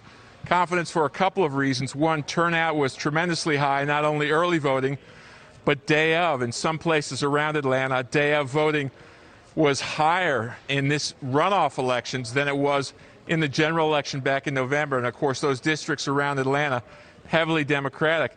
The other thing Democrats think they have going for them is a strong ground game. They're boasting that in the last week of the election, they made 1.5 million phone calls a day, and Democratic officials say their volunteers and their workers knocked on 100,000 doors each day for the final week of this campaign. Shannon, back to you. Well, those races literally neck and neck tonight. Steve, thank you very much. We'll check back. And breaking in Georgia tonight, the barriers separating mail-in ballot counters and election observers at a huge counting center in Atlanta have been reworked following complaints that observers that they couldn't actually properly monitor the votes being tabulated. There was an order by a judge. Correspondent Matt Finn is reporting live tonight from the Georgia World Congress Center. Hello to you, Matt. Hi, Shannon. And Fulton County tells us that about 4,000 absentee ballots just came into this room. That increases the total of absentee ballots in Fulton County to about 112,000. Workers here have been told they can expect to continue working into the 2 a.m. hour. Fulton County previously warned that the counting process here would likely spill over into the early morning hours. And as you mentioned, some stunning developments as the process was happening here tonight in Fulton County. A judge basically made emergency ruling that the metal barriers you see here inside this room had to be rearranged to make sure observers could get at least 10 feet close to the process. So as the absentee ballot counting was happening, these metal barriers you see here were shifted to basically make aisles down the middle of the room so observers can walk across the floor. 3 observers I talked to say it might have been too little too late, that should have been done during the first hour. Earlier, the metal barriers kept these observers basically to the perimeter outside looking in, and people we were talking to throughout the day, the observers said they just didn't feel like they can get close enough to adequately observe what was going on. And also a judge ruled that blue poster boards had to be taken down from some of the desks here, kind of like those science project poster boards. The judge ruled that they potentially could be blocking the process. We had observers complaining to us as well that they wanted those poster boards down, and the judge sided with them. So some major changes made here in real time in Fulton County. Obviously, we're now past that midnight hour, and Fulton County says that these workers behind us could continue for a couple more hours, Shannon. Okay, Matt Finn, we'll check back with you as there is news. Thanks so much. Well, supporters of President Trump pouring into Washington tonight in support of Republican lawmakers' plans to challenge the Electoral College certification of Joe Biden's victory tomorrow. White House correspondent Kevin Corke has the latest on a busy night here in D.C. Good evening, Kevin. Good evening, Shannon. No matter what happens on the Hill tomorrow afternoon, tens of, if not hundreds of thousands of the president's supporters will lift their voices right here in Washington. They'll speak with one voice, calling on Congress or the vice president to stop the steal.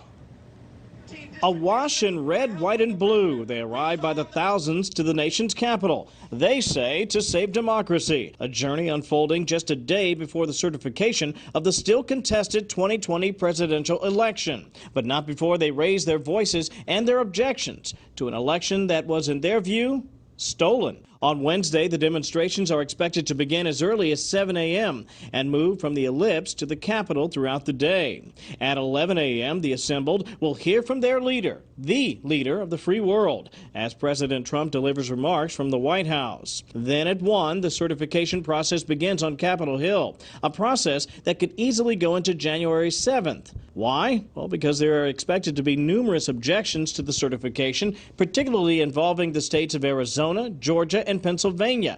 Each successful objection could then take up to 3 to 4 hours of debate. However, because Democrats control the House and GOP Senate support for objecting to the certification is relatively soft, it's still expected that Biden and Harris will be certified at some point, barring a surprise move by Vice President Mike Pence, who will preside over the process and who the president today insisted on Twitter has the power to reject fraudulently chosen electors. Missouri Senator Josh Hawley was the first to signal his support for objecting to the certification and has been leading the charge to upend the election on Capitol Hill. Last night, protesters targeted his home, harassed his family and neighbors, a familiar intimidation tactic used by left-wing activists at the homes of prominent conservatives, including Kentucky Senator Mitch McConnell and even Fox's own Tucker Carlson. No arrests were made in any of those instances, nor when left-wing vandals set fire to historic St. John's Church.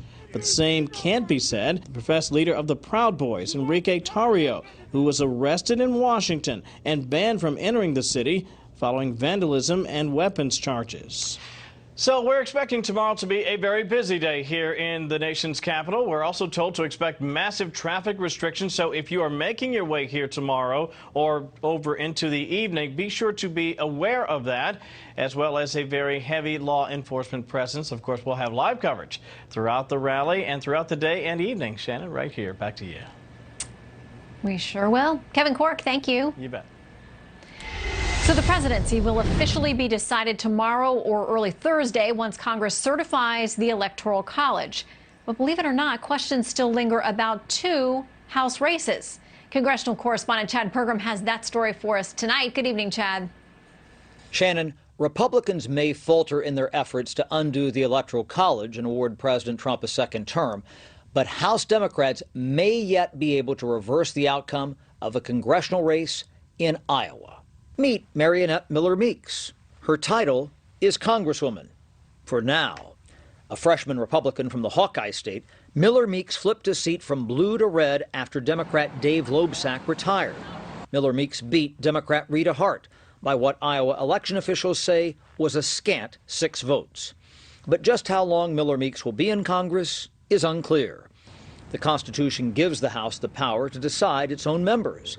House Speaker Nancy Pelosi agreed to seat Miller Meeks, but the Speaker's office says she's only here, quote, provisionally. Democrats could oust Miller Meeks as a result of an internal House probe into the ballots. Pelosi could have refused to seat Miller Meeks, but Democrats knew they lacked the leverage to do so. Not seating Miller Meeks would have ignited a firestorm, and more importantly, such a maneuver would have undercut Democrats politically. It would have been hard to contest the Iowa race results while simultaneously rejecting Republican attempts to recalibrate the Electoral College, propelling President Trump back to the White House. And there's still an unsettled race in New York's 22nd congressional district between Democrat Anthony Brindisi and Republican Claudia Tenney. Did you see the one in New York where Claudia, good woman, they keep finding votes. They keep finding votes. She's up by 18. Oh, we just found 19 votes. Tenney won the seat in 2016. Brindisi flipped it in 2018. Now it's unfilled as courts review the ballots. Shannon? All right, Chad. We'll watch it. The president continues taking tough action against China today, signing an executive order banning transactions with 8 Chinese software applications linked to Chinese military. Correspondent David Spunt taking a look tonight at how these moves further complicate what figures to be a Biden administration's biggest foreign policy challenge. Good evening, David. Shannon, the president-elect has a complicated history with a communist nation. Foreign policy hawks will be watching closely to see how his administration deals with the country responsible for COVID. We got hit by the plague from China, and we will never forget it. He may be gone from office in 2 weeks, but President Donald Trump made clear his feelings toward China, and those feelings were mutual. Incoming President Joe Biden is a welcome sight for the communist country, exemplified this week when Chinese state media reported Biden represents a, quote, new window of hope. The Chinese embassy tweeted Tuesday, "We hope the U.S. side will work with the Chinese side to focus on cooperation and manage differences and bring bilateral relations back to the normal track at an early date." Biden has largely been silent on China since winning the election, but touted his experience with his future counterpart there. My concern from the beginning, I've spoke about it, and I met with Xi more times than anybody had up until the time we left office that I'm aware of, is to make it real clear to China. There are international rules that if you want to play by, we'll play with you. The president-elect is expected to review President Trump's China tariffs when he takes office, though the Wall Street Journal reports Biden will not immediately remove those tariffs. He also has yet to put full blame on China for COVID-19, the disappearance of billionaire Jack Ma, and the legal fate of the Hong Kong 12. Proud of my son. Biden's son Hunter, currently under federal tax investigation in the United States, did business in China. The president-elect will talk about business in China, just not his son's. When you're in a situation where if you want to do business in China and you're a high-tech firm, you've got to have a 51% Chinese partner, so they have access to your material. That's not going to happen in our administration. Foreign policy won't be on the menu tomorrow, but the economy will be. The president-elect will deliver remarks on the economy after meeting with members of his team here in Wilmington. Shannon. David Spunt, thank you so much. So the way that some states are prioritizing who can get vaccinations is exacerbating the national struggle to get doses of it, well, into more people's arms and to do it more quickly. Correspondent Aisha Hasni is taking a look tonight at what is behind the massive delays. Good evening, Aisha.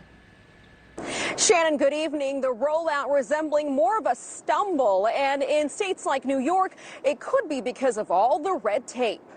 It is the hottest ticket item since Beanie Babies, and yet states like New York City can't seem to hand out the COVID vaccine quick enough.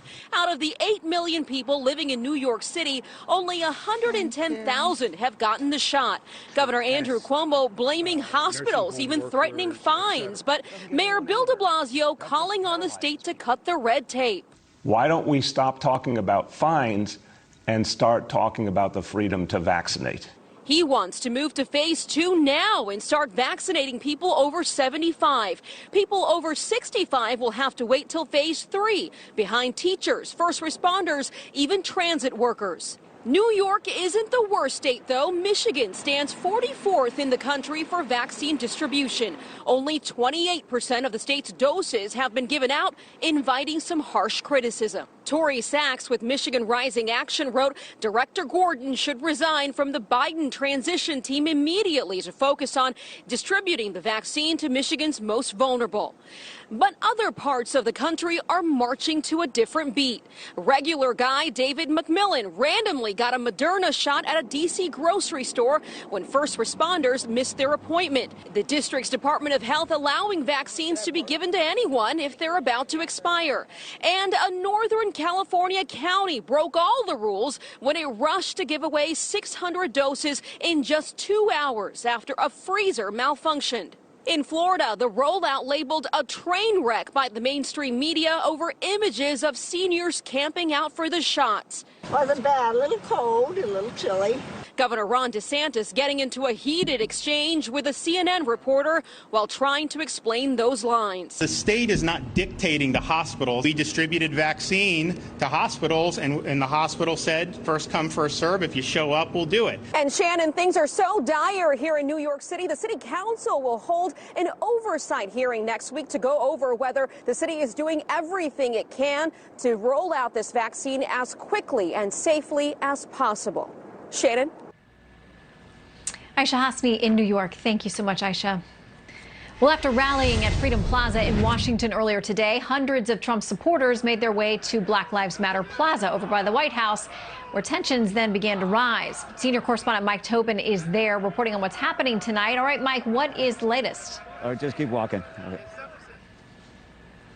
Hello, Shannon. What we saw here was a protest that went on throughout the day, and then they came over to where we're leaving now, Black Lives Matter Plaza. Things got a little tense in the last couple hours here. There was a conflict earlier in the day, and really when I say conflict, it was just a matter of the pepper spray coming out, and we can show you that. And what that was triggered by, there was a handful of counter demonstrators who came to where the Trump supporters were demonstrating at BLM Plaza. One particular woman seemed to conflict with another of the Trump supporters. That went on, and she kept coming back to that location. Eventually, those women traded knuckles. It looked like the woman who was the Trump supporter seemed to get the worst of it, but the counter demonstrator was in a bad position at that point, and people pushed her over to the police line, and the police line drew her inside, but there was some pushing and shoving, and that's when the pepper spray came out. A much different scene than what we saw earlier in the day at Freedom Plaza, where you had hundreds and hundreds of people come from really all over the nation, and trying to make the point that they're unhappy with the outcome of the election. They don't believe it was fair, and they want to put as much pressure as possible on Congress ahead of the certification of the Electoral College vote. We've written congressmen, we've called congressmen, we've called senators, we've come here to try to make sure that they can't just ignore us, that they need to look at the evidence. I love my country. And I believe that the election was not properly run in some states, and it needs to be investigated. There needs to be an audit. I've been an election worker for 16 years, and I know the process is. And Metro Police announced that there were 2 arrests throughout the day, and that was a couple of people who were picked up, resulting in 7 charges. The charges ranging from illegal firearms charges to traffic violations and possession of illegal fireworks. You also know that yesterday, Enrique Tarrio, who is the head of the Proud Boys movement, he was picked up as soon as he got into D.C. He has since been released on bond with the condition that he leaves D.C. until the date of his trial. Shannon? All right, Mike Tobin live on the streets of D.C. as we gear up for big rallies and demonstrations tomorrow. Thank you, Mike. We're monitoring the very latest in Georgia, and we'll keep an eye on the streets of Washington at this hour. Our panel, Leslie Marshall, DeRoy Murdoch, and Steve Hilton are live on the big stories of the night. Next.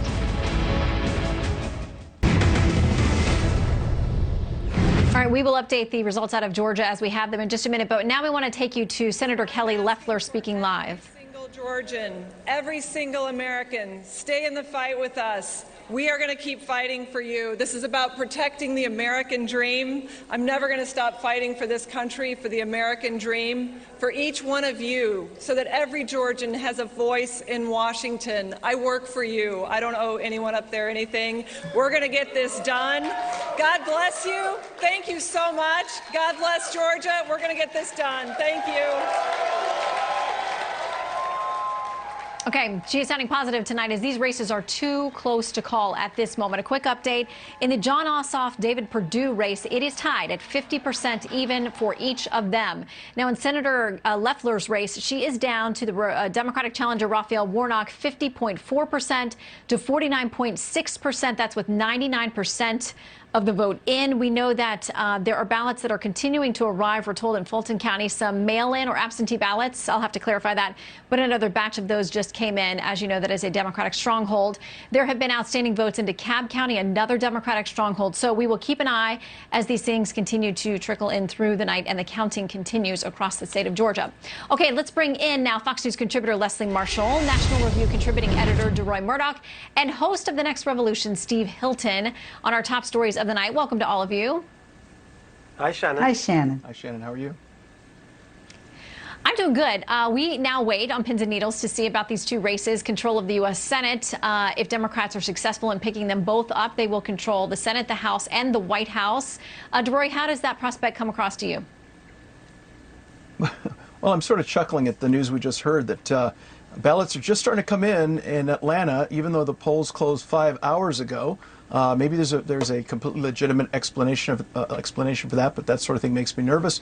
I also believe about 11:30 or so tonight, they announced in Chatham County, which is where Savannah is, another Democrat stronghold, they're going to stop counting until tomorrow.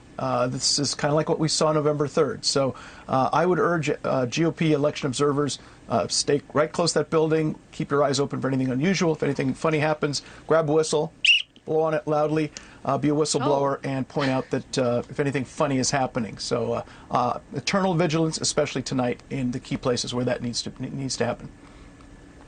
Okay, DeRoy has brought his own props tonight. Let's see if anybody else did. Leslie, to you, and some clarification we got from an elections official in Georgia saying about Chatham County. They stopped tonight because they counted all that they had. They said that there are some more ballots that will come in today or tonight late, that they will then begin counting those. So they said the only reason they stopped is because they counted everything that they had in hand. We'll see. All we know at this point is that there are still votes there outstanding that we won't find anything more about until tomorrow. Leslie, a judge had to step in and grant an order tonight at the Georgia World Center for barriers to be moved so that people could see what was going on. There are still complaints. They're still too far away to see what's being counted. I mean, how important is transparency in this day and age when people are very skeptical about their votes and whether they count? Well, transparency is very important, but up until this election, we haven't heard this from Republicans or from Democrats, even when their candidate, my candidate in 2016, Hillary Rodham Clinton, didn't win.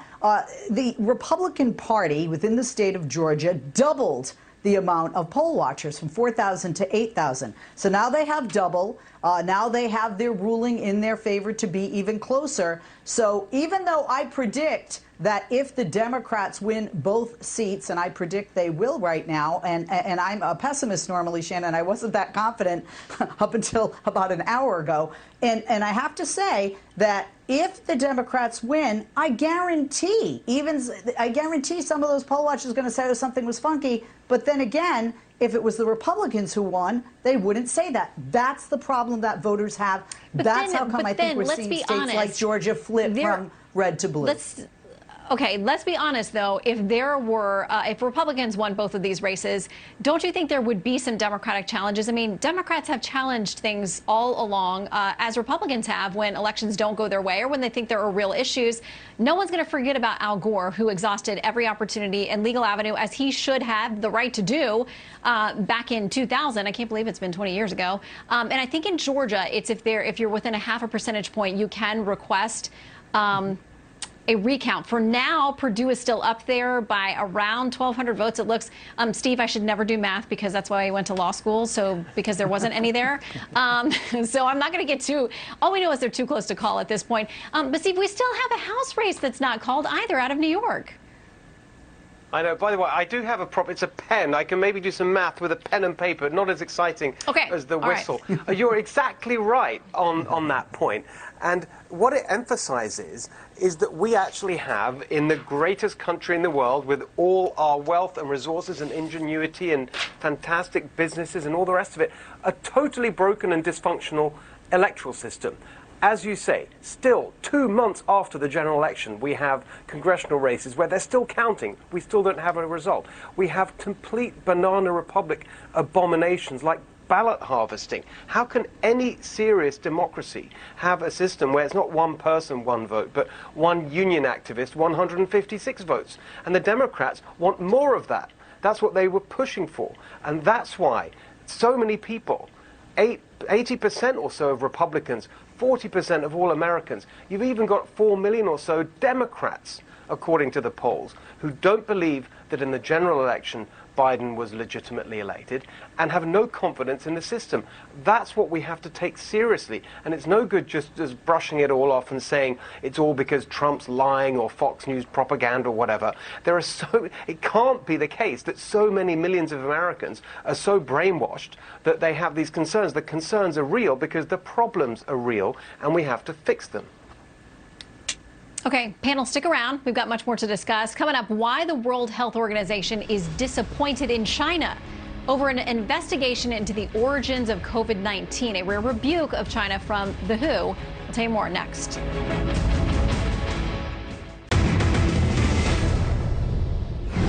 Breaking tonight, dozens of Hong Kong opposition figures have been arrested under the city's new national security law. According to local reports, Hong Kong police entered the law firm of former Democracy Party lawmaker Albert Ho and arrested more than 50 activists.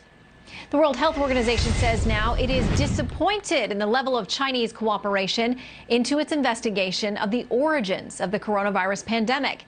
As a piece in New York Magazine floats the lab leak hypothesis that scientists hot-wiring viruses in search of a broad-spectrum vaccine may have accidentally released COVID-19 on the world. Let's talk about that and all things China. Bringing back our Fox News contributors, Leslie Marshall, DeRoy Murdoch, and Steve Hilton. Good to have all of you back. Okay, so this is what we're hearing. The WHO, this is according to the Associated Press, disappointed at Chinese delays letting experts in. Dr. Michael Ryan, the WHO's emergencies chief, said that deployment had been expected to start Tuesday, but that the needed approvals had not yet been granted, including for visa clearances. Steve, WHO has been very defensive and laudatory of China much of the last year with regard to the pandemic, but now openly criticizing them, saying, hey, we want to get in there. We had an agreement to try to get to the origins of this thing, and now China doesn't seem to be cooperating. Well, China's been covering this up right from the beginning. In fact, its own doctors who raised the alarm right at the start of this were victimized as a result of that, because the regime wanted to deny any responsibility for what was happening. We've been looking at this and are preparing a report on it ourselves on my show, because it's quite clear that the medical establishment, not just China, but the medical establishment generally, has been trying to cover up the origins of this, because it threatens this highly risky research which they've been carrying out for many, many years. And that's why it's so important that we get to the bottom of this. It's quite astonishing, really, that we've come this far into this pandemic, which has caused so much disruption and pain and death and misery across the world.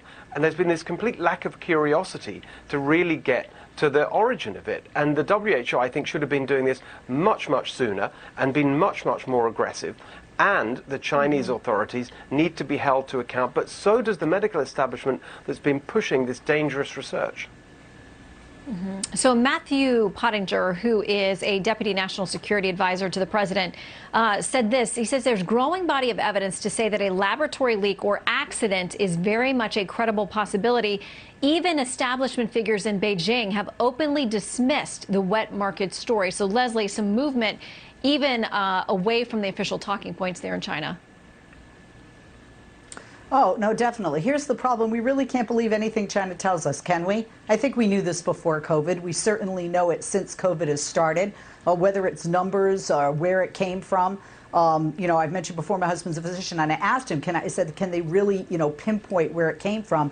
And he said, not necessarily.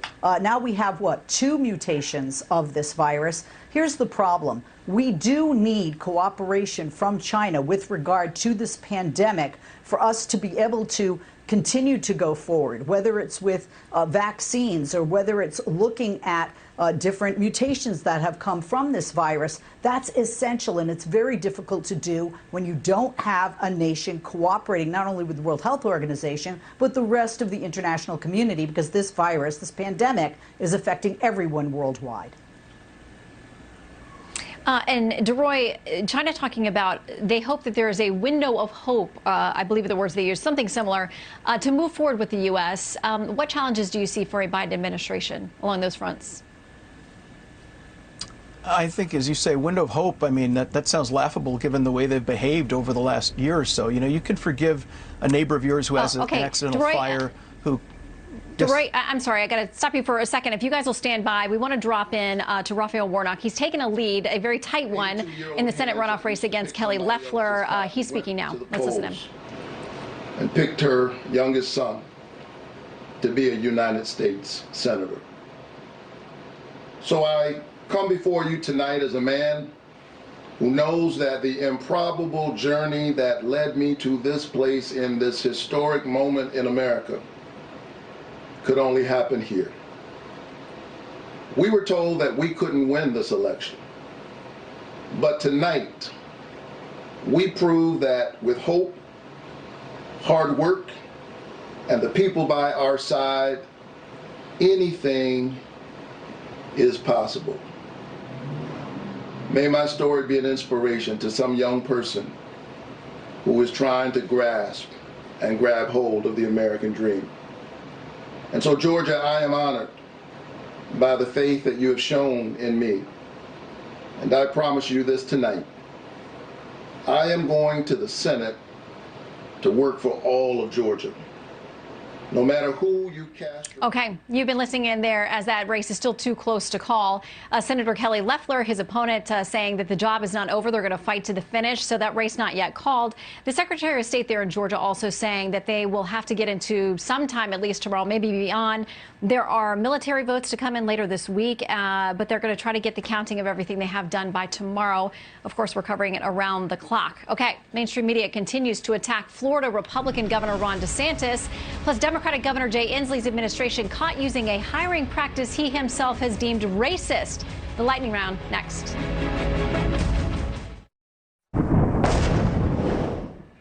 With states coming under increasing scrutiny for slow coronavirus vaccine rollouts, Florida Governor Ron DeSantis defended his state's performance while pushing back against a reporter's line of questioning. What has gone wrong with the rollout of the vaccine that we've seen phone lines jammed, websites crashing? There's a lot of demand. I mean, I think at the end of the day, excuse me. If I could finish my question. You just said what has gone wrong, so I'm answering the question. If I could complete the question, though. So you're going to give a speech or you're going to ask a question? Okay, let's begin there with a lightning round tonight with KTTH Seattle radio talk show host Jason Rantz. Good to see you, Jason. Hello. Okay, so an anchor on another station went on to call Governor DeSantis an ASS. I'll spell that in case my grandmother is listening. So the media doesn't like him. Why? No, they don't. I mean, look, it's two reasons. Number one, it's out of arrogance. DeSantis has not listened to what some of the outlets have pushed, particularly CNN. Look, they were all in on the lockdowns that have closed down the schools and the restaurants and the bars and the gyms, right? And that was embraced by the governors that they're not actually going after, that are dealing with a lot of these problems, like in California, New York, and Michigan. And number two, look, DeSantis is a Republican who is supposed to be attacked. They're not going after the Democrats. That's the big difference in all of this. If you go after Gavin Newsom in California, you don't get invited to the French Laundry. If you go after Andrew Cuomo in New York, you've got Chris Cuomo maybe doing something along the lines of roid rage in the halls of CNN, and no one actually wants to have to deal with that. You can go after DeSantis and go after Florida and what's going on there with the vaccine rollout. I think that just because he's a Republican, it doesn't mean that you don't get to go after him. I just think you have to do it in good faith, and I don't think what's going on right now is being done in good faith because they're only exclusively going after him, and that's wrong. Well, and we have the difference in New York where Governor Cuomo there is being praised. And that's tough for a lot of people to handle, including my good buddy Janice Dean, who lost both of her in-laws when COVID ripped through their nursing homes after there was an order that they were, COVID positive patients could be sent into nursing homes and they couldn't test them before they came in. She says this: had the governor admitted his terrible decisions instead of making posters, plastic mountains, and coronavirus artwork, many of us would have forgiven him. Had he written condolence cards instead of books about leadership, I probably wouldn't be speaking up on behalf of other grieving families. So why does Cuomo, with a worse record, get not only a pass, but awards, Emmys, book deals? I mean, I think a lot of it has to do with a little bit of East Coast bias. You've got a lot of these folks who are praising him who are based there. There's also, again, the Cuomo connection, and they don't want to go after one of their own, or at least someone who's perceived as their own. No one likes to go after their own hometown, their own home state, and this is one of those issues. It is a little bit also just a weird bit of rewarding a rather huge ego. DeSantis, I don't think, comes off as egotistical. Again, DeSantis is not perfect in all of this, but he has pushed back at some of the quote-unquote expert opinion that has been pushed by some of these other networks and outlets, and he is shown to be right in not all the cases, but in a lot of these cases. Okay, I'm sorry, my fault, because we want this to be lightning round. So let me try to get to two other things quickly with you. I saw you reporting that Governor Inslee has called credit checks, or the use of them, racist, and you found something very interesting in your reporting. Yes, so he says that credit checks, at least when it comes to insurance rates being decided upon credit checks, it's racist because that has a disproportionate impact on people of color. So I did some digging. It turns out his own administration is hiring on the basis in some jobs on credit checks that look into your history. Why? Because they're not actually racist. It does make sense sometimes to look into credit histories. When people use the disproportionality argument, generally it's lazy. It's more of a nuanced conversation. Jay Inslee is not capable of having nuanced conversations like this.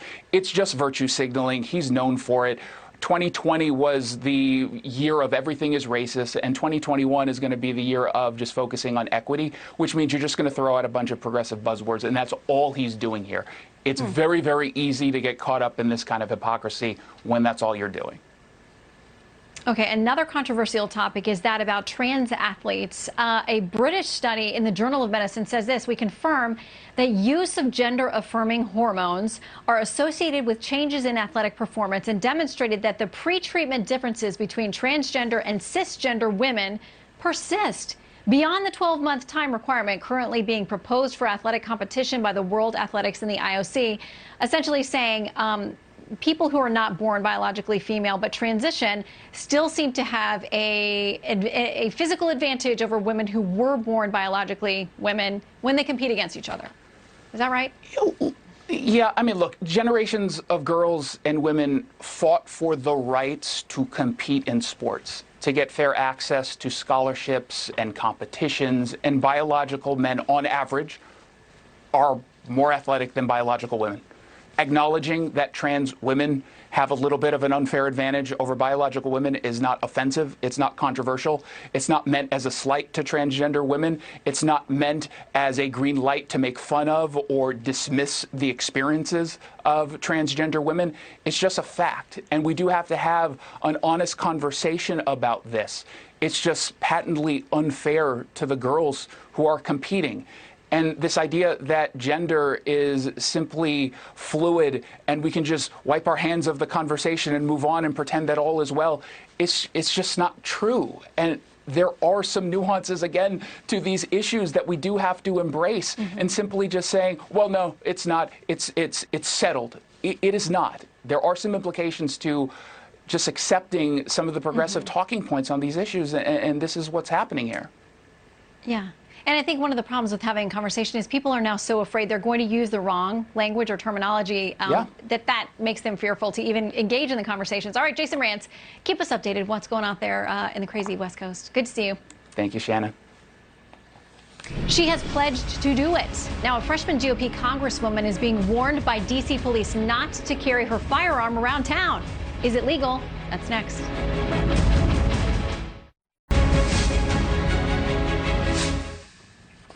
Washington, D.C.'s complicated gun laws are getting a fresh test in the early days of the 117th Congress, thanks to new Colorado Congresswoman Lauren Boebert, who has vowed to carry her firearm around D.C. Newly elected Republican Congressman Lauren Boebert says, quote, "I am my own security." So she plans to openly carry her firearm in D.C., something she did on the campaign trail. There's an absolute uproar over people wanting to defend myself. I mean, come on, I'm 5'0", 100 pounds. I am now in one of the most dangerous cities in America. In response, D.C. Police Chief Robert Conti says he wants to contact Boebert about her plans to carry her firearm. That Congress, will be subjected to the same penalties or anyone else. D.C. police have arrested some rally-goers openly carrying firearms in protests ahead of the certification of the presidential election. The district was the scene of riots over the summer. Republican senators like Ted Cruz and Josh Hawley have been targeted by protesters. And a Bernie Sanders supporter shot Minority Whip Steve Scalise in 2017 at a congressional charity softball practice. Everyone remembers the tragedy that was averted because Steve Scalise, who was a member of House leadership, was able to have armed security with him on that ball field. You had Antifa show up outside of Josh Hawley's home and not just threaten him, but his wife and newborn child inside. So there are some serious considerations that lawmakers like Congresswoman Boebert, I mean, they have to undertake. The Supreme Court in D.C. versus Heller affirmed the right to keep and bear arms, though not without limits. Supreme Court Justice Samuel Alito recently said cities like New York have tried to work around that landmark ruling. The city makes it very inconvenient for a law-abiding resident to get a license to keep a gun in the home for self-defense. Gun rights advocates say they've seen similar issues in D.C. and other major cities. As just a basic courtesy, maybe be a little bit more expedient with the turnaround on some of these transfers, particularly as the crime rate is soaring. Well, some good news before we say goodnight. Check this out. COVID-19 cannot reign on this parade. 84-year-old veteran Lou Cardinelli of Michigan, greeted by his family after beating coronavirus, finally returned home after 2 months in the hospital. We're glad to see it, and we wish him all the best. Jillian Turner picks up our coverage of the counting in Georgia. That's it for us from Washington, D.C. tomorrow.